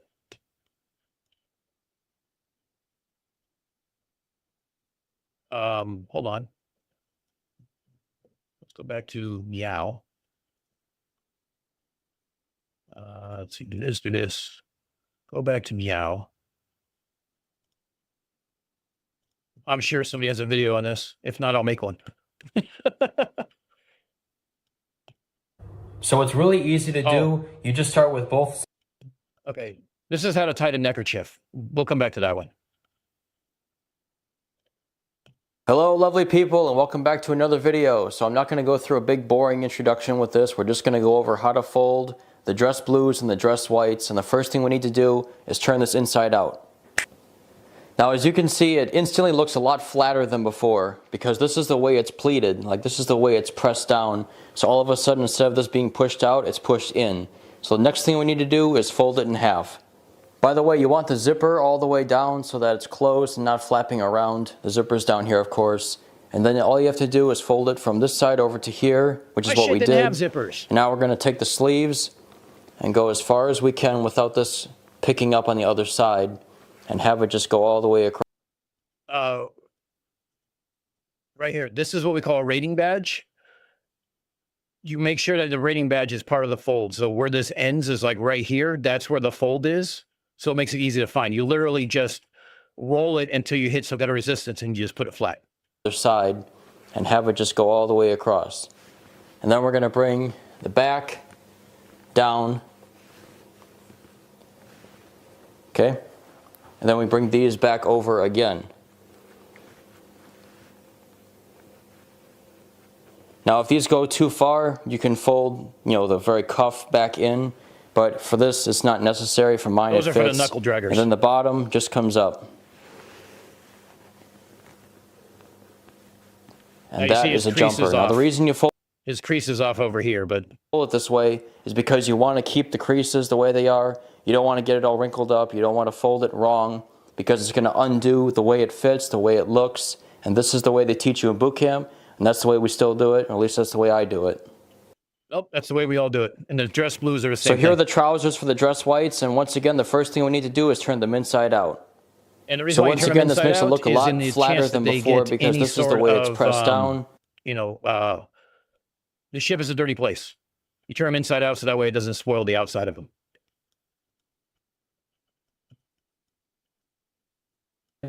And just bring it in. And we're going to take the other side, bring it in, and they should line up, and then we just bring it over. Guess what? You got your folded pants.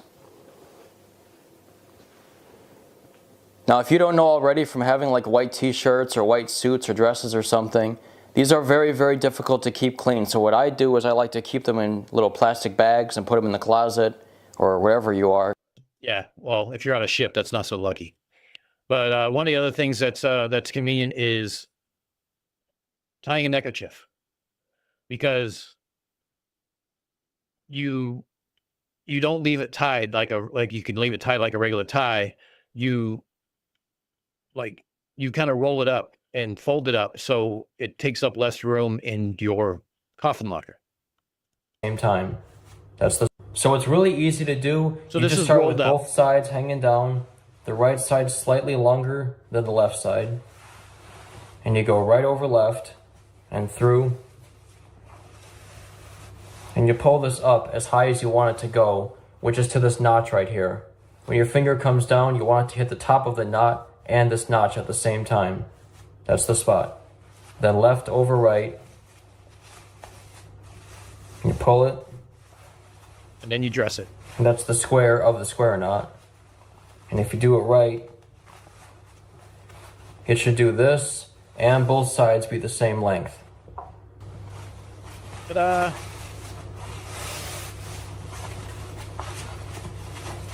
I'll happily admit that I've lived for weeks in an APC, sleeping in the driver's compartment quite often. I wouldn't last a week on a sub. Well, now here's the other thing. So being on an aircraft carrier, we have Gidon stores, which is snacks, and like at the time you could buy CD players, CDs, what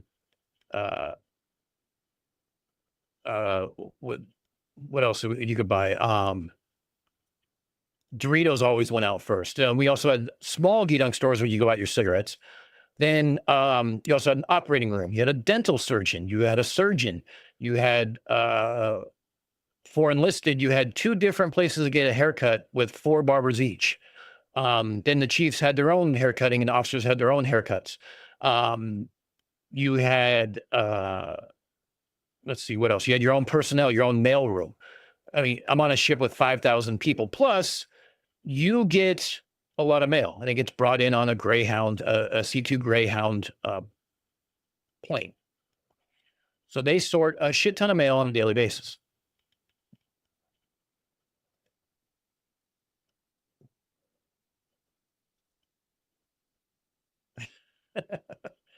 Now here's the funny thing. Proby, when you talk about like you learn to sleep, like I slept in the underneath the water break of the forward catapult. So that's the equivalent of a bus hitting a wall 150 miles an hour, 3 feet above your head. There's no amount of insulation that's going to stop that sound or the vibration. You learn to sleep through it. You might start with earplugs. You might start wearing cans over your head from like on the flight deck, but eventually you learn to sleep through it. But a general quarter siren heads up, you wake up right away. It's like being a dad. You hear your kid cry, you wake up. You could be dead asleep. You hear your kid cry, you're up.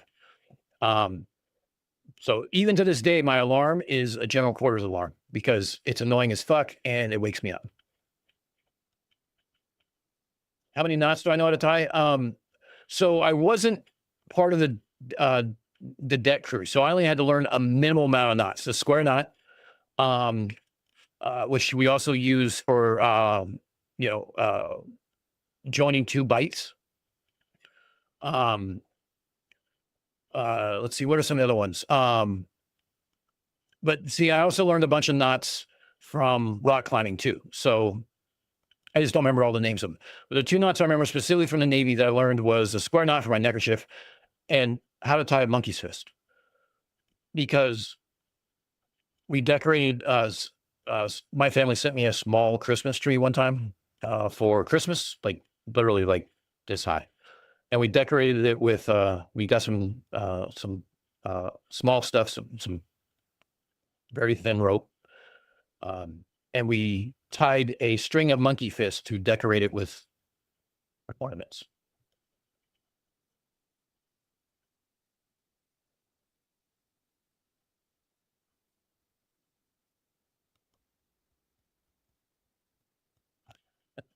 Yeah, on top of the gearbox is definitely it.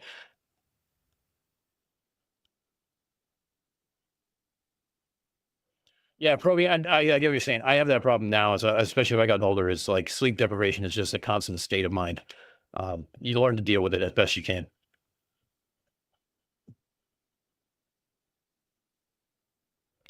So, yeah, that's basically all I had today.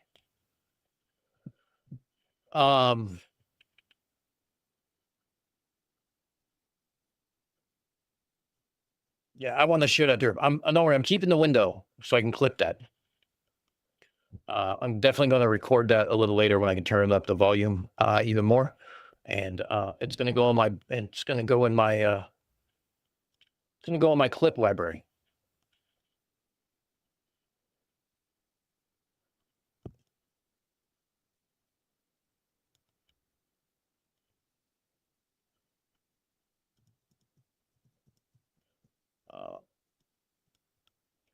All right, so took care of that.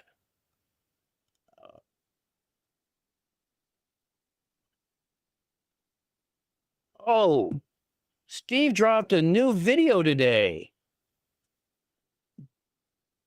Steve's creepy van dropped a new video.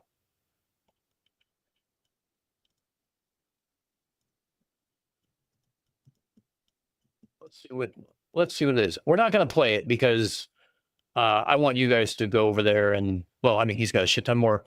He's got a lot more people than I do on his channel. He's got Shit, he's got 1,100 fucking subs. See what happens when you do quality work? You get a lot of subs. You know what? I'll watch that. We'll watch it, but I want everyone to go there and watch it, give him the watch hours. I don't know if he's monetized or not, but it matters. Here's the thing. How many of your crewmates snored? So Bruce, here's the funny thing. The admin guy, his name was Darnell. He was, I don't know, 5'5", and he snored like a fucking freight train. Like we banned him from certain areas where he got like, no, you need to go sleep over here. He was terrible. It was like, I was one of the few people who could actually sleep in the same like alcove that he was in because it didn't bother me.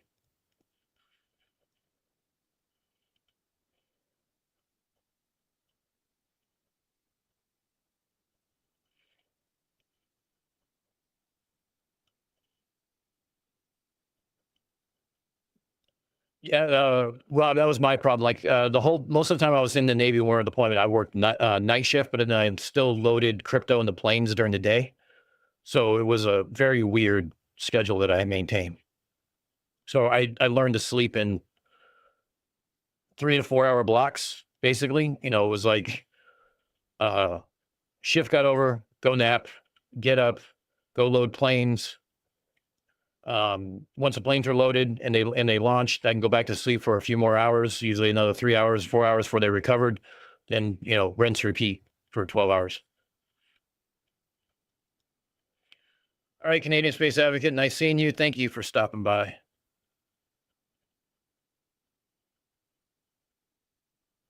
Yeah, Proby, I make it a point of not going into Discord and causing trouble and stuff like that.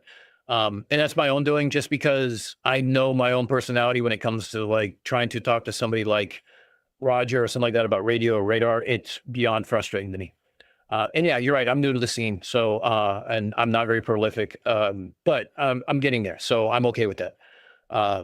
Steve does quality work, and I appreciate that you saying that my work is quality. I've tried to kind of up it, and satire to me is a wonderful tool, and I love it.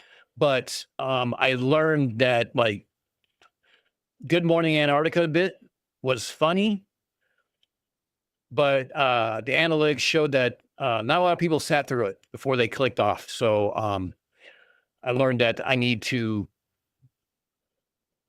if I'm going to do that, I need to either shorten it or I need to preface it with a better description or a better title. So that's kind of where that's where I stood with that. But I don't want to get in the clickbait titles. I don't want to get into, you know, things like that. But let's bring this over. Let's bring this over.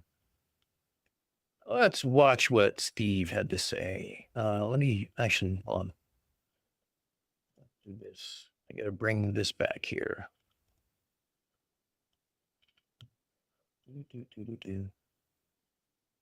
Nope. That's fine.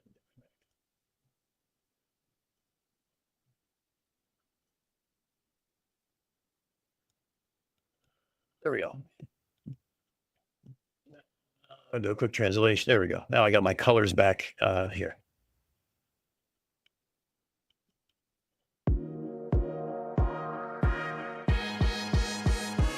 Dave Weiss.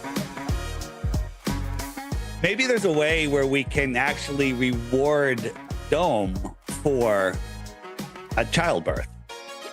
I think that's a great idea. What's a MetaMask address? I have no idea. I don't know anything about crypto. I was in the solar power business. I worked at a big solar power company. What is the sun? Don't ask me. We don't know. Okay. Started my own solar power finance and development company with a couple of partners, and it was doing great. But my truth seeking was getting in the way. It was literally getting in the way. And the sun is in charge of men's cycles. I can only make unsupported claims based on ideas about what's above us. That I'm doing it for money. You're selling your app. Why isn't the truth free? You know, Archaics, why don't you do everything for free? You know? This is so we know where to send. How much does Dave actually do of his work, or does he just take from others? The freedom to, aka freedom, right? September 11th. This has been in the in the media and in movies for decades. You know, they've been telling you that the dome airdrop is coming September 11th. September 11th. Well, it's finally here. The pre-programming has been out there for decades, telling us about 9/11. Some people think it had to do with the World Trade Center, but that's actually not the case. It has to do with dome shot. So we're calling it the dome drop.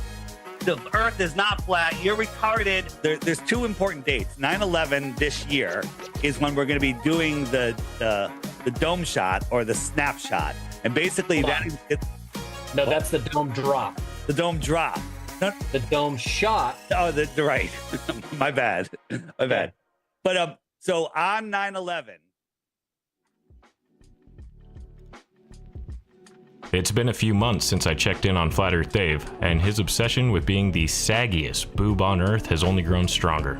Earlier in April of this year, I discovered a number of SEC violations tied to Dave's crypto coin, Dome Shot.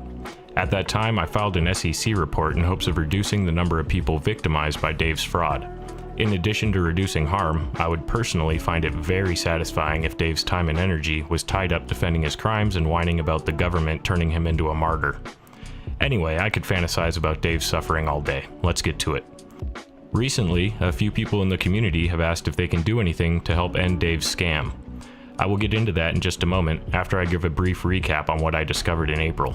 Of course, it goes without saying that Dave has been doing more crimes and saying some super weird stuff since we last checked in. And that's what we're going to look at today. My name is Steve, and this is my totally not creepy van. Ignore your survival instincts and hop in the back. This one's going to take us on a trip. I love the way Steve words that.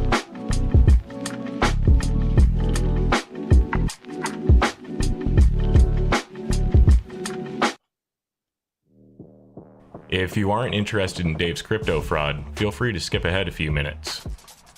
As I said before, I filed an SEC report earlier this year in April due to the multiple violations I discovered. That report and all the evidence supporting my claims is available on my community tab. The evidence also exists on the Pulse chain, so it can be verified by anyone at any time. I encourage you to verify this information yourself if you hold on to any doubts. Links to the Pulse Chain Explorer will be in the description of this video. To summarize my findings, Dave and his buddy Matt Long, founder of Dome Shot, have been selling Dome Shot as an unregistered security since April 2024. In fact, I filed my SEC report on Dome Shot's first birthday. Selling unregistered securities is a felony by itself, but Matt and Dave don't stop there. They have also been publishing promotional material without proper and sufficient legal disclaimers. And lastly, a significant amount of Dome Shot has been blatantly wash traded through an unmanned wallet or smart contract. Smart contracts are pre-programmed to behave a certain way on a blockchain, and this particular smart contract is programmed to receive and then send large amounts of Dome Shot instantly, incurring no real market risk in the transaction. These fake transactions manipulate the market by making the coin look more popular and like it's in high demand. In turn, the artificially inflated demand leads to an artificially inflated price. Now, this wouldn't be a Dave Weiss certified felony if it wasn't coated in a thick layer of hypocrisy. Here you can see the smart contract that has been wash trading Dome Shot. And here are the tokens it is holding. Ordo Templi Orientis is a hermetic society with strong ties to European Freemasonry. This guy, You don't know anything about these men other than literally cannot stop telling on himself. He is uncontrollably recording himself, vocalizing his crimes, then posting it on the internet. weird, right? But all three of them were involved in pushing a crypto coin several years ago. They had their own show that stopped abruptly when the SEC came after them, right? Because a lot of people, including myself, lost significant amounts of money, and each one of those violations comes with 25 years in prison. Please don't stop, Dave. You absolute potato. And that brings me to my next point. Some people in the community have been asking if there's any way they can actively help, and there is. I posted this in MC Toon's Discord server a couple months ago. I have given Dave Weiss plenty of time to respond to my allegations relating to Dome Shot. He has chosen not to respond. Given his refusal to provide an explanation and his continued promotion of Dome Shot, I want to shine some light on a way to reduce the damage he continues to cause. The SEC considers both the severity of harm and the number of complaints when prioritizing enforcement. If you want to see the SEC prioritize Dave's case, you can file your own SEC complaint. If you choose to do so, you can find the link to file a complaint in the description of this video. I can't tell you what to select in your SEC complaint because that would be legal advice, and I'm not a lawyer. But I will tell you what my allegations are, and those are that Dome Shot appears to be an unregistered security based on how it's promoted, distributed, and controlled. You are not exposing yourself to legal risk by filing a good faith complaint, and you can file anonymously if you prefer. All my evidence was obtained legally via the public blockchain ledger, archived records via the Wayback Machine, and public marketing material. Please do not submit a complaint because I told you to do so. Complaints should be grounded in the goal of preventing harm and reducing the number of people affected. This is the roadmap for Dome Shot from their white paper. We just started Q4 2025, and I have been on the edge of my seat waiting to see how this coin has been growing and progressing. Alright, let's see. Q2 2025, continued alliances in the truth and freedom communities to offer discounts for transactions made with Dome Shot for merchandise events, etc. That one didn't happen, but I'm sure that's just an outlier. Let's see, Q3 2025, Flat Earth app to integrate in-app Dome purchases and transactions. This is huge. This is why Dome Shot was made in the first place. This gives Dome Shot actual utility. Let's see what Dome Shot holders can exchange it for. When you get it, use my referral code. And then you'll get a point and 1,000,000 Dome cryptocurrency. You get 11 points, you get your subscription for free or whatever. Oh, wow. Just the monthly subscription to Dave's app. Dave, you're the one that set the $11 a month subscription price to your app. Allowing people to pay for that with Dome Shot doesn't make that Dome Shot worth $11. Are you in constant physical pain being that dumb? Alright, now for the good stuff. I know why you get in the van. You like that strange shit. That fever dream content. I got it. I got it. You're weird for that, though. Maybe there's a way where we can actually reward Dome for a childbirth. I think that's a great idea. Maybe there's a way where we can actually reward Dome for a childbirth. I think that's a great idea. That is the creepiest, weirdest shit I've ever heard you say, Dave. Matt was left dazed by that statement. He agreed with you out of sheer confusion and trust. Hey, quick question, Dave. What the f was that? And that's not the worst of it. This clip here is over a year old, but due to the sheer amount of garbage that Dave puts online, I only recently discovered it. These two weirdos show us just how detached from reality they truly are. The pre-programming has been out there for decades, telling us about 9/11, 9/11. Some people think it had to do with the World Trade Center, but that's actually not the case.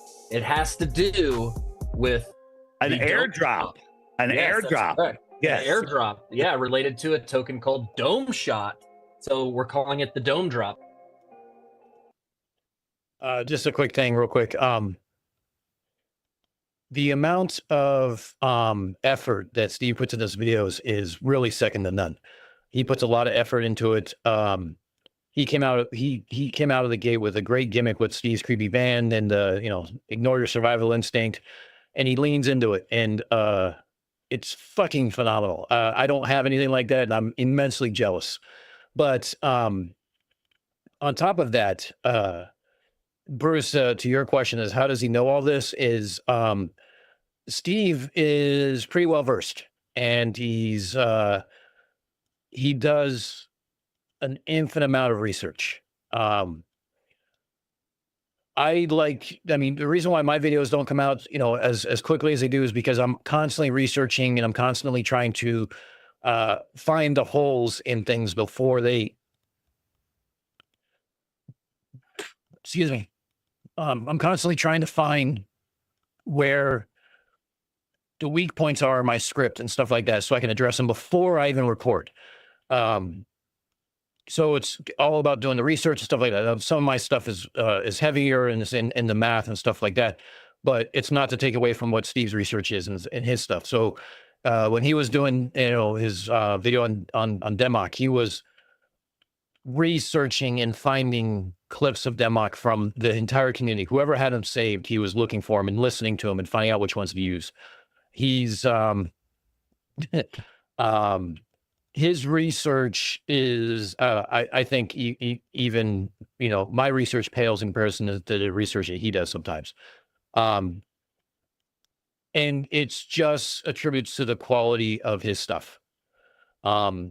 He had a look that he wanted to go with, and he stuck with it and everything else. So my look is, well, this. And, but, he leans into it. Like mine's more of, like grungy back alley kind of stuff where we take apart all this shit and beat it into submission. It's like a cross between a back alley and a speakeasy. We serve rum. we have fun, point and laugh, but at the same time and dismiss it and move on and show why it's wrong. Steve does the exact same thing in his own thing, and the fact that he has this homogenous kind of look and thing behind his whole channel is just, I mean, like I said, I'm green with envy. His work is top notch, and actually, my paradigm shift, the Stupid Revolutions video was in direct reply, I guess you could say, or directly influenced by his Flurf Daddy videos that he did. Just the amount of research that he did, the amount of effort he put into it is like, I need to up my game. And I'm still not there yet. So I have talked to Steve though, and I'm hoping to learn some fancy little tricks from him.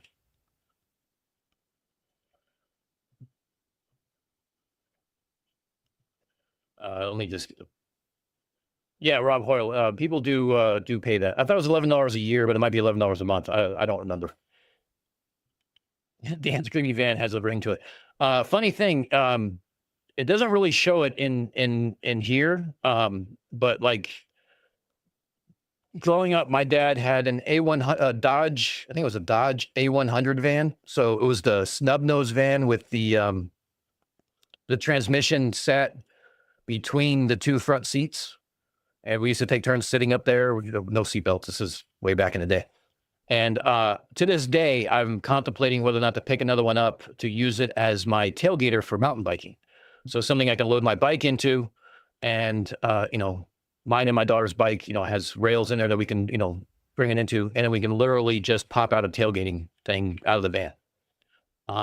To me, that would be cool and it'd be fun, but. So yeah, I kind of want my own, California style van to roll around into my mountain biking spots. I think it would be fun.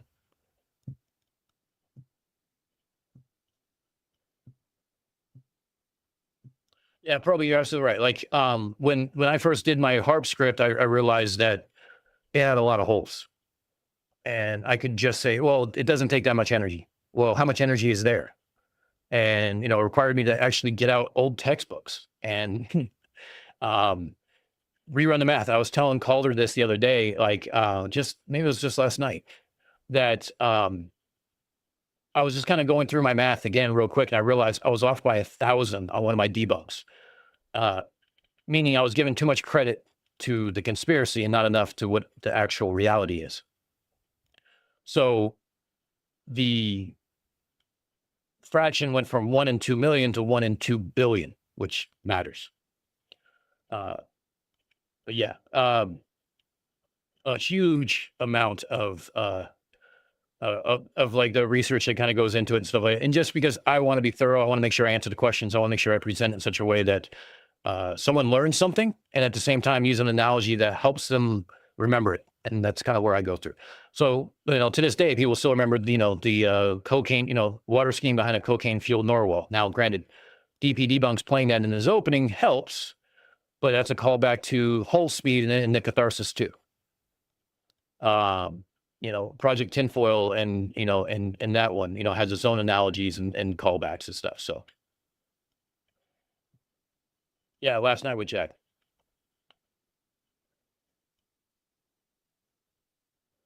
So Bruce, to be honest, that was the hardest part.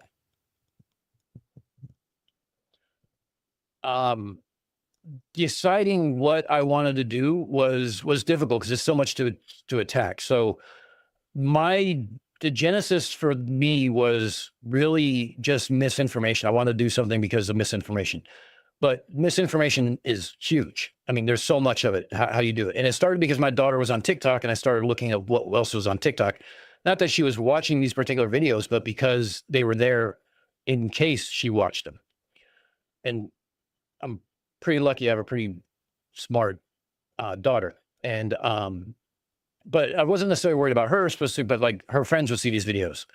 So it was like, well, I got to jump in the ring, even though I'd already been, following, Simon Dad, FTFE, MC Toon, and a few others. And then when Battle of the Beams came out as the Globe Killer, that was right in my wheelhouse. So I'm like, well, fuck it. I'll do this as my first one. And I did it on Discord and stuff like that. So I find what I know, and I do the research because, like, I'm not saying people do this, but let's say I had a topic that I'm not familiar with, and I want to do a debunk video on it, and I could just, put into ChatGPT or something like that and say, I want to create a script based off of this, and it spits it out. Well, if you don't know the topic, because AI can be wrong, there's inherently going to be errors in there that are going to be called out by anybody who knows. And if there's one thing that we know that there's enough cherry picking going on in the conspiracy world that they'll tear it apart. So I would say stick with what you know to start with. And then if you want to, and once you understand the, kind of like what your style is like, my style is foul-mouthed sailor with sarcasm. Lean into it. And, it's not saying that I'm always going to talk about radar or radio or something like that. That just happens to be a lot of my background. It's what I know. So, but I also wanted to get into philosophy of science. And I know that there's other ones out there. I also wanted to get into like Whole Speed that I know from, growing up on the ocean and being around sailboats.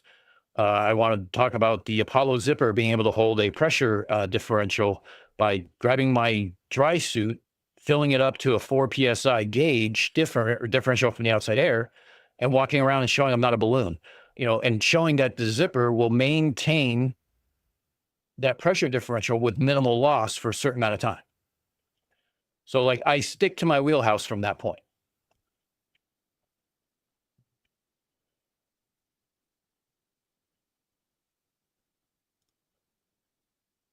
Yeah, Flurfurter. Okay, so Flurfurter is one of my is one of my compadres from the shitter Twitter. Twitter shitter. And he does a lot of content on there making fun of Flurfs and stuff like that. And he's done a lot of good work over there. If you guys are on Twitter, definitely give Flurfurter a follow. He is fucking hilarious. And he calls out the bullshit. But he and I have worked on all sorts of different things, and it's content creation is hard. My hardest part for me is editing, because my ADHD does not take kindly to it. I work all day. I can only do it at night. So I work, 3 or 4 hours, and then I put it away and come back the next night. The editing for the paradigm shift video, the stupid revolutions, took me 12 hours spread over 4 days. That's this kind of stuff that you kind of have to kind of get into. But I would say that if you're going to get into it, first and foremost, just write a list. Here, let me show you. Here's my list. Oops. Here's my list of topics that I want to talk about. So Patrolling the Ice Wall, Catharsis 2, HARP Conspiracies, Fiber Optics versus Satellites, Apollo 11 Interview. That's something I'm still working on. 5G distance records for VHF radio. Satelloons versus Satellites, the Apollo Zipper, GPS cell towers, Bluetooth vaccines. You know, all these are based off of more or less what I know, what my specialty is, which is telecommunications. You know, Rogue Waves is another one. It's one I actually did on Discord the other night. I'm gonna actually turn that into a video. The speed of light, radio measurements. This is with Marcus. Oh God, Marcus, don't look at that. I spelled your last name wrong. Then I did it again. A couple things having to do with work in for an internet service provider that I do now. Add to it, and then some declassified stuff. So I make sure it's not just flat Earth. It's about conspiracies, which is again overloading. But the idea is to find stuff that you enjoy working on, because you're going to be hearing your voice a long time while editing. And you're going to be researching a topic for a long time. You're going to be going over that topic a long time. So make it something that you enjoy and know so you can avoid pitfalls.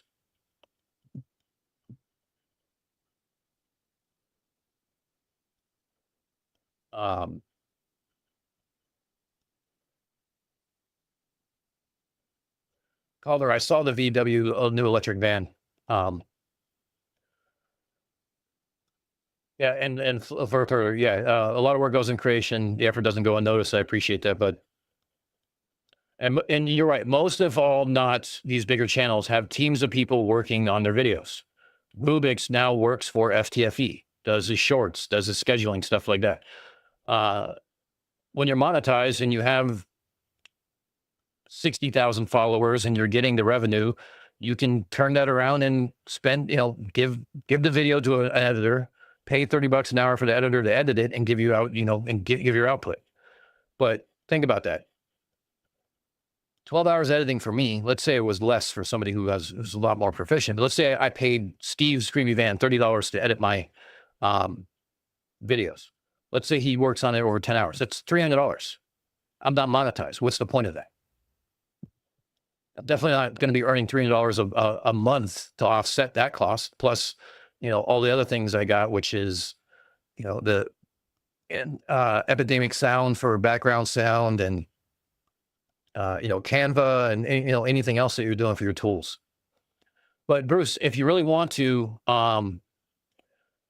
reach out to me on Discord if you're on Discord, or just shoot me an email. It's in the channel description. It's just unfornicated@gmail.com. And we can set up some time to talk on Discord or a phone call and kind of walk you through it and stuff like that. But yeah, doing all the solo work is rough, Blurf. You're right. I like to do debunk videos. I don't know anything about content creation. I'm just talking about just to debunk the subject matter. I mean, content creation itself is evolution. Most things you're going to find out is like, your first 50 videos are going to be shit. Pure and simple. You're learning as you go. You can take a master class on Resolve, which is a free software, and learn about editing and spend 4 months learning about that, how someone else does it and how it's used. But until you actually start doing it for you and your style, that's where things get disconnected. And, and to Proby's point, like, I have people who help. Joe Black does some of my animations, like the animation of the bubble of a 1,500 mile bubble of radar coverage, and then it spans out to the whole flat Earth map and how many it is. He created that for me. He asked me to make a donation to Critical Things GoFundMe as a thank you. People like Icy Spin, CK, Monkey, Monkey Cat Pat Pat, even the Drunk Debunk Show, the DP Debunks. There's a lot of material that people are out there correlating and collecting that's available that you just have to ask.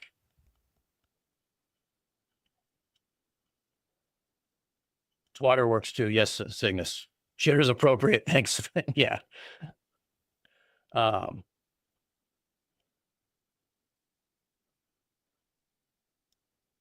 Steel City, that can be fun. I was going to do that for for April's Fools. I was going to take a conspiracy of my own creation and run with it. I think it's gonna be fucking hilarious.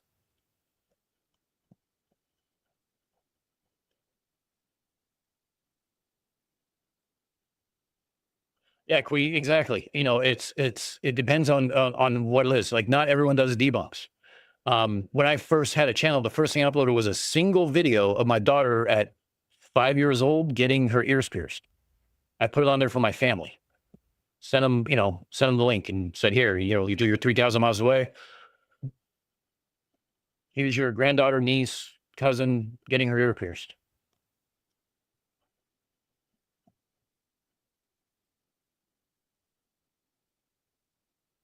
Oh yeah, no, Proby, you're absolutely right with the pressure differential. But what I wanted to show is they all talk about the Velcro and the zipper, right? Not the fact that it has layers. So the fact that my zipper can maintain a pressure differential outside, not in water where the pressure helps close the zipper and stuff like that. So, and 4 PSI, so I don't look like a fucking balloon. Like, I don't look like the kid from A Christmas Story walking around like this. I actually can move, handle tools and everything else. Demonstrates that it works. That's all I was going to do about it.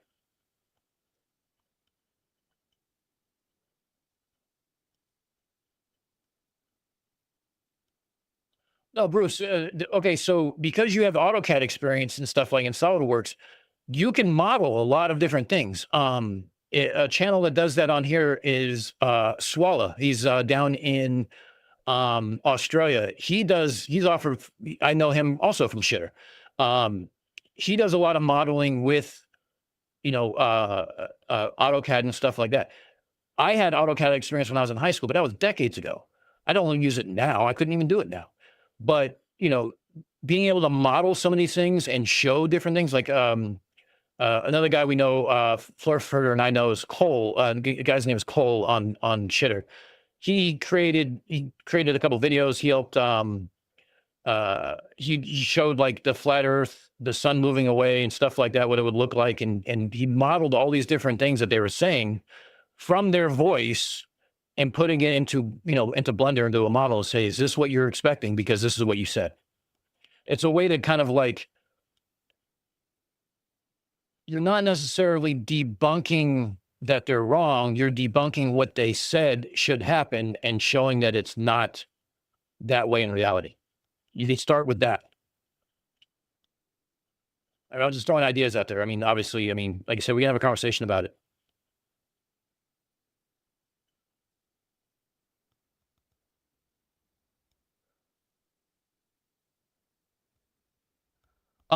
You're looking at it, Bruce. I use Notepad.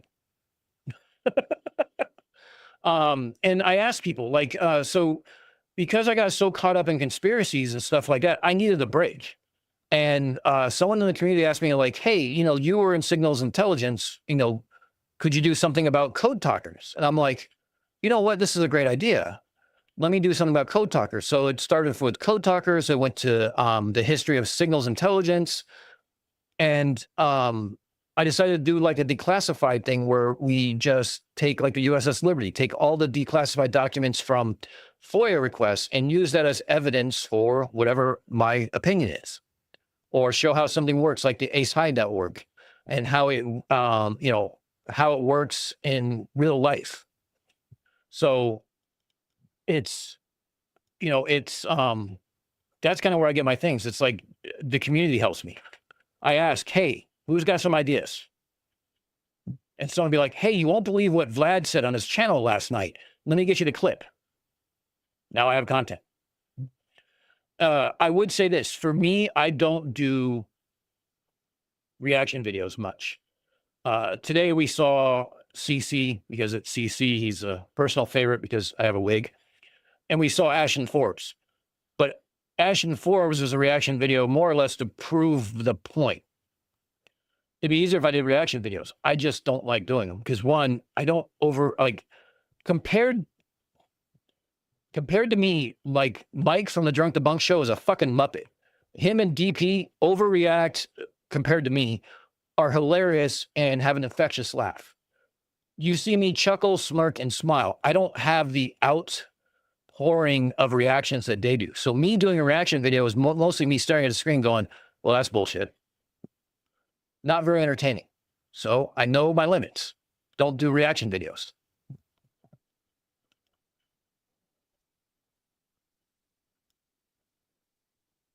Yeah, probably. It was hilarious. And I love doing that. Just like I loved doing the dingo fence with DP. I love collaborating. I mean, I helped collaborate on here's a funny thing, fun fact for you guys.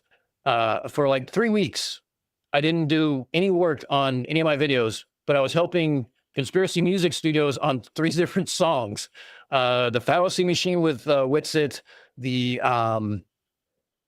Ironworks 92 million, and the CC It's All Bullshit songs. I worked on all 3 of those with them. So being able to collaborate with other creators is a huge help because they return the favor. You know, they tag my channel in their things. They promote my channel on their live streams, like Steve's Creepy Van has done multiple times.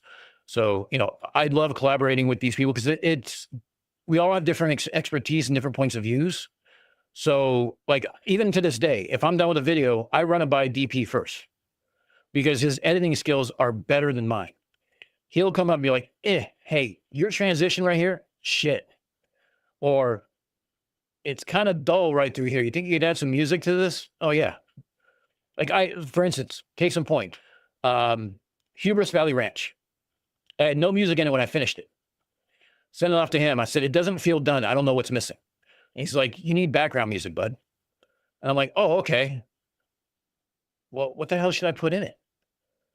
And just talking with him, he's like, you know, think of like, you know, like down home bluesy kind of stuff that's like real energetic at first and then just downplays from there. Well, I switched it up. It was like downplayed at first. And then once we said, you know, Hubris Valley Ranch the first time, then it upbeat from there. And he's like, no, your way was better.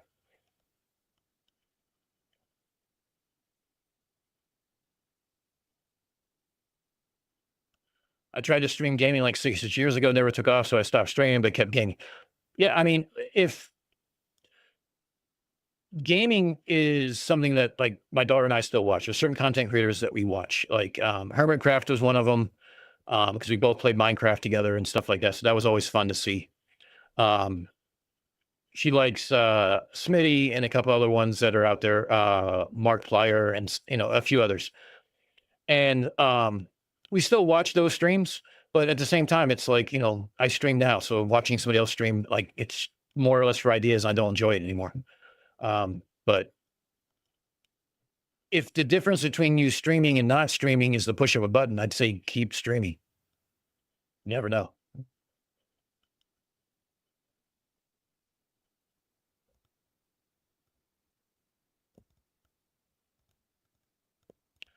Rob Hoyle, that would be awesome. Like I said, I cover some of the history to break the derp. There'd be a lot more, you know, there'd be a lot of benefit to that. You know, some of the hidden history and stuff like, and that's kind of what started the declassified version of like me doing these things was what's some things that I'm passionate about, like Code Talkers, which is something that is, you know, from my background in SIGINT, that I think is undertold. It's a story that was undertold and wasn't told enough. And, you know, the hurdles that they faced coming back after saving the war and, you know, and the treatment they got to me was something that is not talked enough.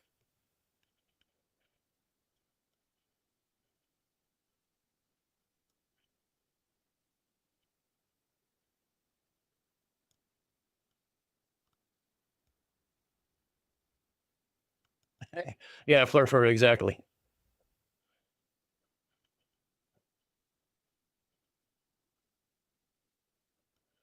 Probably you're right, but I mean the difference is I don't have a neoprene dry suit. I have a tri-laminate, so it's got laminate. It's got 3 layers of laminate underneath, and then it's got the Corda outside cover. So it's a little different. That allows me to mimic a little more of like a what the spacesuit would be. It's not the same thing, obviously, But they have like what 23 different layers and stuff like that. I don't have any sort of obviously environmental controls or anything like that. But it's enough to just kind of show. It's just a demonstration is all it is. A zipper can hold a pressure differential. So take your Velcro and zipper bullshit and throw it out the window.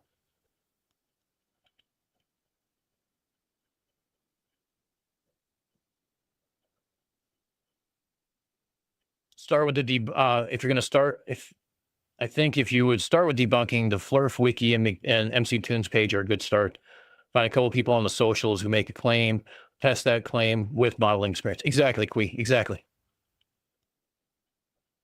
It's more or less proving their claim wrong is what it is. Because a lot of us we don't necessarily prove the claim wrong. We try to correct them, right? But they're willfully ignorant. No, I don't think there's a lot of effort to prove what their claims are. Now, granted, they just change their claim, but you're forcing them to change their claim over and over again. That is just as valuable as proving how wrong they are. It's, you don't have to do, you don't have either. It's not even a dichotomy where you need to do one or the other. You can do both. But having that model experience, you literally, and like Flurf said about the sun video, he showed a sun at different altitudes. He had a slider for different altitudes. He had a slider for different distances. And again, proved it all wrong. Like, where's the vanishing point? How does this work? Why don't we see it go down? He did everything to scale. You can do that modeling. There you go. Any idea when DP will start streaming again? Yeah, I miss his streams too. He's had a lot going on. It's moving, finding a house, moving, the adventure moving in. He had some personal stuff to go through regarding work and family stuff and other personal stuff going on. And he then after the streamathon, he got sick because he got no sleep for a weekend. He's starting to come back now. We're actually working on, he and I were working together on something about, what was it? We're going to be playing Space Engineers with Mike from the Drunk Debunk Show. So 3 idiots, Derp Avengers, playing Space Engineers with only one of us having ever played it before, and that's DP.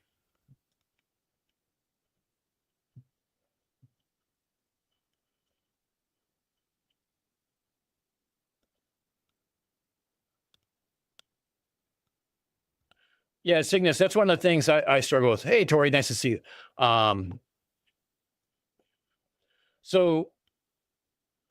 Bruce, I started using OneNote.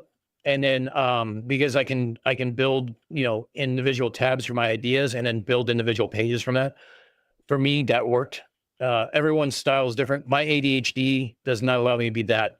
It does not allow me to be that organized because I have notes all over the place. It's not, it takes me 2 days to decipher what the fuck I put into it. Now I take it to a point where I just have a list and I'm like, I'm going to tackle this next. Like, for instance, we're doing harp. Like we're doing harp right now. So we're going to say, recording now. Okay. So what's the next one? Well, I think I'm going to start working on speed of light next.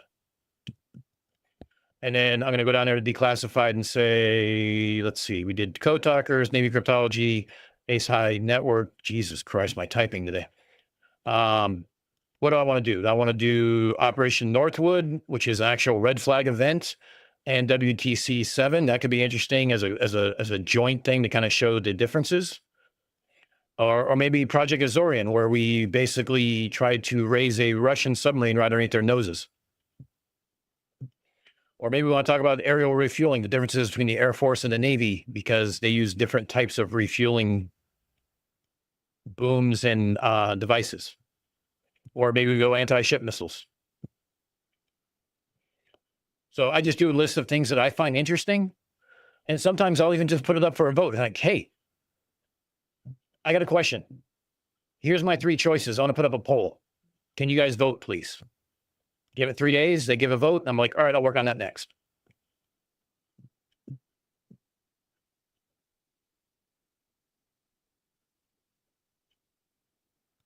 Let's see.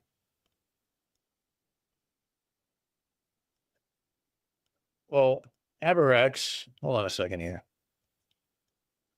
I need to fix a few things. Let's see. What the fungal?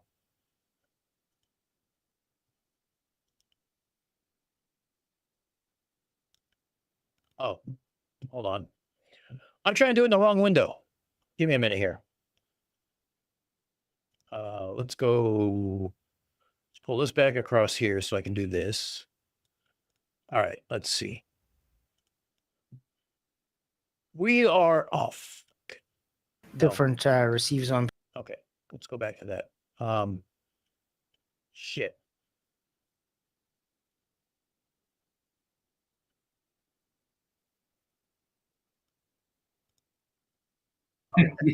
Yeah. You're going to learn now that Craig is now a radar man in the Navy too. So And he was a cabin boy. He was a cabin boy, He's a service. potato peeler. Okay. But for the low price of 250. I've been streaming for about 53 hours, so But for the low price of $250, if you're that Was it around desperate, 134? that eager to debate me, that you would radar, right? I've been streaming for about 53 hours. So Stop that. Radar Stop stops for a at second. hard distance. Wow, he Stop already that for a starts with a second. straw man. Where's your radar horizon when you're checking the sun with radar? Okay, sorry, I had to find that again because I needed to clip it and I just closed the wrong window. Sorry you had to hear that one more time. Bear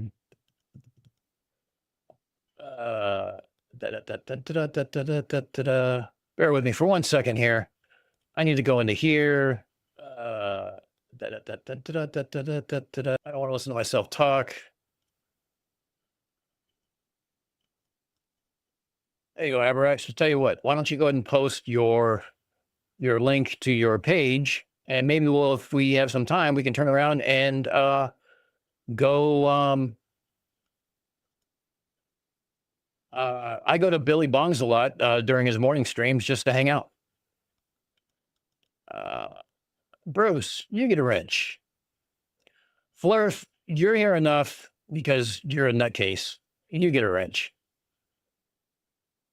Who else is missing? Yes, I'm basically Vlad's channel. Everyone gets a wrench, but that's because I want people to post links and stuff like that. But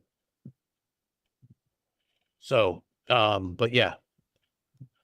Background noise annoys me. Yeah, I got to learn to get better with the volume. I need to lower the volume a little more for my voice.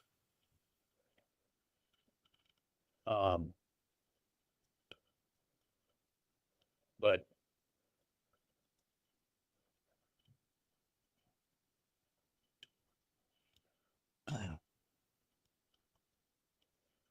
Marcus, didn't see you in time. Hopefully you're still here. Goodbye. Thanks for stopping by. Appreciate it. Yeah, Andy's been swamped too. He's been doing some stuff.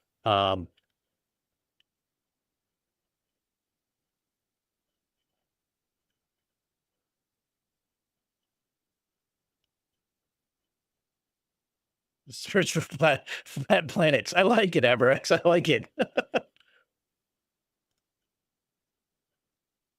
So Proby, I'm not necessarily going to go into the speed of light. I'm just going to go into the different experiments that we found since the 1800s that got us there. Just to kind of go over the setup of the experiments and kind of why it worked and how they were able to do that.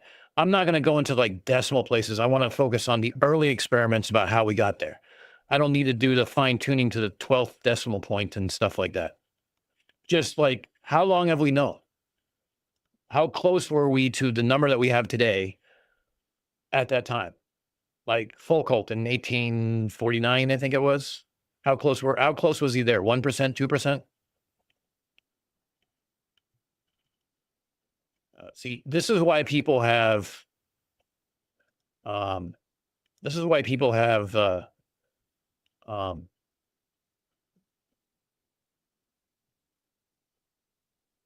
oh, thank you. Yeah, I did. I saved that too. This is why people have wrenches, so they can post links. Again, you guys are helping out.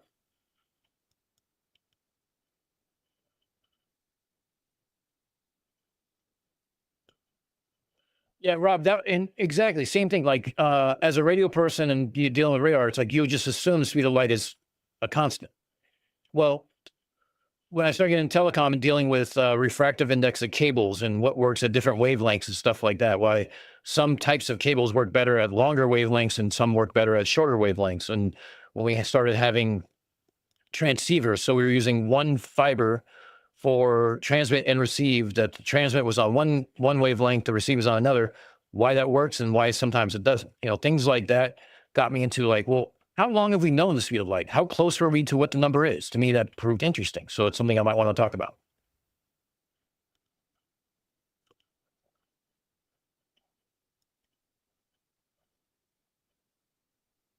Yeah, just throwing out well, just like patches, throwing out wrenches.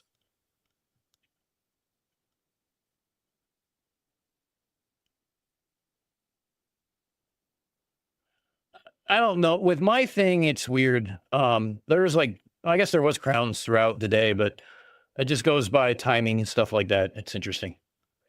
All right, Aberax, thank you for your post. Let's see. Let's click here.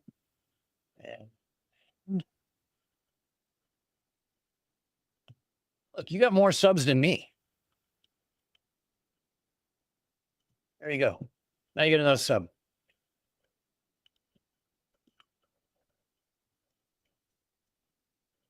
Calder or Monkey are picking on Demok. Oh, that sounds like fun. Ask him if his mother is still his sister.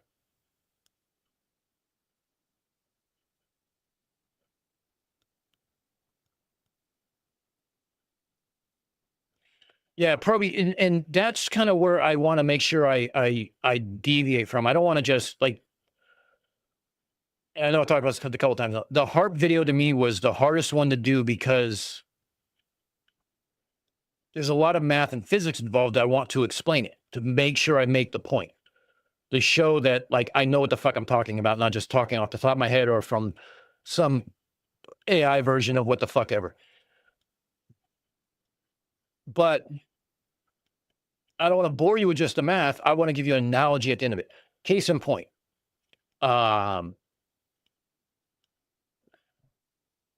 Heating up of the ionosphere is what HARP does.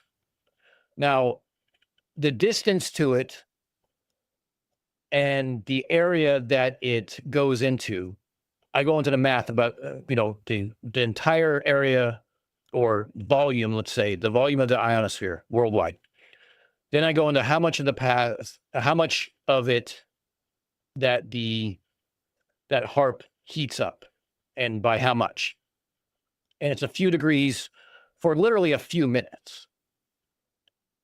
And it's 1 kilometer per 2 billion kilometers in volume because it's a 40-kilometer patch, but it's only a few meters deep. So I do the math to explain all that. Well, that doesn't mean shit. But here's an analogy for you. Imagine an Olympic-sized swimming pool. 1/2 billionth of an Olympic-sized swimming pool would be equivalent to a 1/4 teaspoon of a swimming pool heated up a couple of degrees Celsius for a couple minutes. Now that sticks with you, right?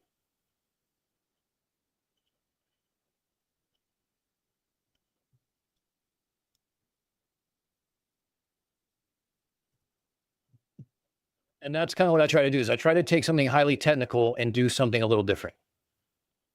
Oh yeah, the bouncing balls. Yeah, I love that one. Thanks, Bruce. That one's fun.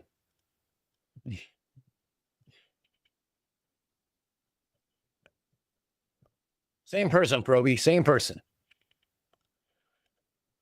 I should watch this video. Let's see what that video is.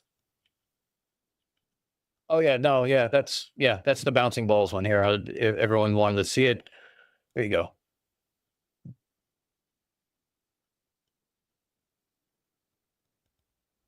Yeah, that's totally what happens on a given day. You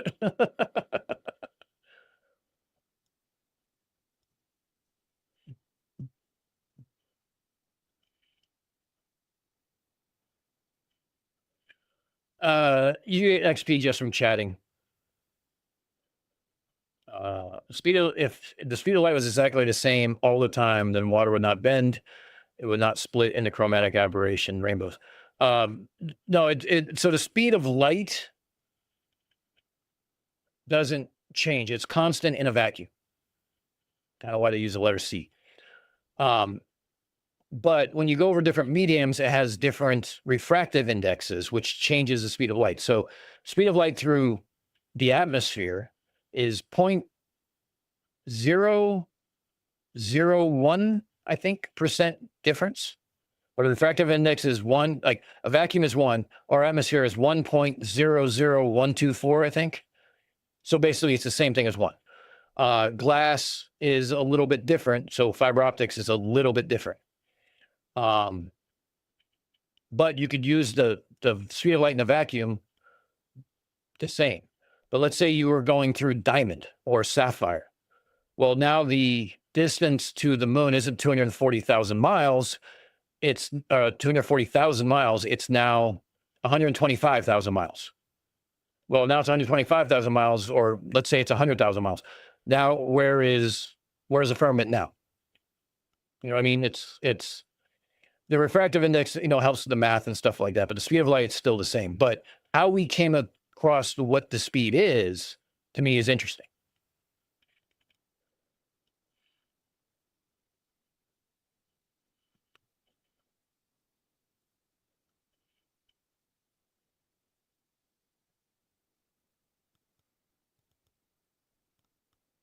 Yeah, Aldebaran, that's exactly it. Most of those are from years ago when I posted full game playthroughs. Okay, yeah. We watch those all the time, my daughter and I, so we'll look at them. I posted our conversation in Vladdy Daddy chat. What conversation was that, Calder?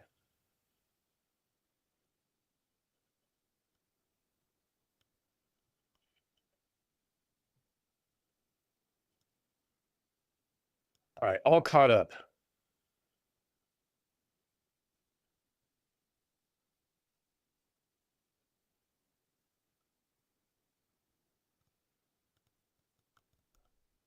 Yes, Tori, good to see you. All right, so yeah, so Bruce, that's kind of this is how I track things.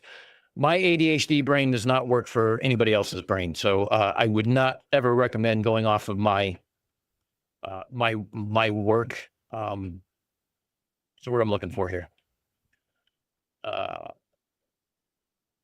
My workflow is very different than most other people's. But I would say start a list first and foremost. What are some things that A, you're good at, B, that you're interested in, and from that list, see what kind of debunking that you can do. So many things of modeling, like the sun one is a great one. Like Flurfur said, it's like you show the Earth going to a vanishing point, how small it gets. Do we see that change in real life?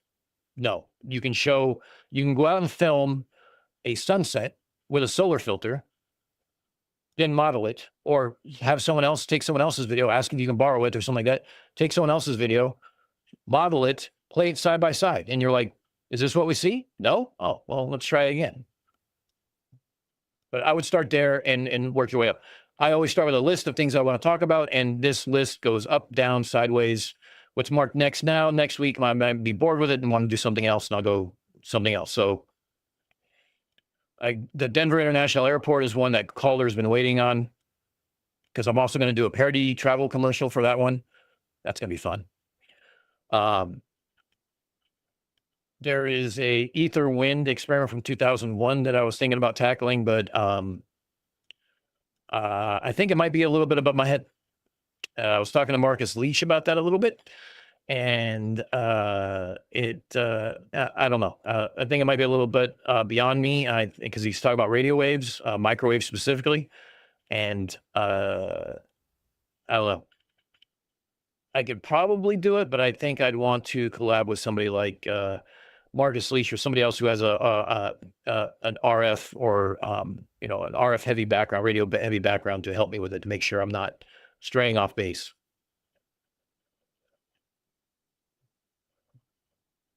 But like talking about how your phone finds a tower, and the physics of a ping, and the Fourier transform, which is math's greatest hit. It's like some of these things are just stuff that I deal with on a day-to-day basis in my work life that I can apply to debunking.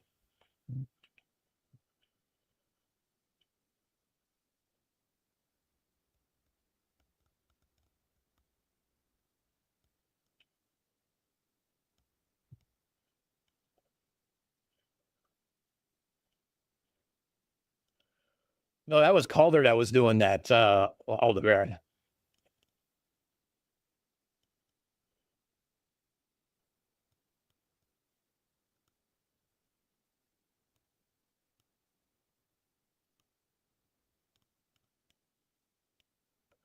Bruce, exactly. And so here's the funny thing is like, you know, we're talking about HAARP sends out 3 megawatts. So the interesting thing about that is the patent that it's based off of calls for gigawatts. So like the patent is from this guy named Eastland. It'll be in the video, but basically, so I'm doing this video. I might do a second video if there's enough traction with this video to where I go over this patent and show how different HAARP is from the patent to begin with, and then show the technical differences between them and why, and what's specific about his patent that isn't implemented and why it doesn't work, and what his patent is actually calling for, because it's the reading of that patent by idiots that you get most of your conspiracies from HAARP.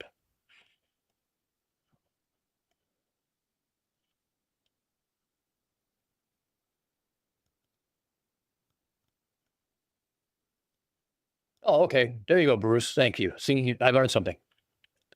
Yeah, I'm a telecommunications engineer. I'm a network engineer. So I work for an internet service provider that's nationwide with some international connections. And I maintain a fiber optic network that goes coast to coast, north, south, and east, west.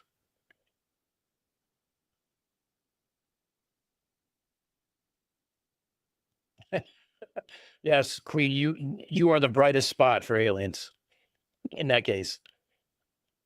But Bruce, that's what it is. Like I do that all day long, so I can talk about why. Like for instance, one of the ones that's not on this list that I was thinking about doing was, oh, actually, I do have it on there: fiber optics versus satellites. Flat earthers, for whatever reason, say that 95% of internet traffic goes over fiber optic cables, undersea cables, but not satellites. Well, there's a reason for that. It comes down to costs, and I have a breakdown of all the costs. I've done Flurfurter's seen this more than a few times on Shitter, where I break down the costs of a satellite versus undersea cables, like for throughput. And then I had other Flurf says, well, the Earth can't be curved because if it was a curvature and this is glass, it would break. Meanwhile, I'm like, they come on fucking spools. They are all curved. And if you know the Flurf who did that, I will send you a t-shirt.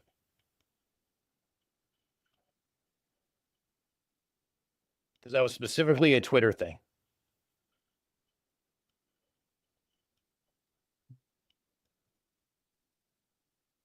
All right, let's finish Steve's thing, and I'll come back to chat and get caught up again. So your marketing campaign is forget 9/11, it's Dome Shot Day. You really thought you would just spit on the slogan of one of the biggest tragedies in this nation's history, and people would just jump on board and be like, oh yay, the dome drops here. World Trade Center's who? F you and f your dome drops, numbnuts. I know bad ideas were wearing their ugly finders that day, because every single one managed to find you guys. Both. Not lying. And for someone who worked down in New York City from the 13th of September until the, I think it was the first week in November, helping with restoration efforts at Ground Zero, go fuck yourself. That's all I got to say. Your wives are still freaks, just not with you. Dave's a saggy boob, and Matt makes them a pair of bitch tits. Instead of saying, you're a grifter, you're this, just give me your best argument. I'm interested in your best argument. Let's talk about it. But they've got nothing. All right, this is my best argument, Dave. This smart contract that has been receiving and sending large amounts of dome shot for no discernible reason, I want to talk about it. I've asked you about it on multiple occasions, and I'm sure it's not like you're ignoring me. That would be silly. I still eagerly await your explanation. I'm not interested in taking your 3 Bitcoin, Dave. I'm here for you. Let's get acquainted, Dave. Have I shown you my totally not creepy van? Oh, and on a completely unrelated note, I received an ominous message today with this screenshot attached. It reads, It would be a crying shame if Flat Earth Dave never addressed the allegations regarding Dome Shot, and this YouTube channel started posting things that might be unbecoming. wow, that's crazy and totally wasn't me. Before wrapping this one up, I want to dedicate some time to just let Dave embarrass himself. Enjoy. Hey, I heard you talking on, I was listening to a couple of streams from the last couple of days, and you're talking about Stonehenge. And I always say, you know, Stonehenge was built in the 50s. It was there before, but they rebuilt it. It's odd that they don't tell us about the renovation. We both have these Tesla coils that are just amazing machines that, you know, without making any claims, the only thing I've seen them do is perform miracles. This is the one I have.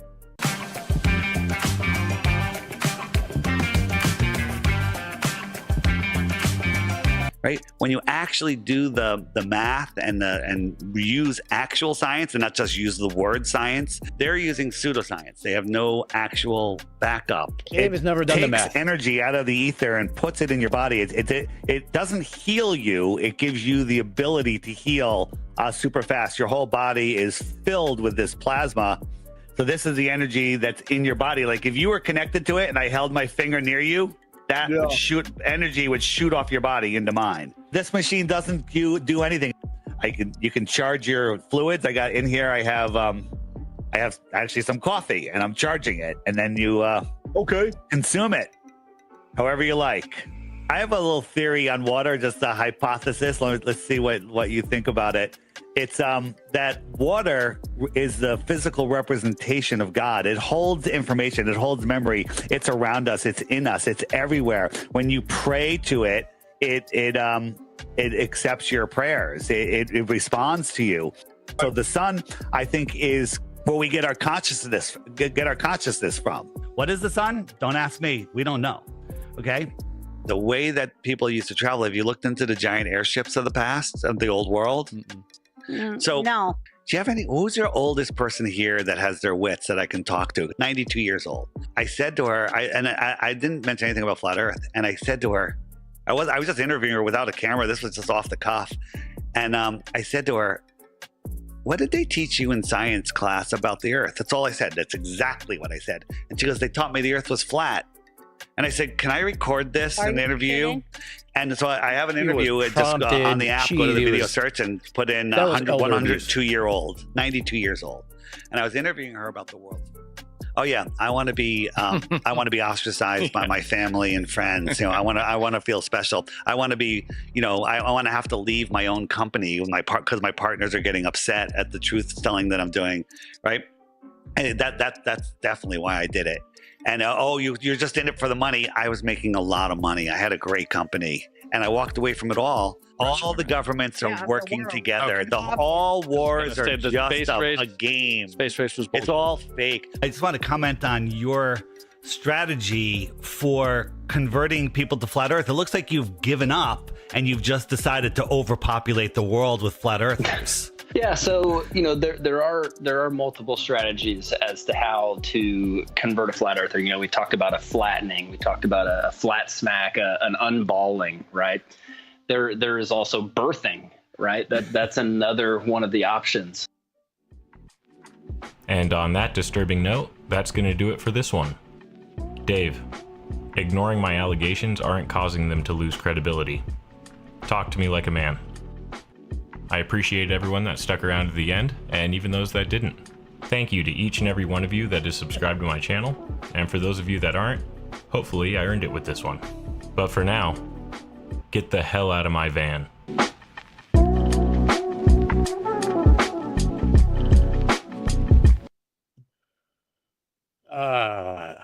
Go watch it, give it a thumbs up. That's all I got to say.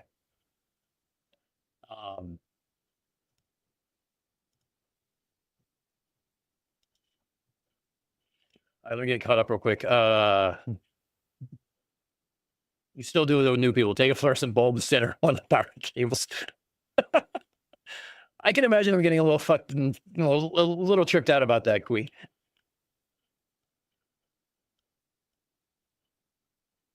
Yeah, probably it's everything. Sounds like something Marjorie. Oh, fuck you, Flurf. God damn it, Flurf. Yes, it was Marjorie Bishop who said that you can't lay cables over a globe because it would break the cables. All right, Flurf.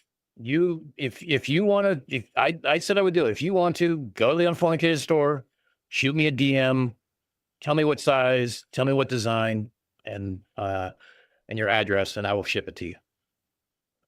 We'll do a giveaway. You kind of had an inside line, but that's all right. I don't mind. I was in school for radiology. Circumstances forced me to withdraw. Okay, well, so do you understand a little bit about radiology and x-rays, right? Van Allenbelt seems to be something right up your alley that you should be able to model and at the same time be able to speak intelligently about. Why not start there?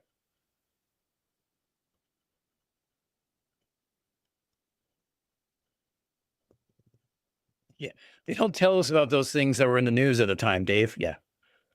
Again, as somebody who was at ground zero for almost 2 months, working day in, day out, living out of a hotel room and or the Windstar van I had that was a cargo area and sleeping on boxes. Yeah, 9/11, go fuck yourself. That's all I got to say. Yeah, charge your foundry fluids. Yeah, embarrassing lies. Yeah.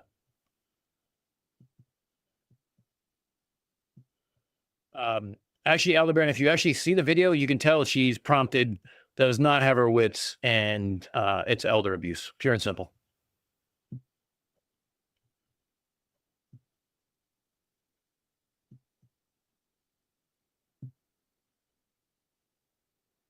Yeah, Proby, so wars are fake. Every intelligence agency works for NASA. Every space agency works for NASA. And all the governments are basically working together under NASA. And he has said those. In fact, I'll find a clip about it was the one that he did with a reporter in his house talking about all the intelligence agencies work for NASA, which I found fucking hilarious.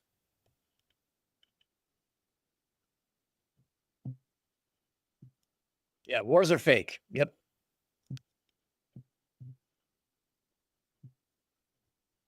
I was promised free candy.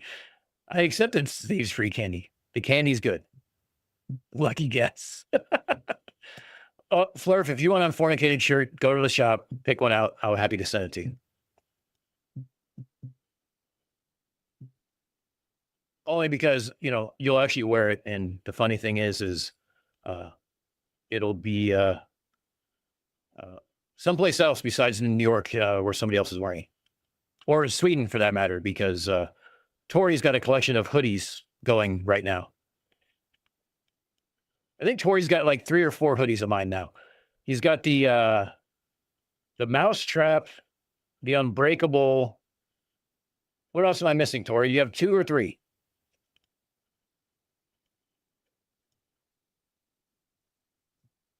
Aldebaran, the only way I can think this is that they literally think the world is Minecraft. So you go out a mile, then you drop down 8 inches. You go out a mile, drop down 8 inches. That is how I think they picture the curvature of the earth. It's the only thing that makes sense.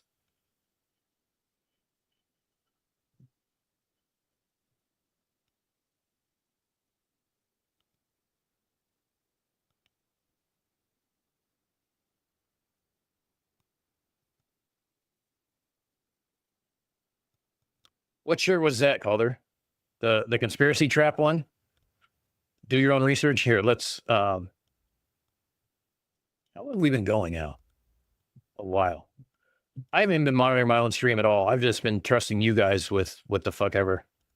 There's still 22 of you guys watching. Let's see. Here we go.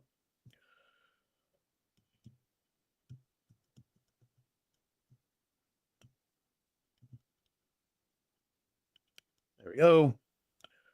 So again, Unbreakable now between November 11th. Order a cup, order a shirt, order a hoodie, take your pick, and all proceeds will go to Native American Veterans Association for Code Talkers. Conspiracy bait, that's the one. The one I'm wearing. Oh, I haven't put this up in the store yet. This was, I don't know if I'm going to.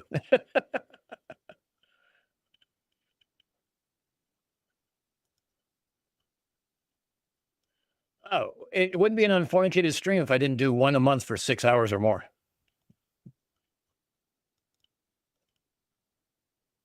See, this is what Mike, from the Drunk to Bunk show alludes to. When you start interacting with chat, time just goes away. Granted, he has like 3 times the audience that I do, but that's beside the point.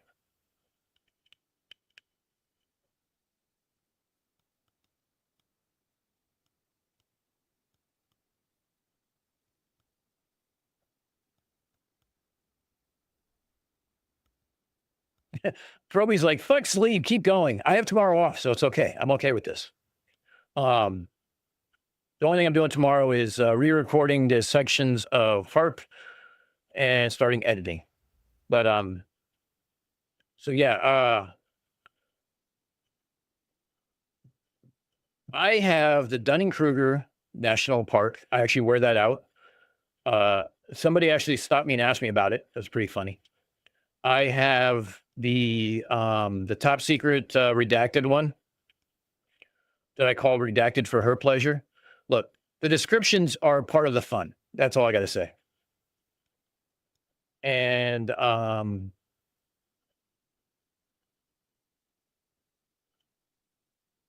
yeah, I want to design a couple other ones and see what's going on.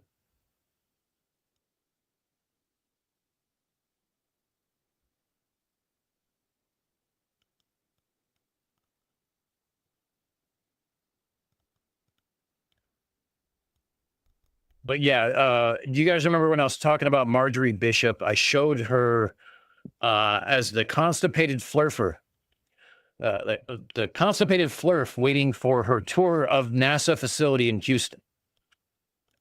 Marjorie's a special sort. She only lives 90 minutes from me and is proof that the public school system is a failure. That'd be Marjorie Bishop in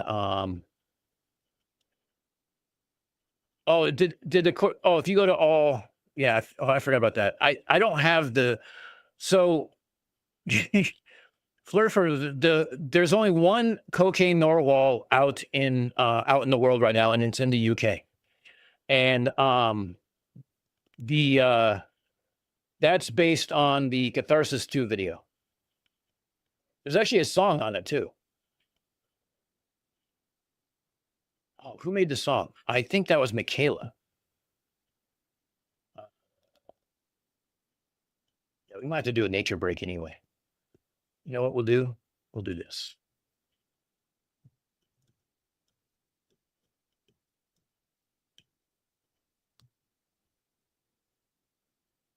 Here's what we're going to do. We are going to go to Conspiracy Music Studios. The first one to say the title of a video from Conspiracy Music Studios is going to get it played, and I'm going to use the restroom.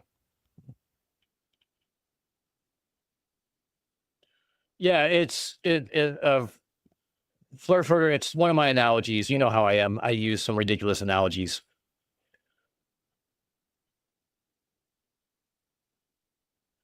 Yeah, true, Bruce, but I can get started on the minimum requirements for high school being subpar.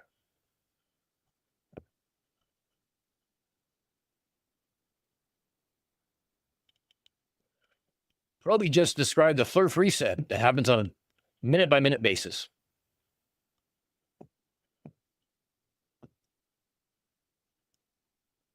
Oh, Aberaxis first.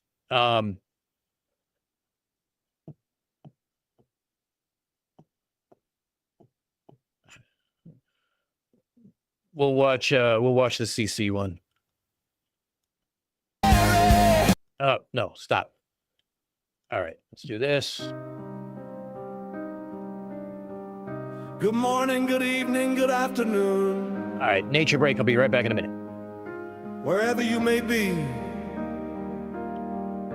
it's a CC here, Chris from New York, Westchester County. They told us lies in school, they sold us space on TV.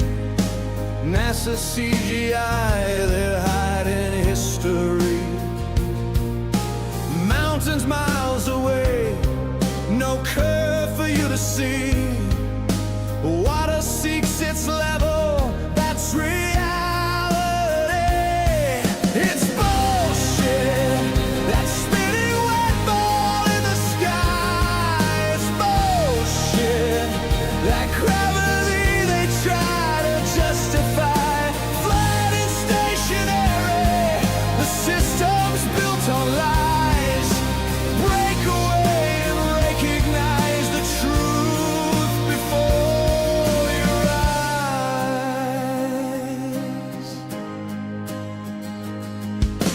Ancient trees as mountains, devil's towers roots. The city ran on water, electricity that shoots. The sun's not 93 million, the moon's not what they claim. It's all projection magic, but they keep on playing games. It's bullshit, that rocket ride to the moon. It's bullshit, Mars ain't coming anytime soon. Flat and stationary, open up your eyes. They can't hide the truth that's written in the skies.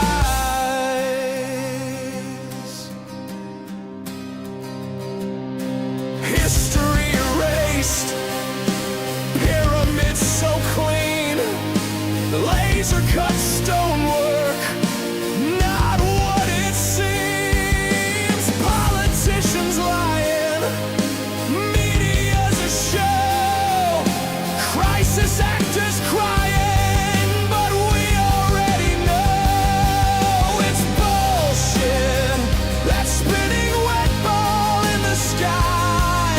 It's bullshit, that gravity they try to justify. Flat and stationary, no spin, no curve, no globe. It's bullshit, plain and simple. That's the truth we know.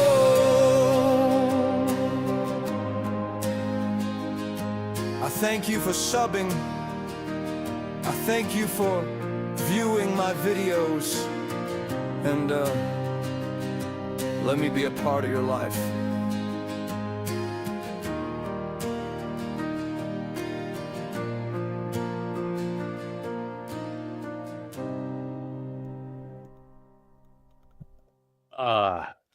Yeah, that is one that I actually helped with, the visuals and stuff like that. So that was that's a favorite of mine, for obvious reasons.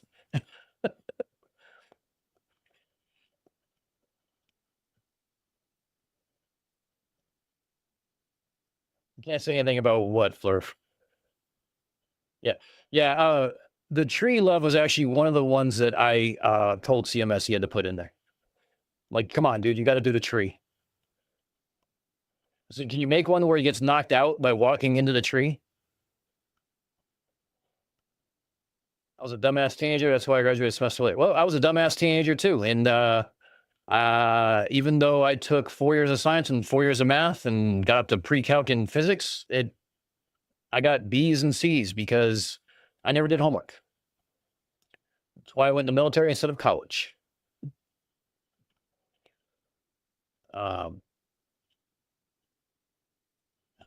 Forgotten middle 80s rock kid.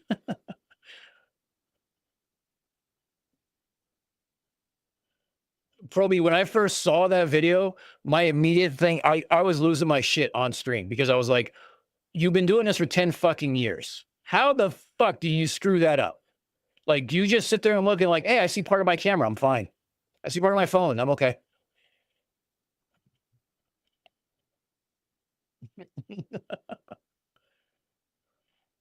But Proby, here's the funny thing. We actually counted all the conspiracies and dog whistles, and we got up to 9.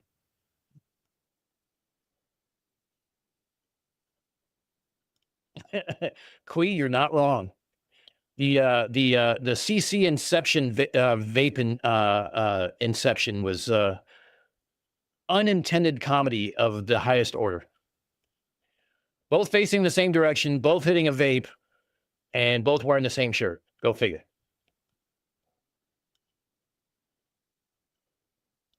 Yeah, Aberax, I don't think you're wrong. I think Winger would take it.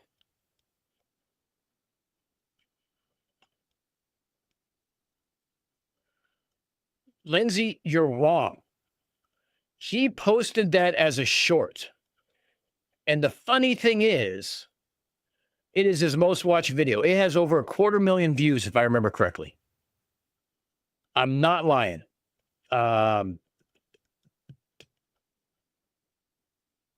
Further, I don't know if you've seen this one. Maybe you have. If you haven't, you're about to.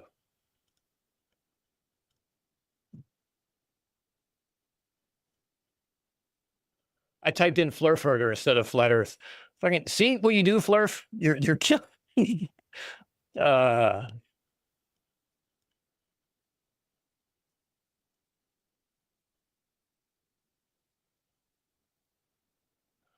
260,000 views. He averages, most he's got is 1,000, 2,000 views. This has 260,000. Every time you watch it, you're putting a nickel in his fucking pocket. And worth it every time.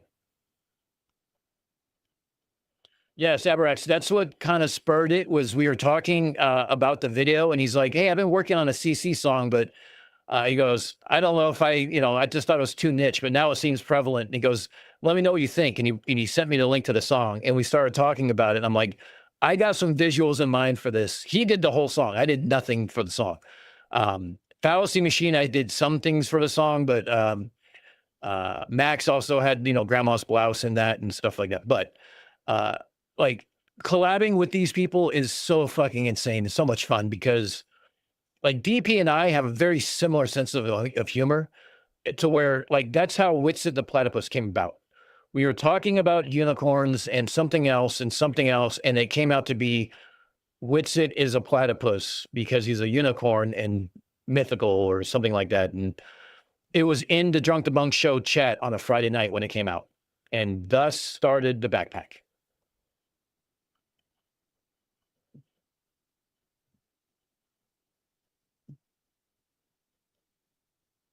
Oh, yeah, Flurf. I mean, your style, my style is very similar in the sense that satire and sarcasm just kind of like rule the way that we deal with things. I blame it because I was raised by someone who was born not far from where you are. So it must have worn off on me, with, the lands of Verners there.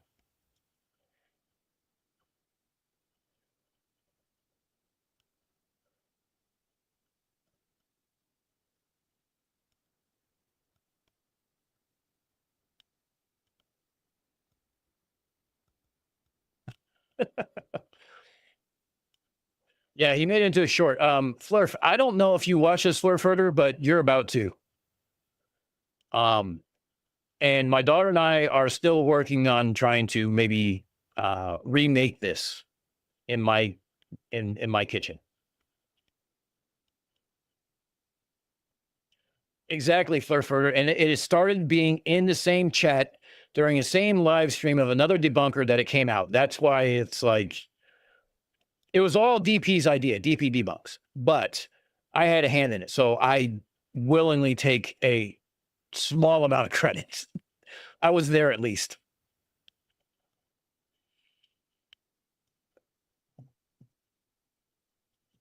Oh, no, not you, Bruce. I was talking to Flurfurter.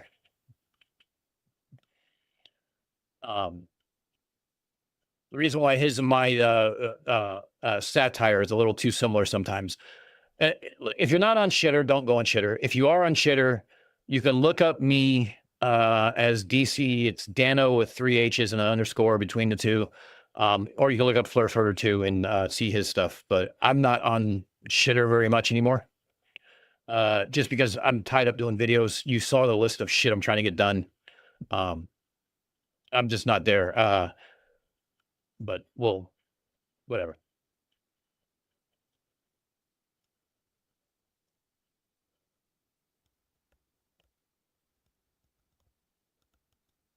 Hey, Flurfer, did you watch the Big Blue USC game? I don't remember who won that. I fell asleep.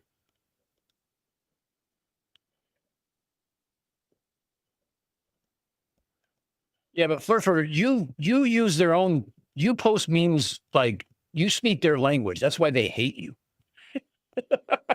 They don't hate me. They just don't understand me yet. They hate you because you do the same thing they do back at them.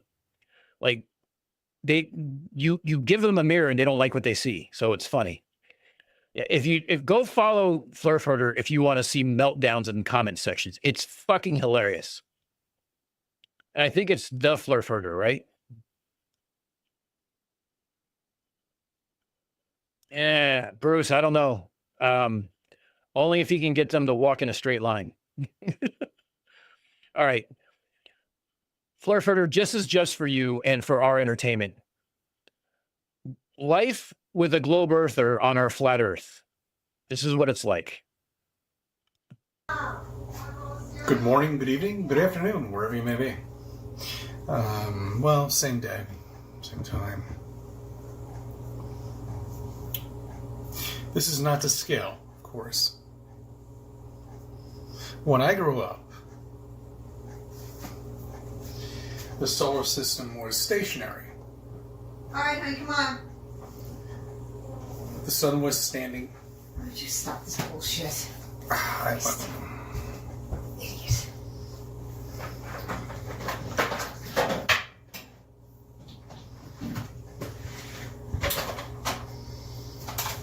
Shouldn't you give me like 5 minutes? No, you've had it all morning, and I'm just freezing, and I'm hungry, and I'm trying to stop cleaning the house.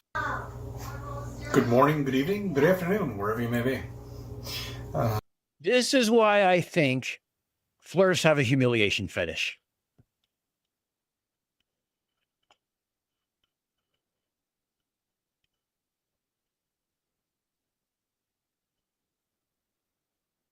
Clearly, she works for NASA. Oh, Jesus. There we go. I didn't realize I was zoomed all the way out like that. Yeah. Fun times.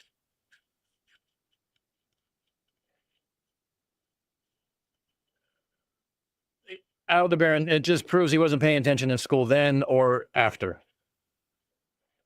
Like, we were all taught that the planets, like, the Earth rotates, the planets rotate, they orbit the sun, and the sun orbits the Milky Way galaxy. That's how it works. It's not that fucking stupid corkscrew meme that goes through and shit like that, that takes everything out of context. No. But he obviously never paid attention in class. He was the one who was like, you know, carving his initials in the desk. And he's probably shaving in the 5th grade because he repeated it so many times. Yeah, so Bruce, this was actually part of a video. And then he clipped the video to make a short of it. And he's got 260,000 views. And there's 2.6 thousand likes. I guarantee you half of them are Globers. Oh, let's see. Hold on. Let me transition this over. Let's see what some of the comments say, because CC is always fun for comments. No, dude, that was just a picture. You're supposed to read the text too. Don't read the caption.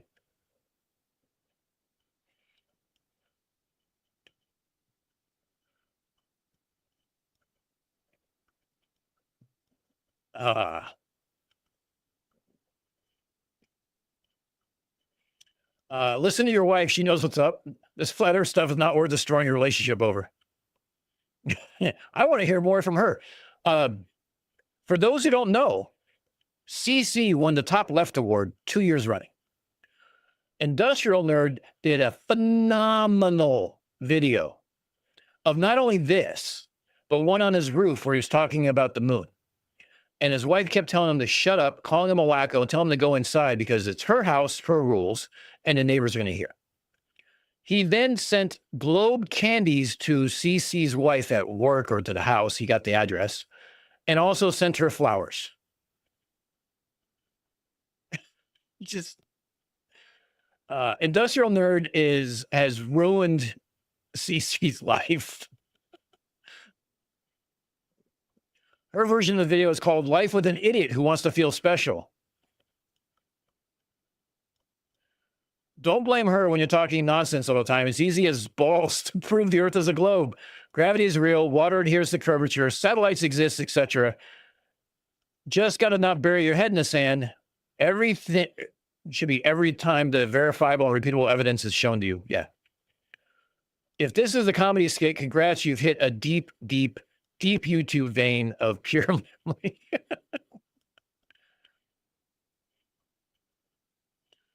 Imagine growing this old and thinking the Earth is flat. Oh, 28 replies? Fuck. I don't want to go through all those. She should start a channel about living with a conspiratard. I'd subscribe to that. So would I.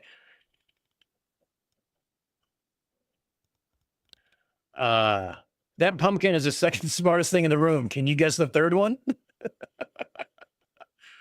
Oh, God.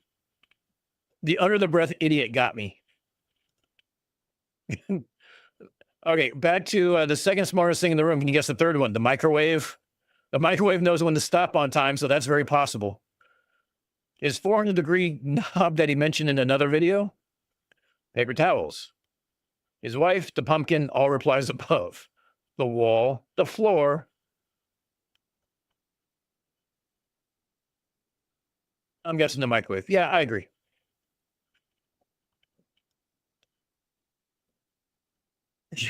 Good morning, good afternoon, good evening, wherever you may be. Geez, I wonder why that is.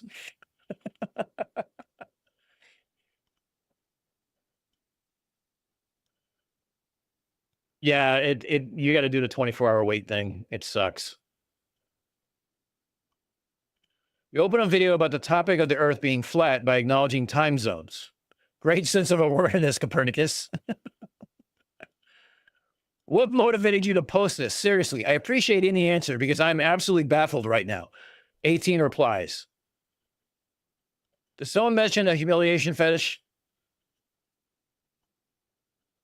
Well, it's 30,000 views at the moment. That's a lot for a channel with 2K subscribers. Maybe for attention? Old people YouTube. Could be he was top post on cringe for a while on Reddit. Oh, that's where he got a lot of his views. Same thing that motivates him to be wrong about the shape of the motherfucking planet. Attention. Yeah, that's how I got here. It was a pity post. He was trying to show his fellow flat earthers what he has to put up with. Poor him. All views are good views when a flirter. If one is batshit crazy and happy to show the world this, then any attention is good attention. Agreed. Man has no shame. Ducats, views. Well, it explains why he makes videos while driving or parked. Facts.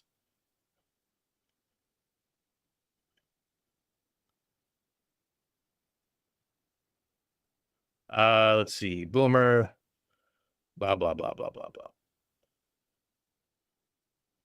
I never realized this was intentionally uploaded. I always assumed he accidentally forgot to edit out a longer video or something like that. It's wild to think that he believed uploading this would accomplish anything other than ridicule. Not wrong. This is your best video by far. The tree is a close second.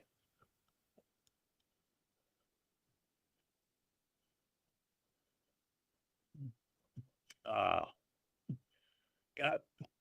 CC videos never cease to disappoint.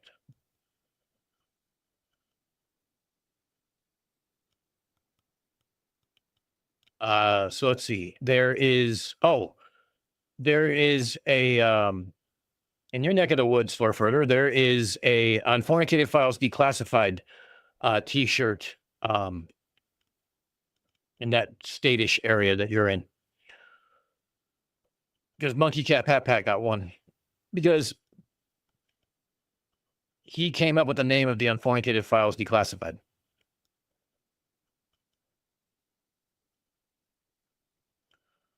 Look, Calder. The Aloha shirt is actually in there. You have to go to all. You have to go to all. It's in there. So you can order one. I didn't realize it was in there. I thought I took it out.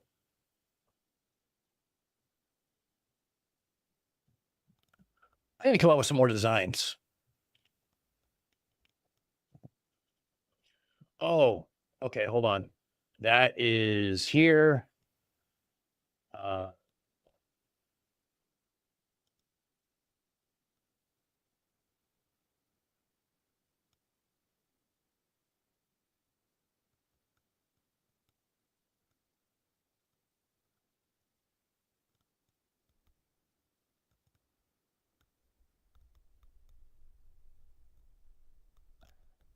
Sorry, I'm just getting caught up with some messages real quick. That was, let's see, my server, Katie. Katie.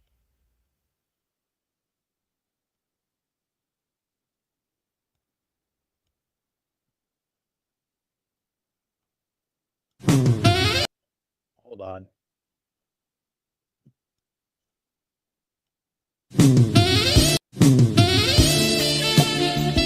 Oops, you guys are not watching it.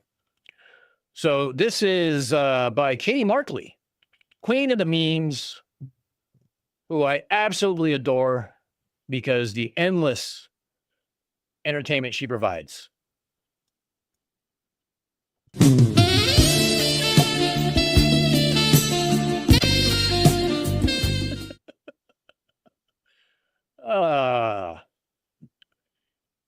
God, I love Katie. She is so much fun.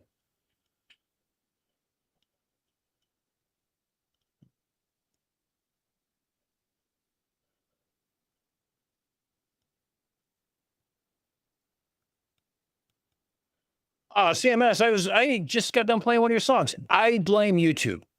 It wasn't really a scheduled live. I kind of threw it together. And because I had a greater than sign in my description, it took me an hour to figure out what the fuck was going on and why I wouldn't schedule. So I was late getting there anyway. Yeah, Katie is the absolute GOAT. I knew you would love that one, Flurf. Let's see.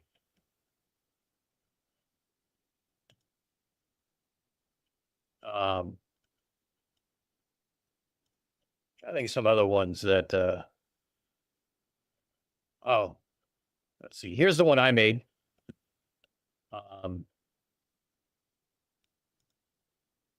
Because of something that the Catsoid said about the angular size of the moon.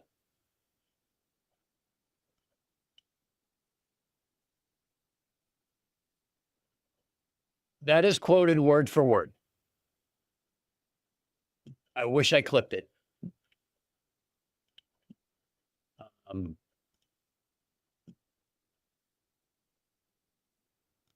Oh, wait, hold on. I forgot. Stop. For everyone here, not that I have a huge reach. Yeah, I played the CC song as I went to take a nature break. This is Katie Markley's channel.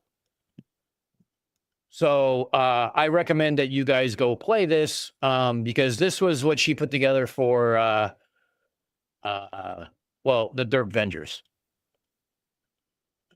Well, we're going to play a little trivia.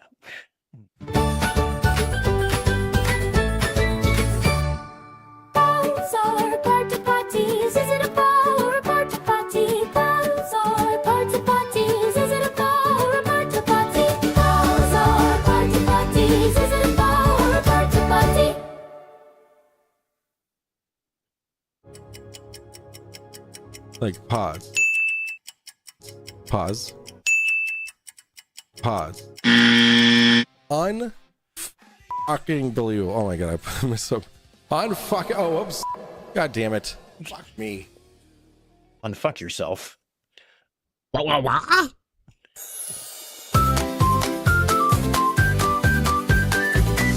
or porta potties? Is it a pa or a porta potty? Pause or porta potties? Drunk debunk, come fuck yourself. Yeah, that's the Derp Vengers for you. I believe Katie actually turned that what as in a into a ringtone for herself. Yeah.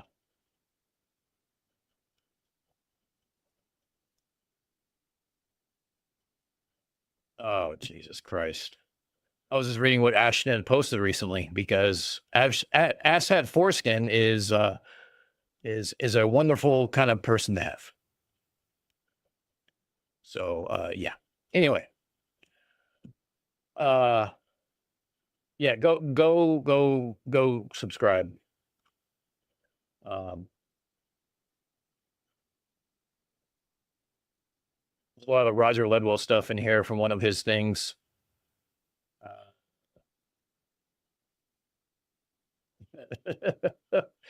There's some Ficatsoid stuff. If you're in the, I'm sure most of you are, if you're in the Discord for Unfornicated, check out the channel of Katie Unleashed and Memes because, yeah, you won't be disappointed.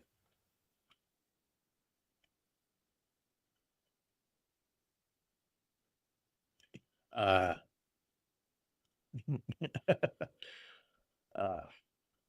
right, so it's now 2:20. We've been going for fucking, I don't know, 6 hours now, plus. How long have we been going? 6 hours now. Cool. Look at that. There's still 22 of you watching for some unknown fucking reason. But you're here, and I greatly appreciate it. I appreciate everybody who stopped by. Oh,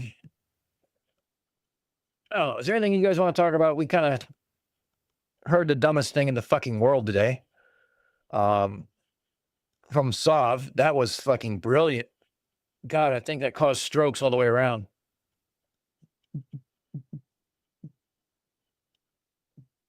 Baron, this is not my longest stream. I have a 9-hour somewhere in my lists, I think. The funny thing is, of live streams, my birthday stream was the shortest at an hour. And my longest was some stupid one that I did. What was that? Let's see. 5, 6, 6, 4, 2, 4, 6. Oh, 4th of July, where we're going over the myths and stuff like that. Yeah, I was drinking heavily that night. But my birthday stream was the shortest one. Go figure. I think because I sent everybody over the tune.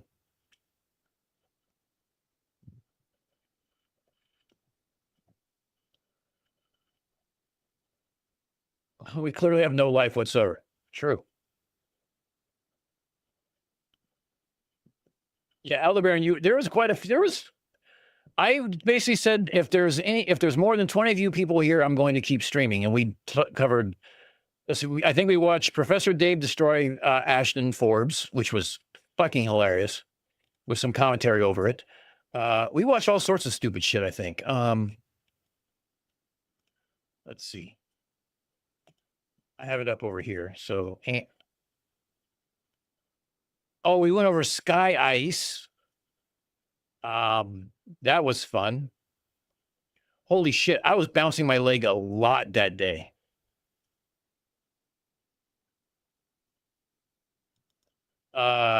We had Discord open. That was fun. We went over Flatten the Curve. Is that what it was? The all the Navy whistleblowers. Asshat Foreskin. more of that. Oh, then we had DP Debunks on. And yeah, we talked for like the last hour and a half. So that explains every fucking thing. It's DP Debunks' fault. I think we were talking about like creative process and stuff. Yeah, Conspiracy Music Studios. Actually, someone brought up a good reason. This needs to be made a song. Hold on. Hold on. Hold on. Because I cannot listen to this shit enough. Right? All right. CMS. Move anything. Surround yourself with pillows, an airbag, something, because the derp that comes from this is crazy. This needs to be a song. And you and I want to collab on this. Now, the funny thing is CMS kind of has a little bit of a background like mine. This is why we kind of like, we don't just talk conspiracies or music or stupid shit. We talk about other things that we share, and I'm not putting it all out there, but it's just it's funny. We have long conversations at times about random shit, and it's fun. We have kids near the same age and stuff like that too, so it's always been fun. I'm not going to give you a short summary. It's one single sentence, okay? Just stand in the middle of the room, turn up the volume, and don't hurt yourself. Make sure you fall on something soft when you stroke out. Hard distance. Wow, he Stop already there for a starts with a second. straw man. Where's your radar horizon when you're checking the sun with radar? Right? There you go. Where is your radar horizon when you're checking the sun with radar?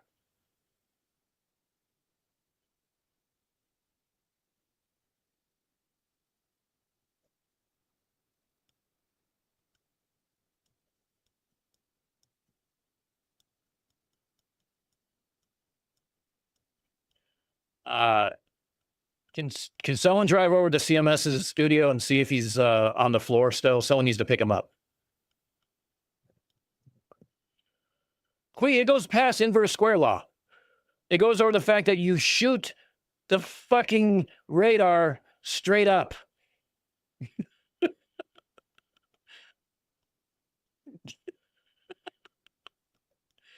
Oh God. It's oh Jesus Christ. Like there's so much stupid in here. That was the one I latched onto.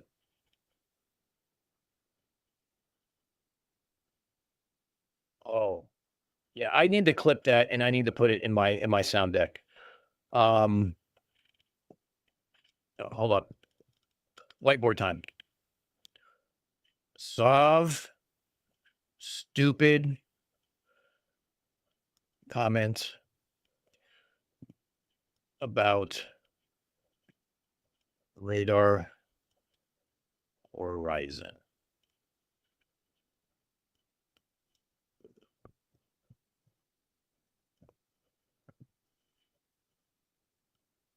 Yeah, Steve, that's the derp answer. That's the simple answer. Yeah, CMS, I think we need a new song for this. Yeah, and Proby and Quee, you're right. They think the inverse square law goes to zero. It never does. So if it never goes to zero, guess what? There's still something to latch onto. The question is, how many photons can you grab to make something out of it?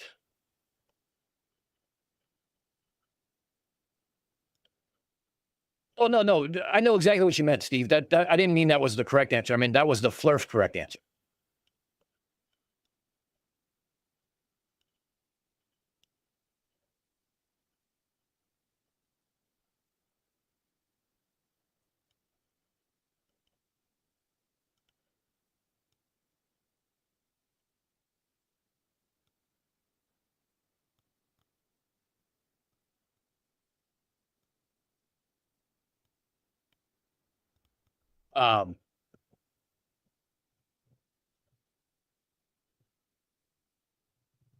You swear the Flat Earth Day said the same thing in the Flat Earth Friday space. Which one was that? Do you say something just like this? Or do you say something else?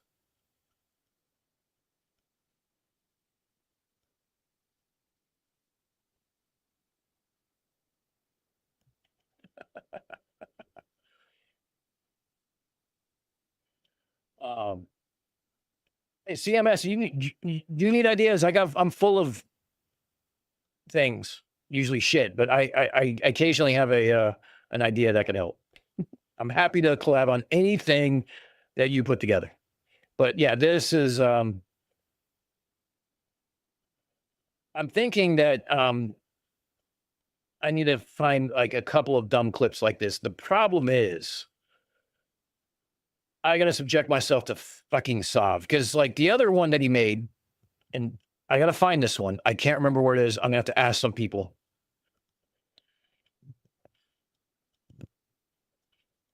This is gonna go more for the Americans, but I'll explain it to the international audience. Sav made a comment that the last time the military fought for American citizens was in 1865, and he wore gray. I'm just gonna let that sit there for a minute.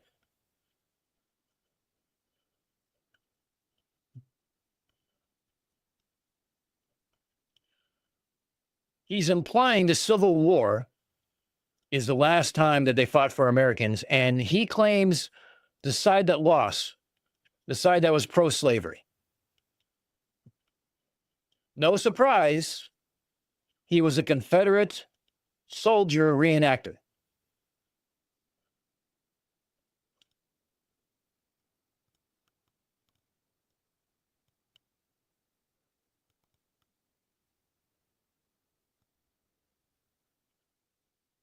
Yeah, Steve, we played your video, but I told everybody to make sure they go thumbs up it and stuff like that. It was a great video.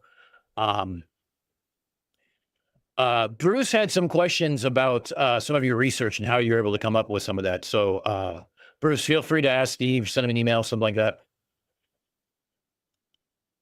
Oh, bending over. It wouldn't surprise me. Dave White, for those who weren't on Twitter, if you went into Friday nights, they had a Friday night that started with like this failed DJ named Sacred, and Proud Flurf was his cohort. These two had the level head spelled with a Z. And they would do these spaces on Friday nights, echo chamber, invite, Globers to come up, give their proof and stuff like that. And they used to have like gatekeeping questions. Like when you come up, the first thing they ask you would be something like, what version of gravity do you subscribe to? Newtonian or Einsteinian? And other stupid shit like that. And then whenever Witzer Day Weiss popped in, it was like fucking rock shot, like a rock star was there. And I think Flurfurter was with me. We were both in the same space when they were doing the countdown to the 300,000 subscribers of his app. And you'd say some stupid ass shit in there all the time.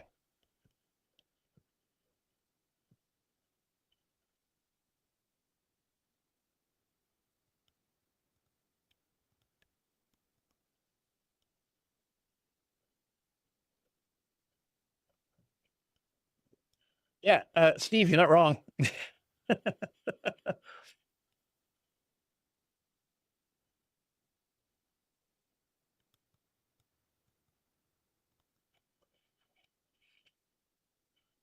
Yeah, Steve, you need to quit upping your game because I'm trying to catch up to you, and like,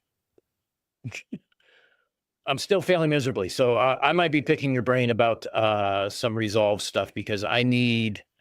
I want this harp video to be the magnus opus of the Unfornicated channel. I want it to be the video that everybody posts on social media that debunks their shit. Have them clip it, have them do whatever they want to it.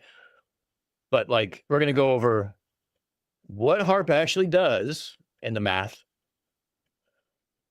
And then the different conspiracies like mind control, weather control, and earthquakes.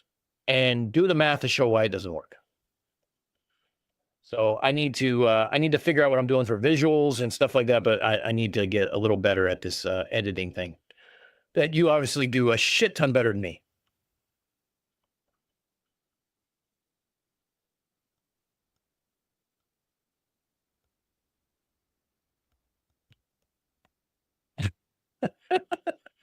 Yeah, Proby, it matter. You just look up for your keyboard on occasion.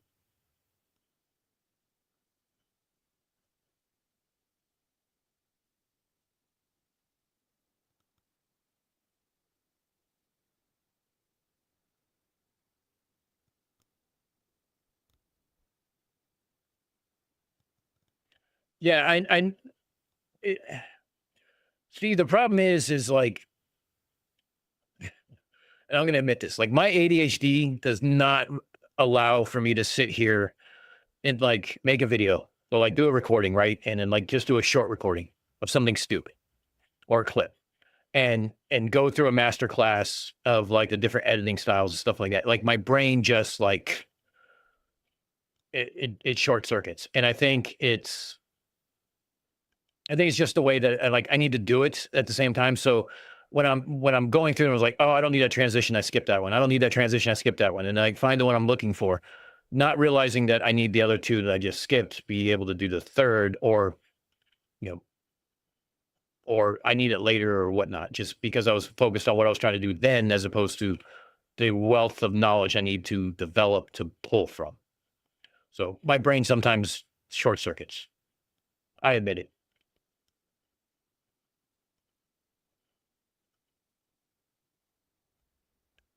Yeah, that smooth cut is great. It's been a huge life sentence, so I don't have to find my my cuts, because like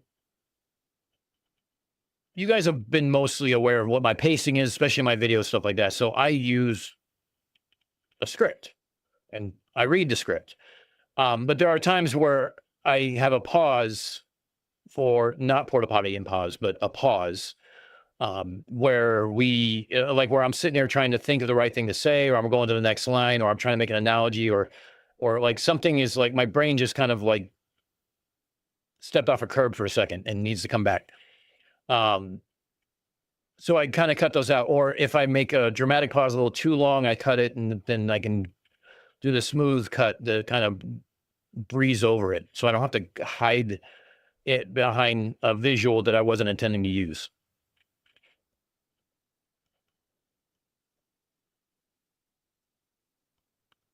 Exactly, Steve. The problem is like, I need to learn it. I need to find what I need to do is like take a couple days off and like sit through a master class and like take one of my videos and edit each individual piece that I want to with all the different types. So it's muscle memory, and do it multiple times. So that way I develop that workload. 'Cause it's like, I'm an engineer. You're a creative type. You do music. Me being creative is difficult. My daughter does art. She's creative left and right. I tend to take things apart and put them back together. So I can mimic things and I can take them apart, put them back together. But creating sometimes, or coming up with an idea, is harder for me. Although the parody videos would probably sort of maybe debunk that in a way, but I enjoy doing those.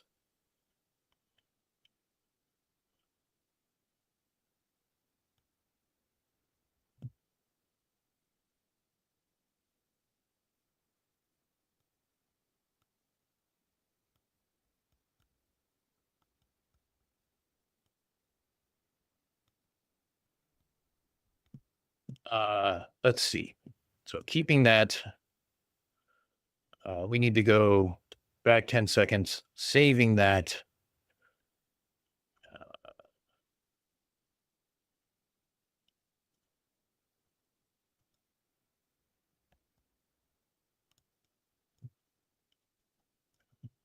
Let's see. For those who don't know, this is how radar works. MS Paint. Thank you for Catsoid for that. So if you missed that, welcome to Flat Earth, I guess.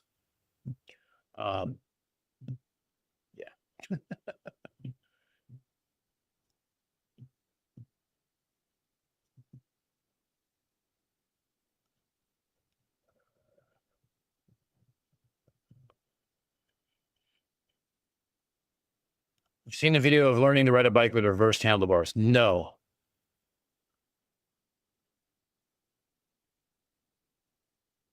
Yes. Yes, CMS. I forgot you missed that. That's the radar horizon. There's two transmitters, one points down, one points up. The middle is the radar horizon. Then they go on to say that you can't get below radar horizon because eventually hits the ground. Not realizing the curvature is creating the radar horizon. We covered an hour to 2 hours of this derpitude, and it was brain-numbingly stupid on so many levels. Get the fuck out of here. No, you're not so cool. You are one of my favorite people, though. Sorry, Munchkin decided to come in and say thank you for the flattery because she heard it at this time of hour. Speaking of which, hold on a second.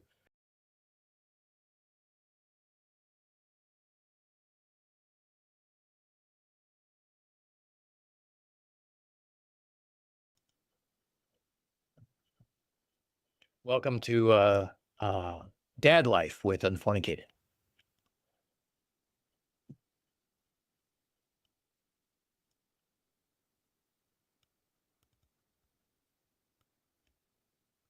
Yes, Aberax, I remember that.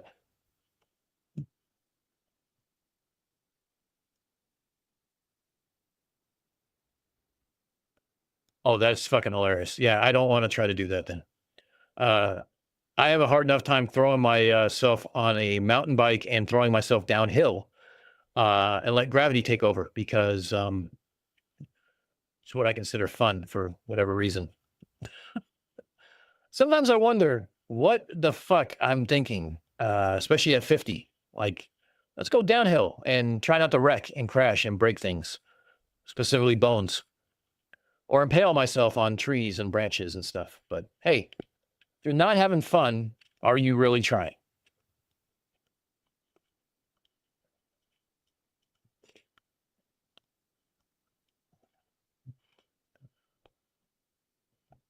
Steve, I enjoy it. I don't do like the huge jumps or like, the World Cups, circuit stuff like that. I mean, I stick to well, they use a similar ski rating. So I stick to the blue routes. I might go to the high blue routes or like low single black diamonds as long as there's no huge jumps on there because I want to walk and drive home. Since I have a manual transmission, I'm the only one who can drive it. So I'd be kind of screwed if I broke something.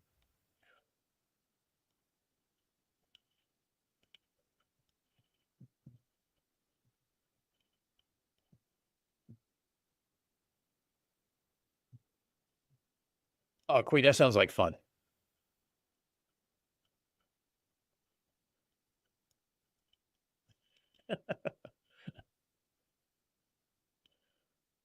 Yeah, there's a lot of us old folks on here. I can appreciate that because I'm old there now.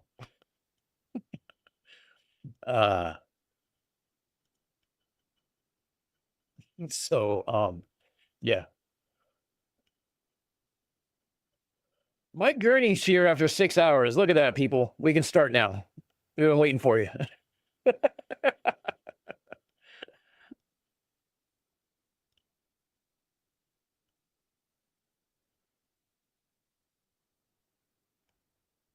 See, Queen, I look at that and I'm like, I look at shopping cart and I start thinking like, what if we put a motor on a shopping cart, sit in the basket and provide like a steering mechanism for the front wheels and see if you can not tip it?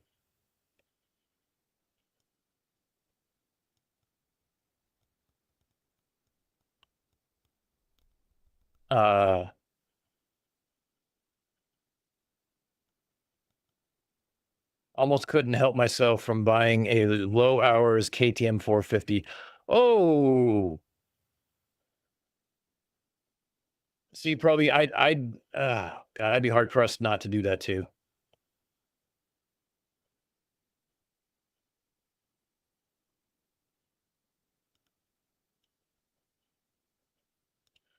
Oh, you're talking about Ashton Forbes, Steve. He's the Four Orbs guy in the Stupid Revolutions video.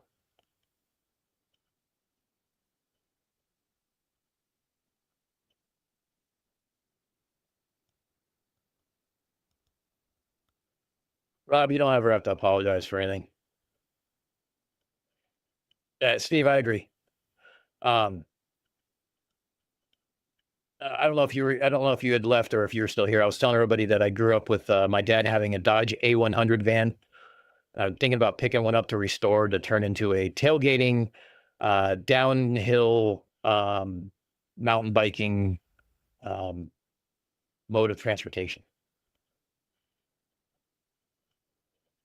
So every time I see one of your videos and I see that style of van, I'm like, I remember that.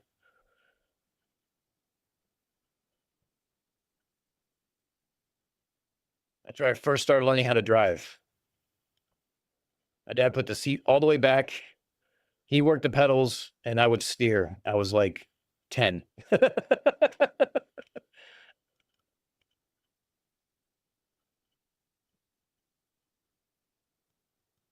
Oh, see, Robbie, I can't do motorized two wheels here.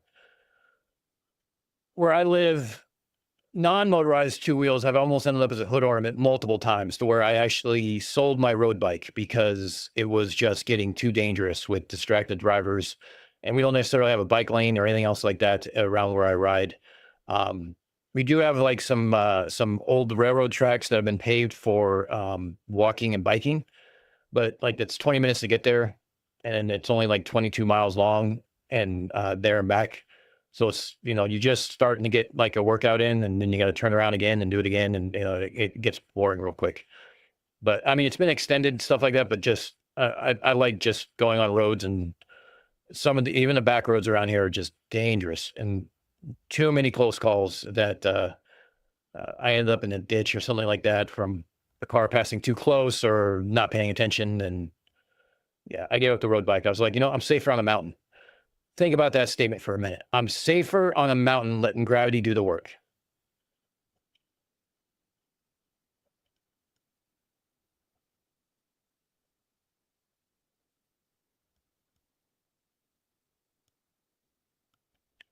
Look, Steve, you're not wrong there, though.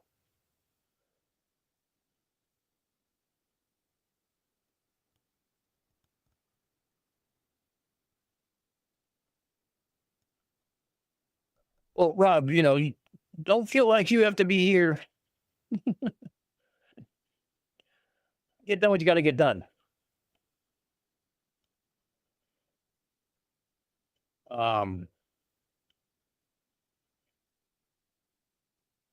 The Karma Gia I'm going to be restoring is going to be, holy shit.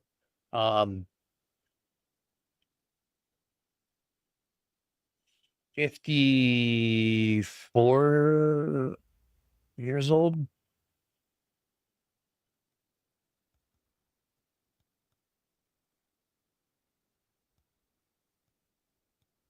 Oh, I can't fucking math. So that happens when shit gets late.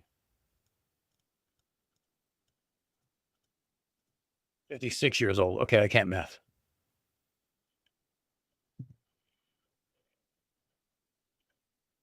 Putting that on the road is going to be interesting. I wonder if I'm going to pass our annual safety inspection.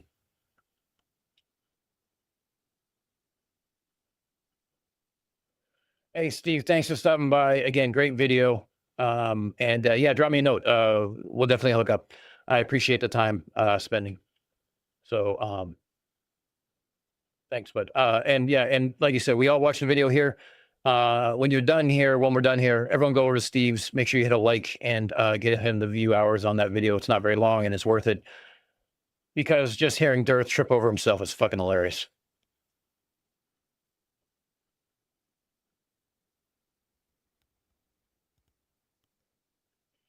I thought you liked that, Steve.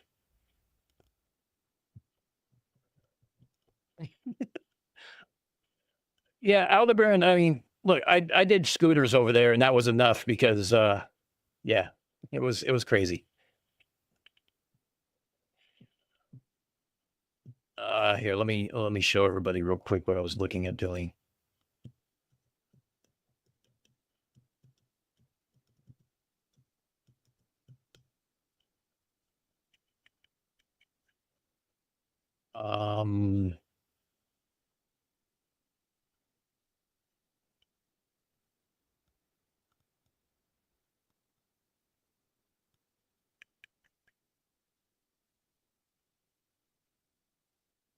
Oh, I just realized I'm not sharing my screen. Hold on.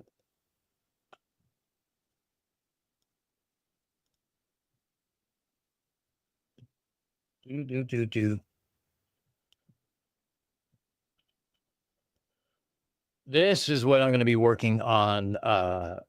This is what I hope the end state looks like of the car I want to restore. And the other one I talked about was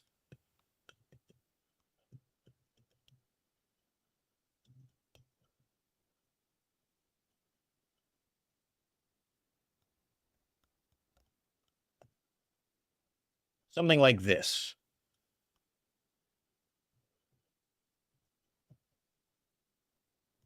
A little different than that one though, but I make it look a little sportier. Definitely not gold wheels.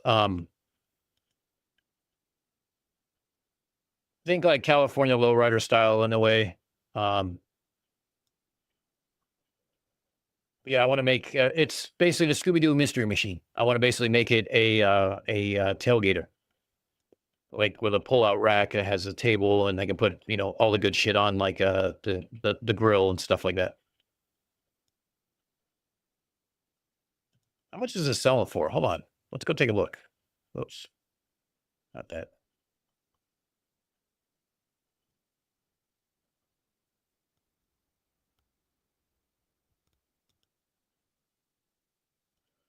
Oh, it's going up for auction. Oh.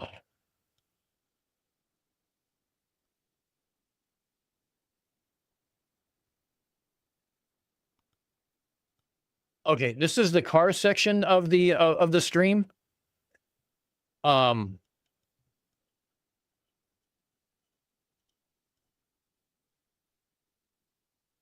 Jesus.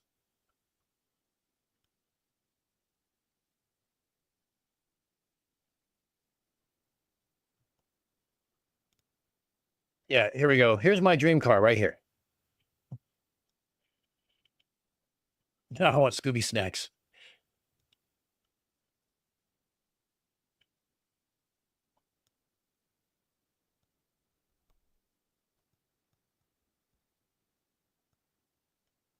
So, Clee, I would probably go the 1900 VW to start with, the CC, the 1900 CC, but I'm seriously considering putting the Subaru in it and trying not to get speeding tickets.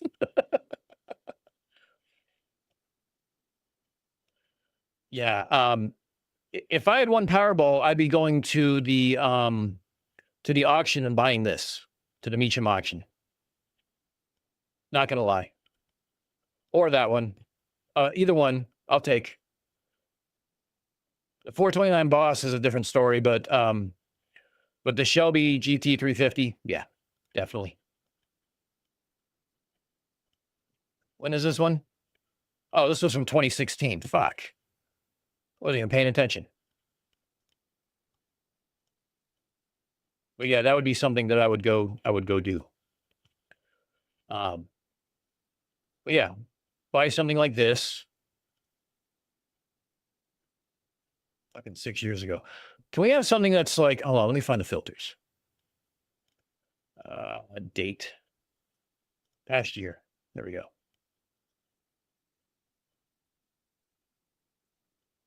Yeah, definitely not Windows. Something like this without the windows.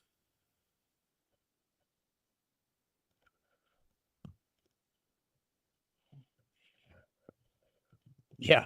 Proby. Yeah.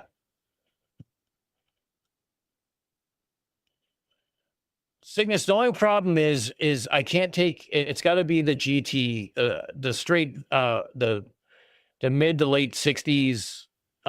Just the Mustang coupes are so underpowered. It was just, don't get me wrong, I would not say no, but I would prefer a GT, or especially the fastback. But like, you know, this wouldn't have a shag carpet in it by any means, but I want like a pull-out drawer that the bikes can go on, but also pull out that drops like a table you can sit around and like extend out and stuff like that. And again, grills, coolers full of beer, you know, all the good stuff.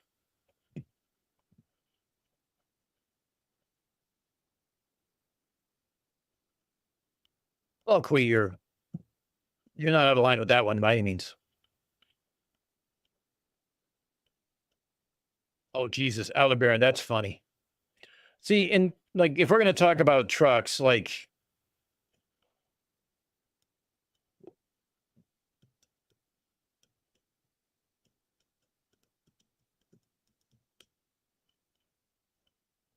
this would be my kind of truck.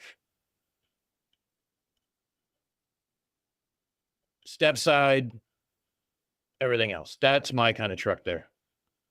Not so much the cab over, but like the step side truck with the wood bed. Yeah, sign me up.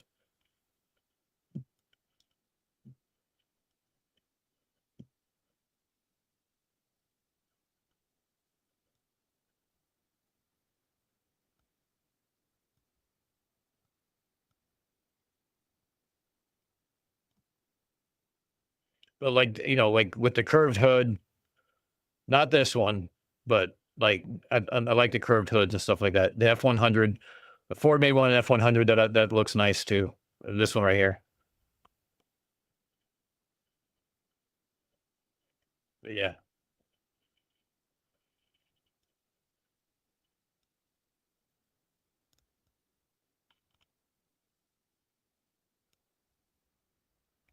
Yeah, probably. I'm kind of there with you. This is going to kind of be like a one and done, or 1 and 2 and done, just because my stepdaughter is a mechanic, so she's going to be helping. So that's the idea. But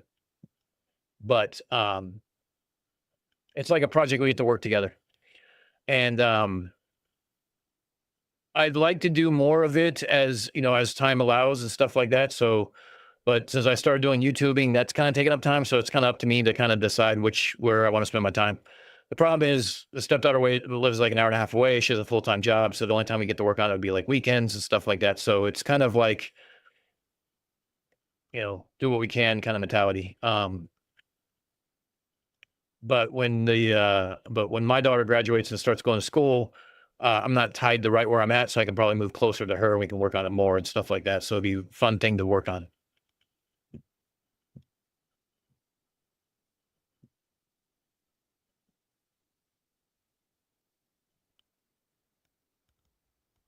Yes, CMS, you just earned more cool points than you already had, which I don't know if was possible.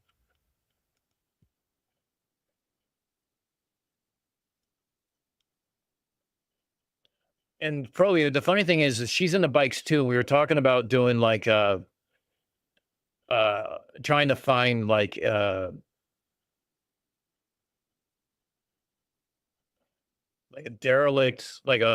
46 Harley with the what is it, the steel head or the flat head, whatever it is.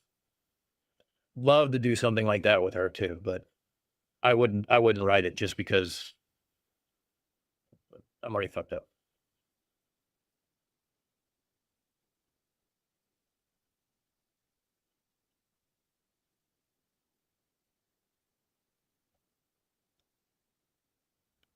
Well,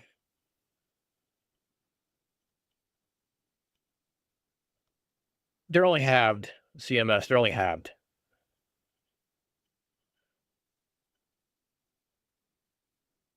I've always been a Mustang fan. I mean, American, like, American horsepower is what I was raised around. So, like, you know, the Camaros, um, you know, the Chevelles, the Novas, not that a Carmageddon has got high horsepower. It's got like 40, but um, the muscle cars are something I always appreciated. But the Gia is it's a little different. It's from home. Grew up in Southern California, and the quintessential Southern California car is a Carmageddon. Usually convertible. Usually the top's never up because you don't need it there. And it's also a shredded top because it's been dry rotted. And most of them have a bra on the front because they have front end damage, but I digress.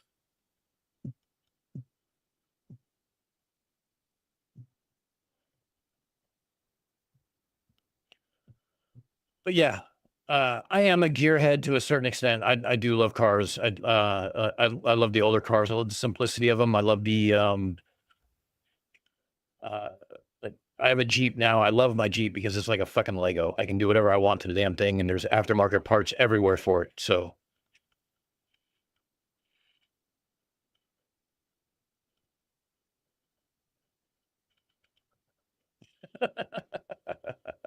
marketing won you over. Hey, look, at least you admit you had influence, right? There's nothing wrong with that. We can admit that.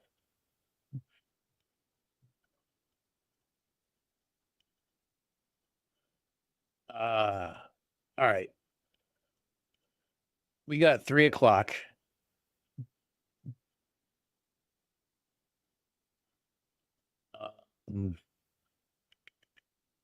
Hold on for 1 second.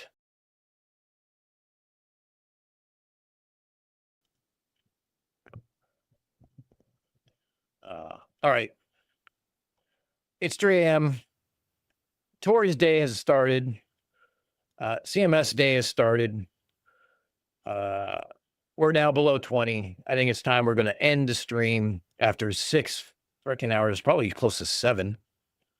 We started at what, 8:15? 8?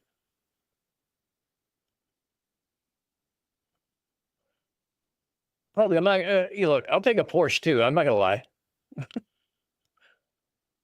A Volkswagen is a poor man's Porsche when you're talking about the Carmageddon. You can't afford the Speedster? Great. Get a Carmageddon. You'll look cool. You're just a lot slower.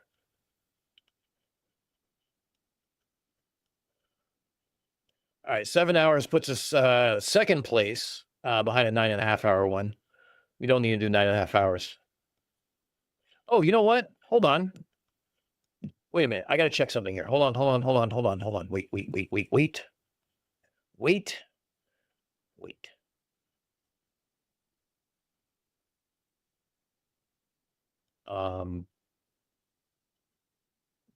Shit. Hold on. Is it this?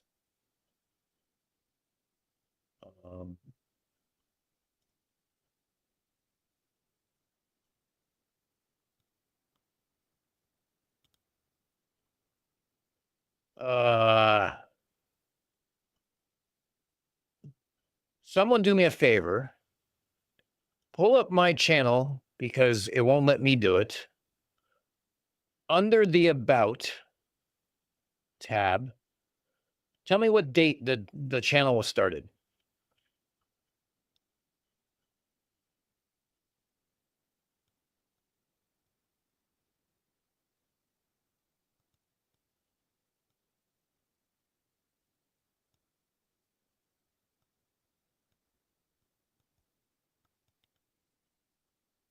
All right, so we got a week. The 19th is the year anniversary. Of course, I didn't have a video up until a lot longer than that, but what the fuck just happened? Hold on.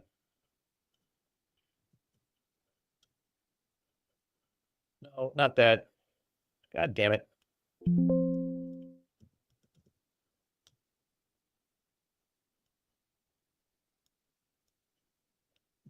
The 19th is next Sunday.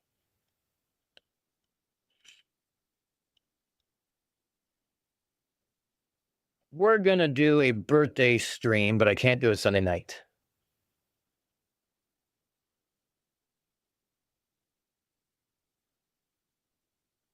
Maybe we'll do it Monday night. Channel birthday stream.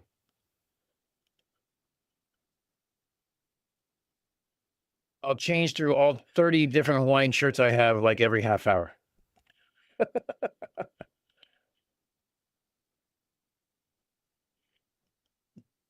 When did my first video go up? 6 months ago. So I had no content for 6 months.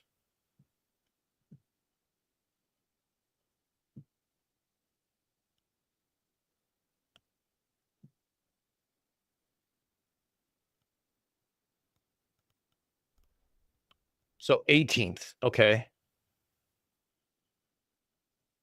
I mean, we could do the 17th into the 18th. That I can do.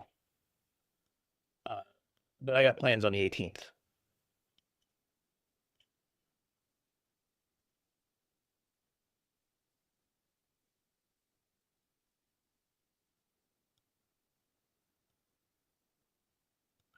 I don't know, maybe it's the 18th in that time zone. From when I, like, does it actually count the hours like I started it? Because I started it at night. I remember that.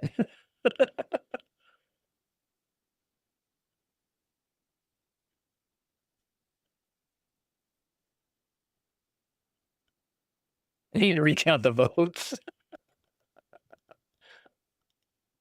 Yeah, it must take the time into events. So time zones are a thing, apparently.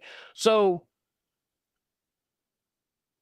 I can do Friday night into Saturday, and I can do Monday night into Tuesday or Monday night. Can't do the actual date because I have plans for that Sunday. That's this Sunday. So we'll have to do a thing. What do you think? We'll do a channel birthday stream. Maybe we'll do some giveaways. I got a week to come up with a with some legit or bullshit. Maybe we'll play some murder mystery. Maybe we'll get in the Discord, have everyone come up and roast me. That'd be fun. Talk shit about my small amount of videos. 5, 6. Well, I got 7 real videos, 2 parody videos. I need to get started on those parody ones. They're just sitting there doing nothing. And they're the easier ones. Go fucking figure.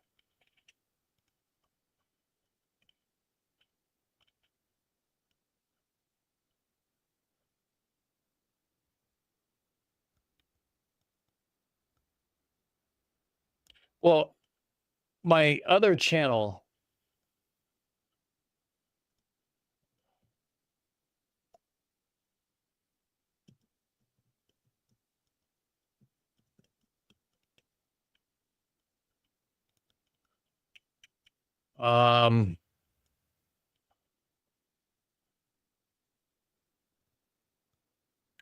Hold on.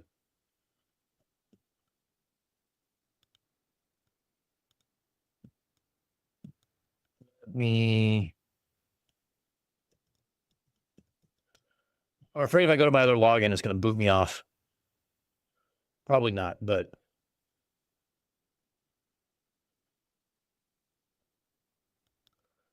let's do.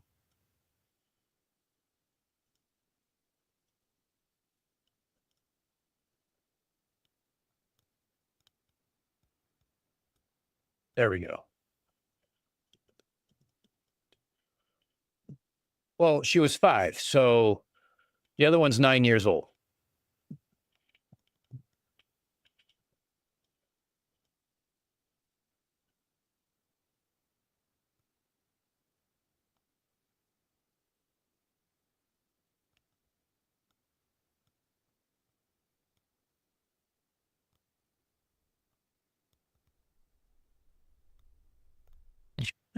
Look, CMS, if your choice is between the ID4 or the Mach-E, look, you made the better choice. What can I say?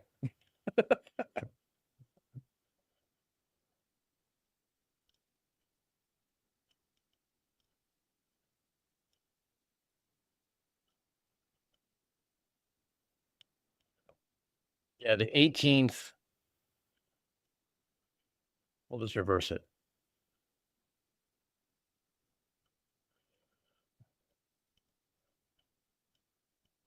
Look, the only time you have a hard time picking between the ID4 is with like a Fiat.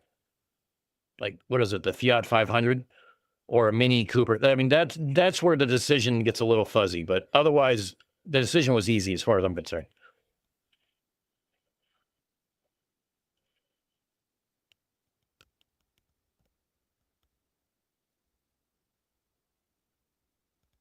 And Proby, I'm right there with you. That's why I want the American muscle car with the, the 308 Boss engine, or,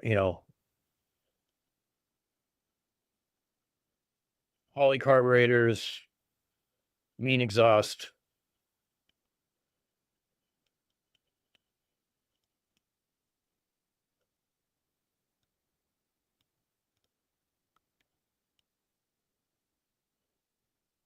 Now, CMS, funny thing is I'm looking at possibly getting a new car because some leases dropped that are like pretty well situated for me for a Toyota 4Runner, or I'd go smaller into a RAV4, don't know, or a Toyota Tacoma truck. So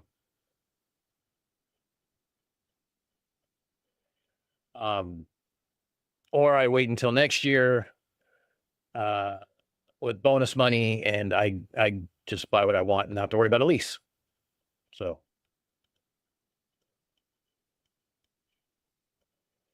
all I know is that the Jeep Wrangler is getting to be a little rough to ride on in my age, and the manual transmission means I'm the only one who can drive it. So it kind of means I'm the one who's always driving, unfortunately.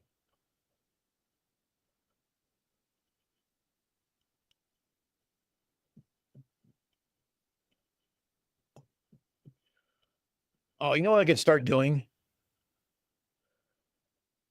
Who was it that was always, I think it was Charles. Charles Arnold was saying that my goodbyes last, like, it should be a drinking game. How many times I say I'm going to end the stream, take a drink, and we'll all die from alcohol poisoning for the next 2 hours until I finally actually end the stream? I should just start cutting the streams at end, just like mid-sentence, just end the stream, just on a whim. Irish goodbye stream is what it's going to be every time. We don't know when it's going to stop, but it will eventually.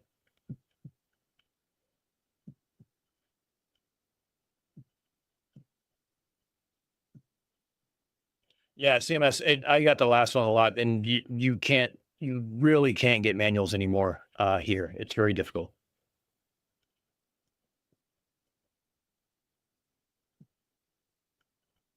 Oh, wow. Hey, CMS, look at that.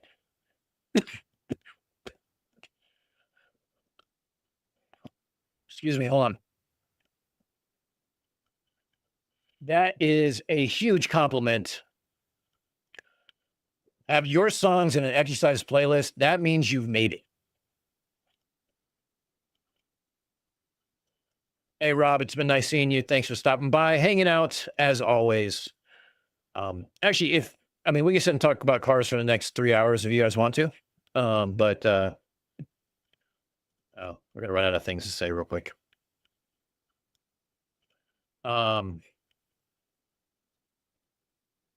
But I'm not opposed to doing that either. Like when we do the birthday stream, who knows? Maybe we do a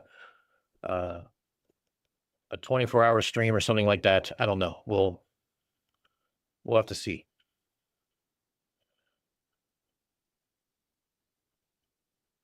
Oh, I know what I wanted to. Hold on a second. Wait. There's one more thing I wanted to cover. One more thing I want to cover.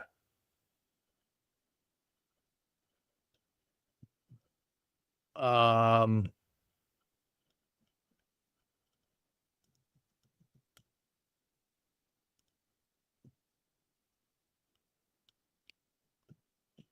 was something that was covered on Reds the other day.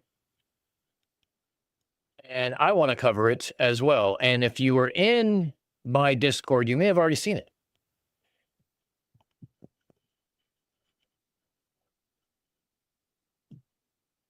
As Americans, I am happy to say we are fucked. Our education secretary, Linda McMahon, wife of Vince McMahon and WWE fame, on her personal account, where she lists that she's the 13th Secretary of Education. They want to abolish the Department of Education because, you know, science denial isn't rampant enough. No, let's follow Flat Earth fucking Library on X.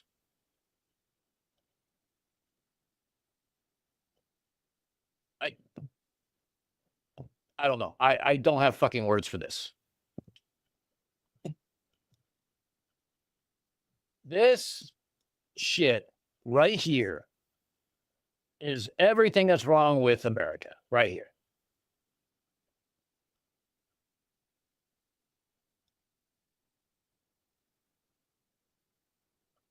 So here's the thing. CMS, I think the answer is no. And hear me out on this. That account was made in March or May of last year. So in 16 months, she has followed this account at some point. When? I don't know.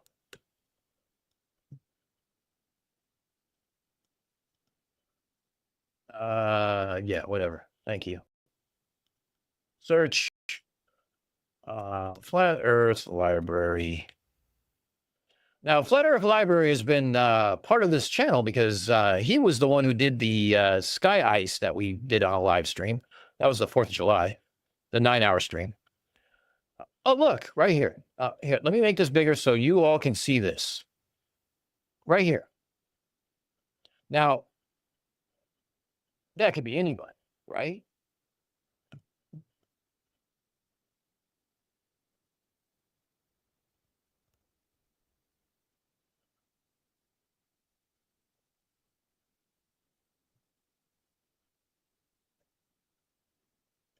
Make that make sense.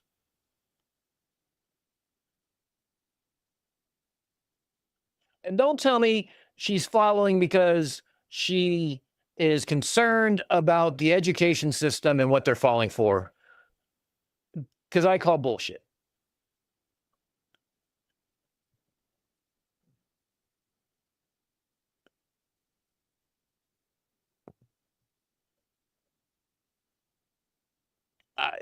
I don't have fucking words for this.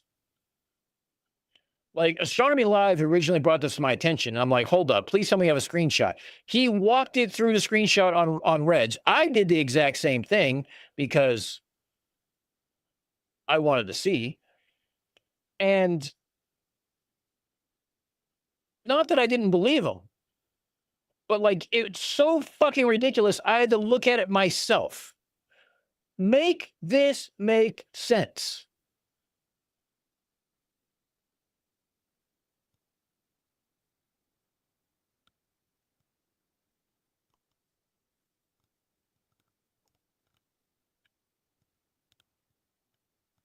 Now, the real question is,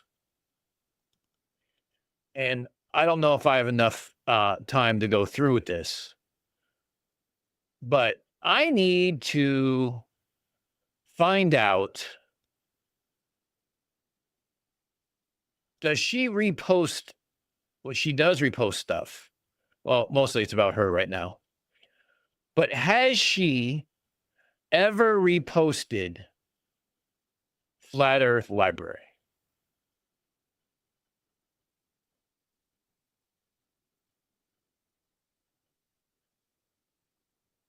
Cygnus, you need a not so random drug test if you think that's true. And I know you don't think it's true. I think you're just hoping it's true.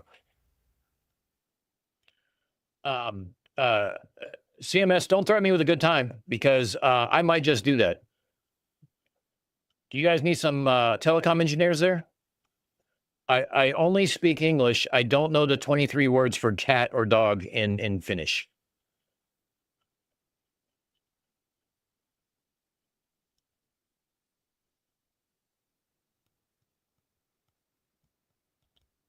Like, I'm gonna have to scroll through 16 months of bullshit to see if I can find if she reposted anything from Flat Earth Library. If she did,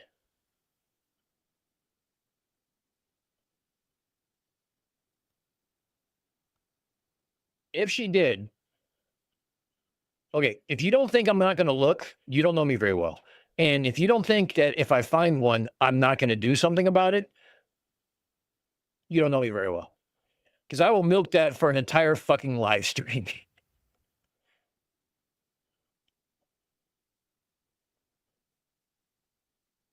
Look, Q is his own fucking nonsense. And Flat Earth Library isn't just about Flat Earth. It's all red pills, right? All Q related shit. But Q doesn't necessarily doesn't believe in Flat Earth. So what?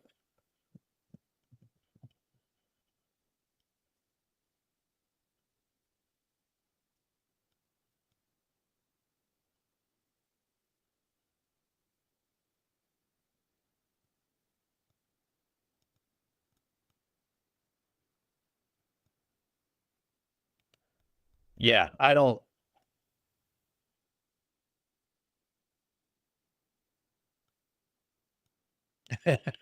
CMS is like, look, dude, we'll just do, we'll do road trips to explore the country. I don't mind. The problem is my daughter and I don't like being cold. So like 4 to 5 months of the year, we're going to be like inside, not leaving. Although I do enjoy snowboarding on occasion. So.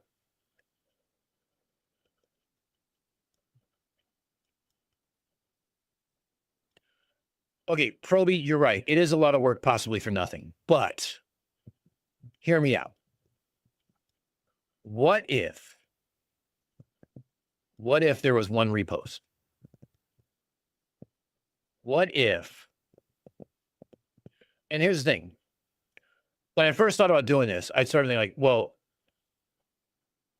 Midas Media probably had somebody, they paid someone to scroll through these for days to see if they can find one repost that they can include in the article, right? But then they're also pushed up against the fact that they got to get this article out before she unfollows. But here's a beautiful thing. It's on YouTube. It's recorded now.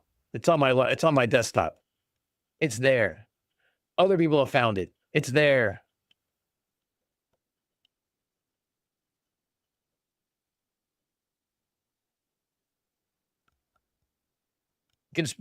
CMS, you want to talk about taxation, you should look up what New York pays. It's fucking ridiculous. All right, salary might be a breaker, though. I kind of need to live.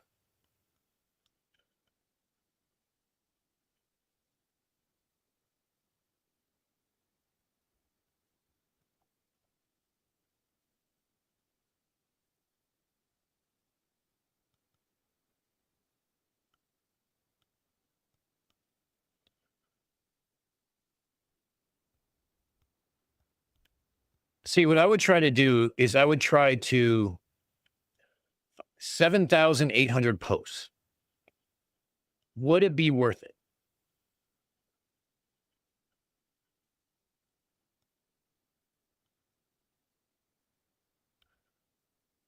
Like, I wish there was a way that, because it goes down to the bottom and then it reloads and everything else. Like, I need to spend 12 hours getting to the bottom, then do a search. I wonder if there's a way to do that.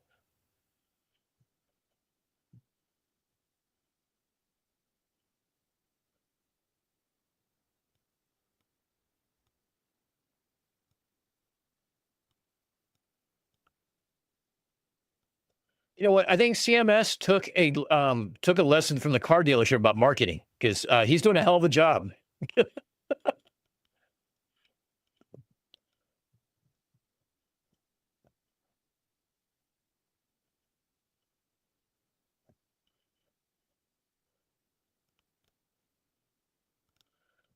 So I can do a search, Lindsay.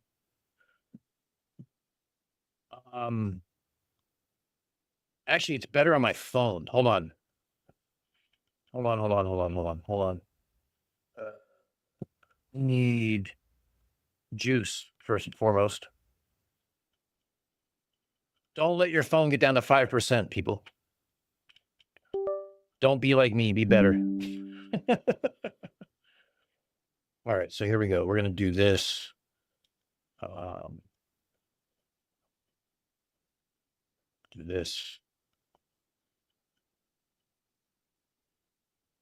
Do this. Do this.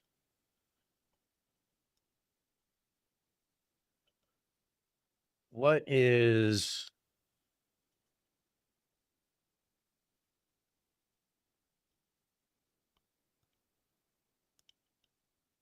Let's do this.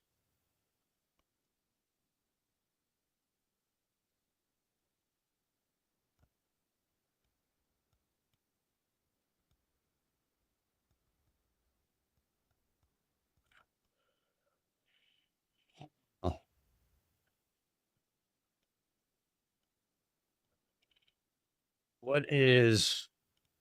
This is probably boring as fuck for you guys, and I apologize.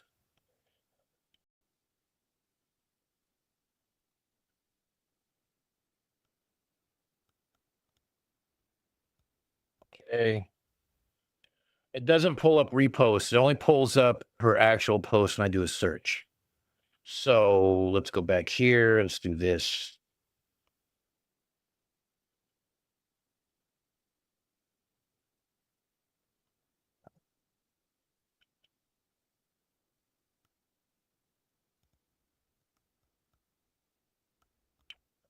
All right. I think I'm screwed.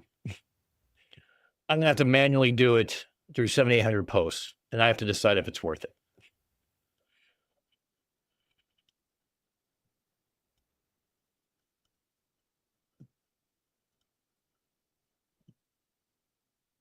Conversation not found.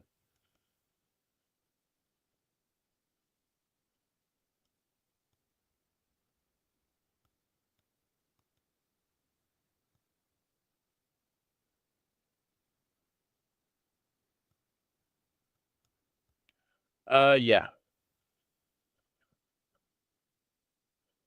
Don't worry, he's off the screen now.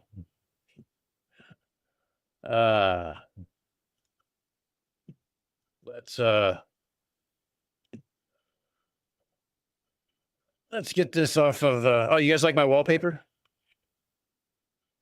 Compliments of Terrence Tao. Because it's cool as shit.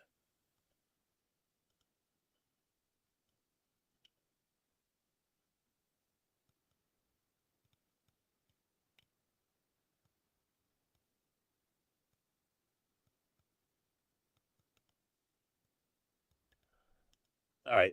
Okay. I'm probably not going to spend my time going through 7,800 posts, but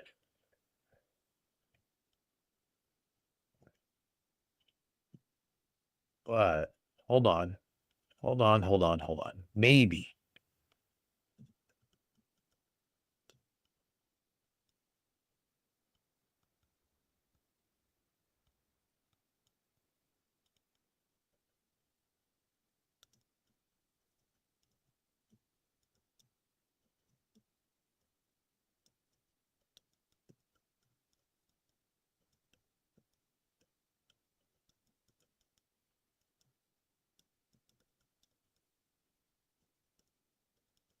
Hold on. I'm asking a question here.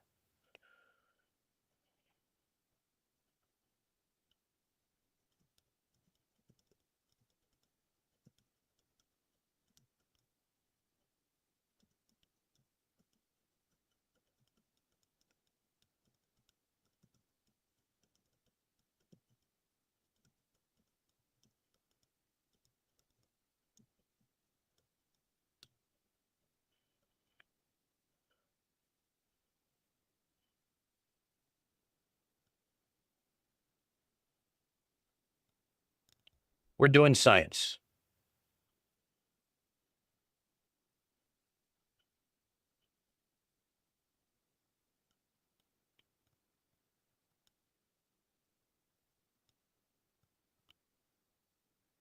from username to target account.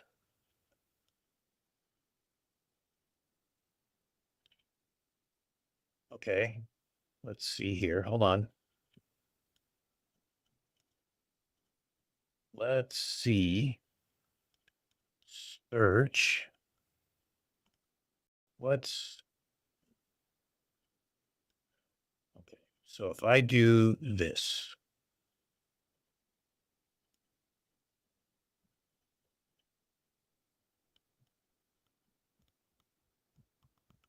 oh Christ, I was already way down here. Hold on a second. Okay, from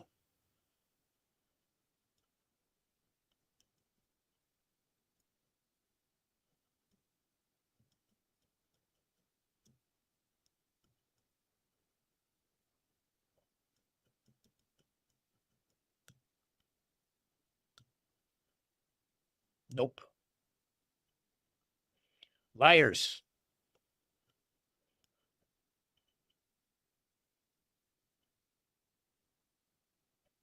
I gotta get an XX API. Eh.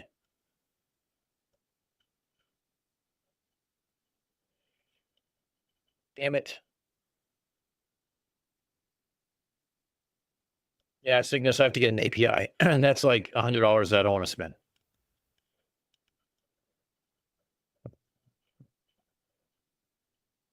Yeah, don't give me. I tell you what, I almost did something on the autism Tylenol thing, but Professor Dave, who actually has an autistic kid, did a fantastic video on this. And he and Debunk the Funk did a debate of sorts in New York against Pierre something. I don't remember all the names.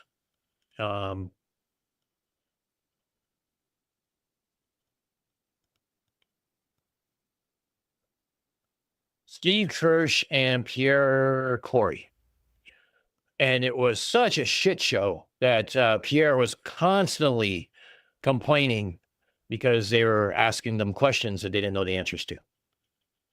So that was that one was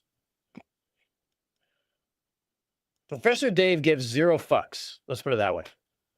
And he comes with receipts, and I've enjoyed his content for a long time. And I realized that I missed a couple of videos.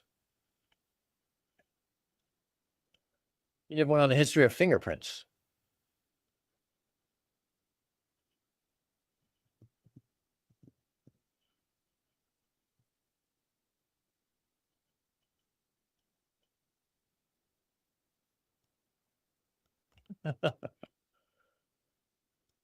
Yeah, Lindsay, I'm going to need an API. Is the only way I'm going to be able to do it.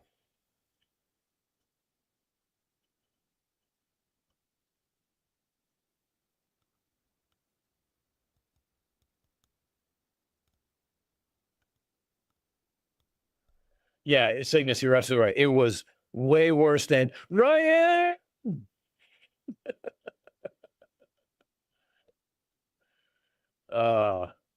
Fun times. All right. In the words of the greatest philosophers, House of Pain, let's pack it up, pack it in. For tonight, it is 3:30. We've been going 7.5 hours. That is more than a long, not enough time. I don't want to set a new record tonight. I need to get some sleep so I can do some recording, editing tomorrow without dreading it, because I'm already going to be dreading it. So, yeah. Plus, I'm out of rum, so it was a good way to finish tonight. I did want to cover that earlier, and I'm glad we got a chance to cover it. And I remembered because, like,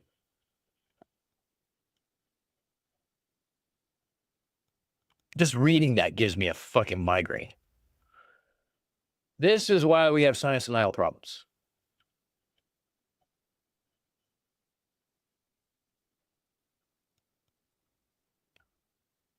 All right, Queen, you're not wrong. But Brooklyn's only an hour and a half drive for me.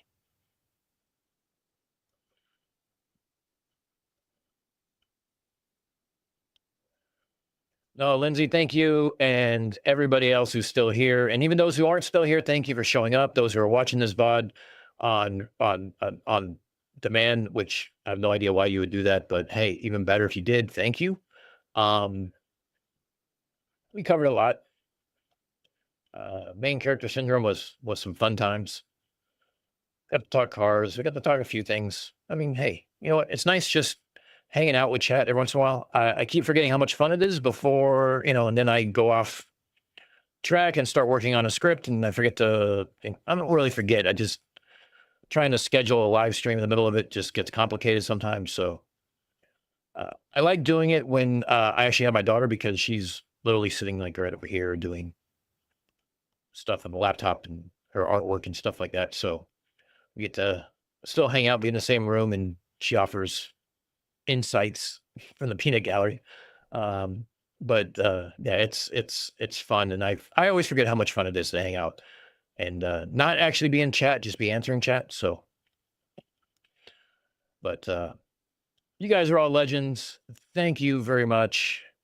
And oh, and hold on, before I forget,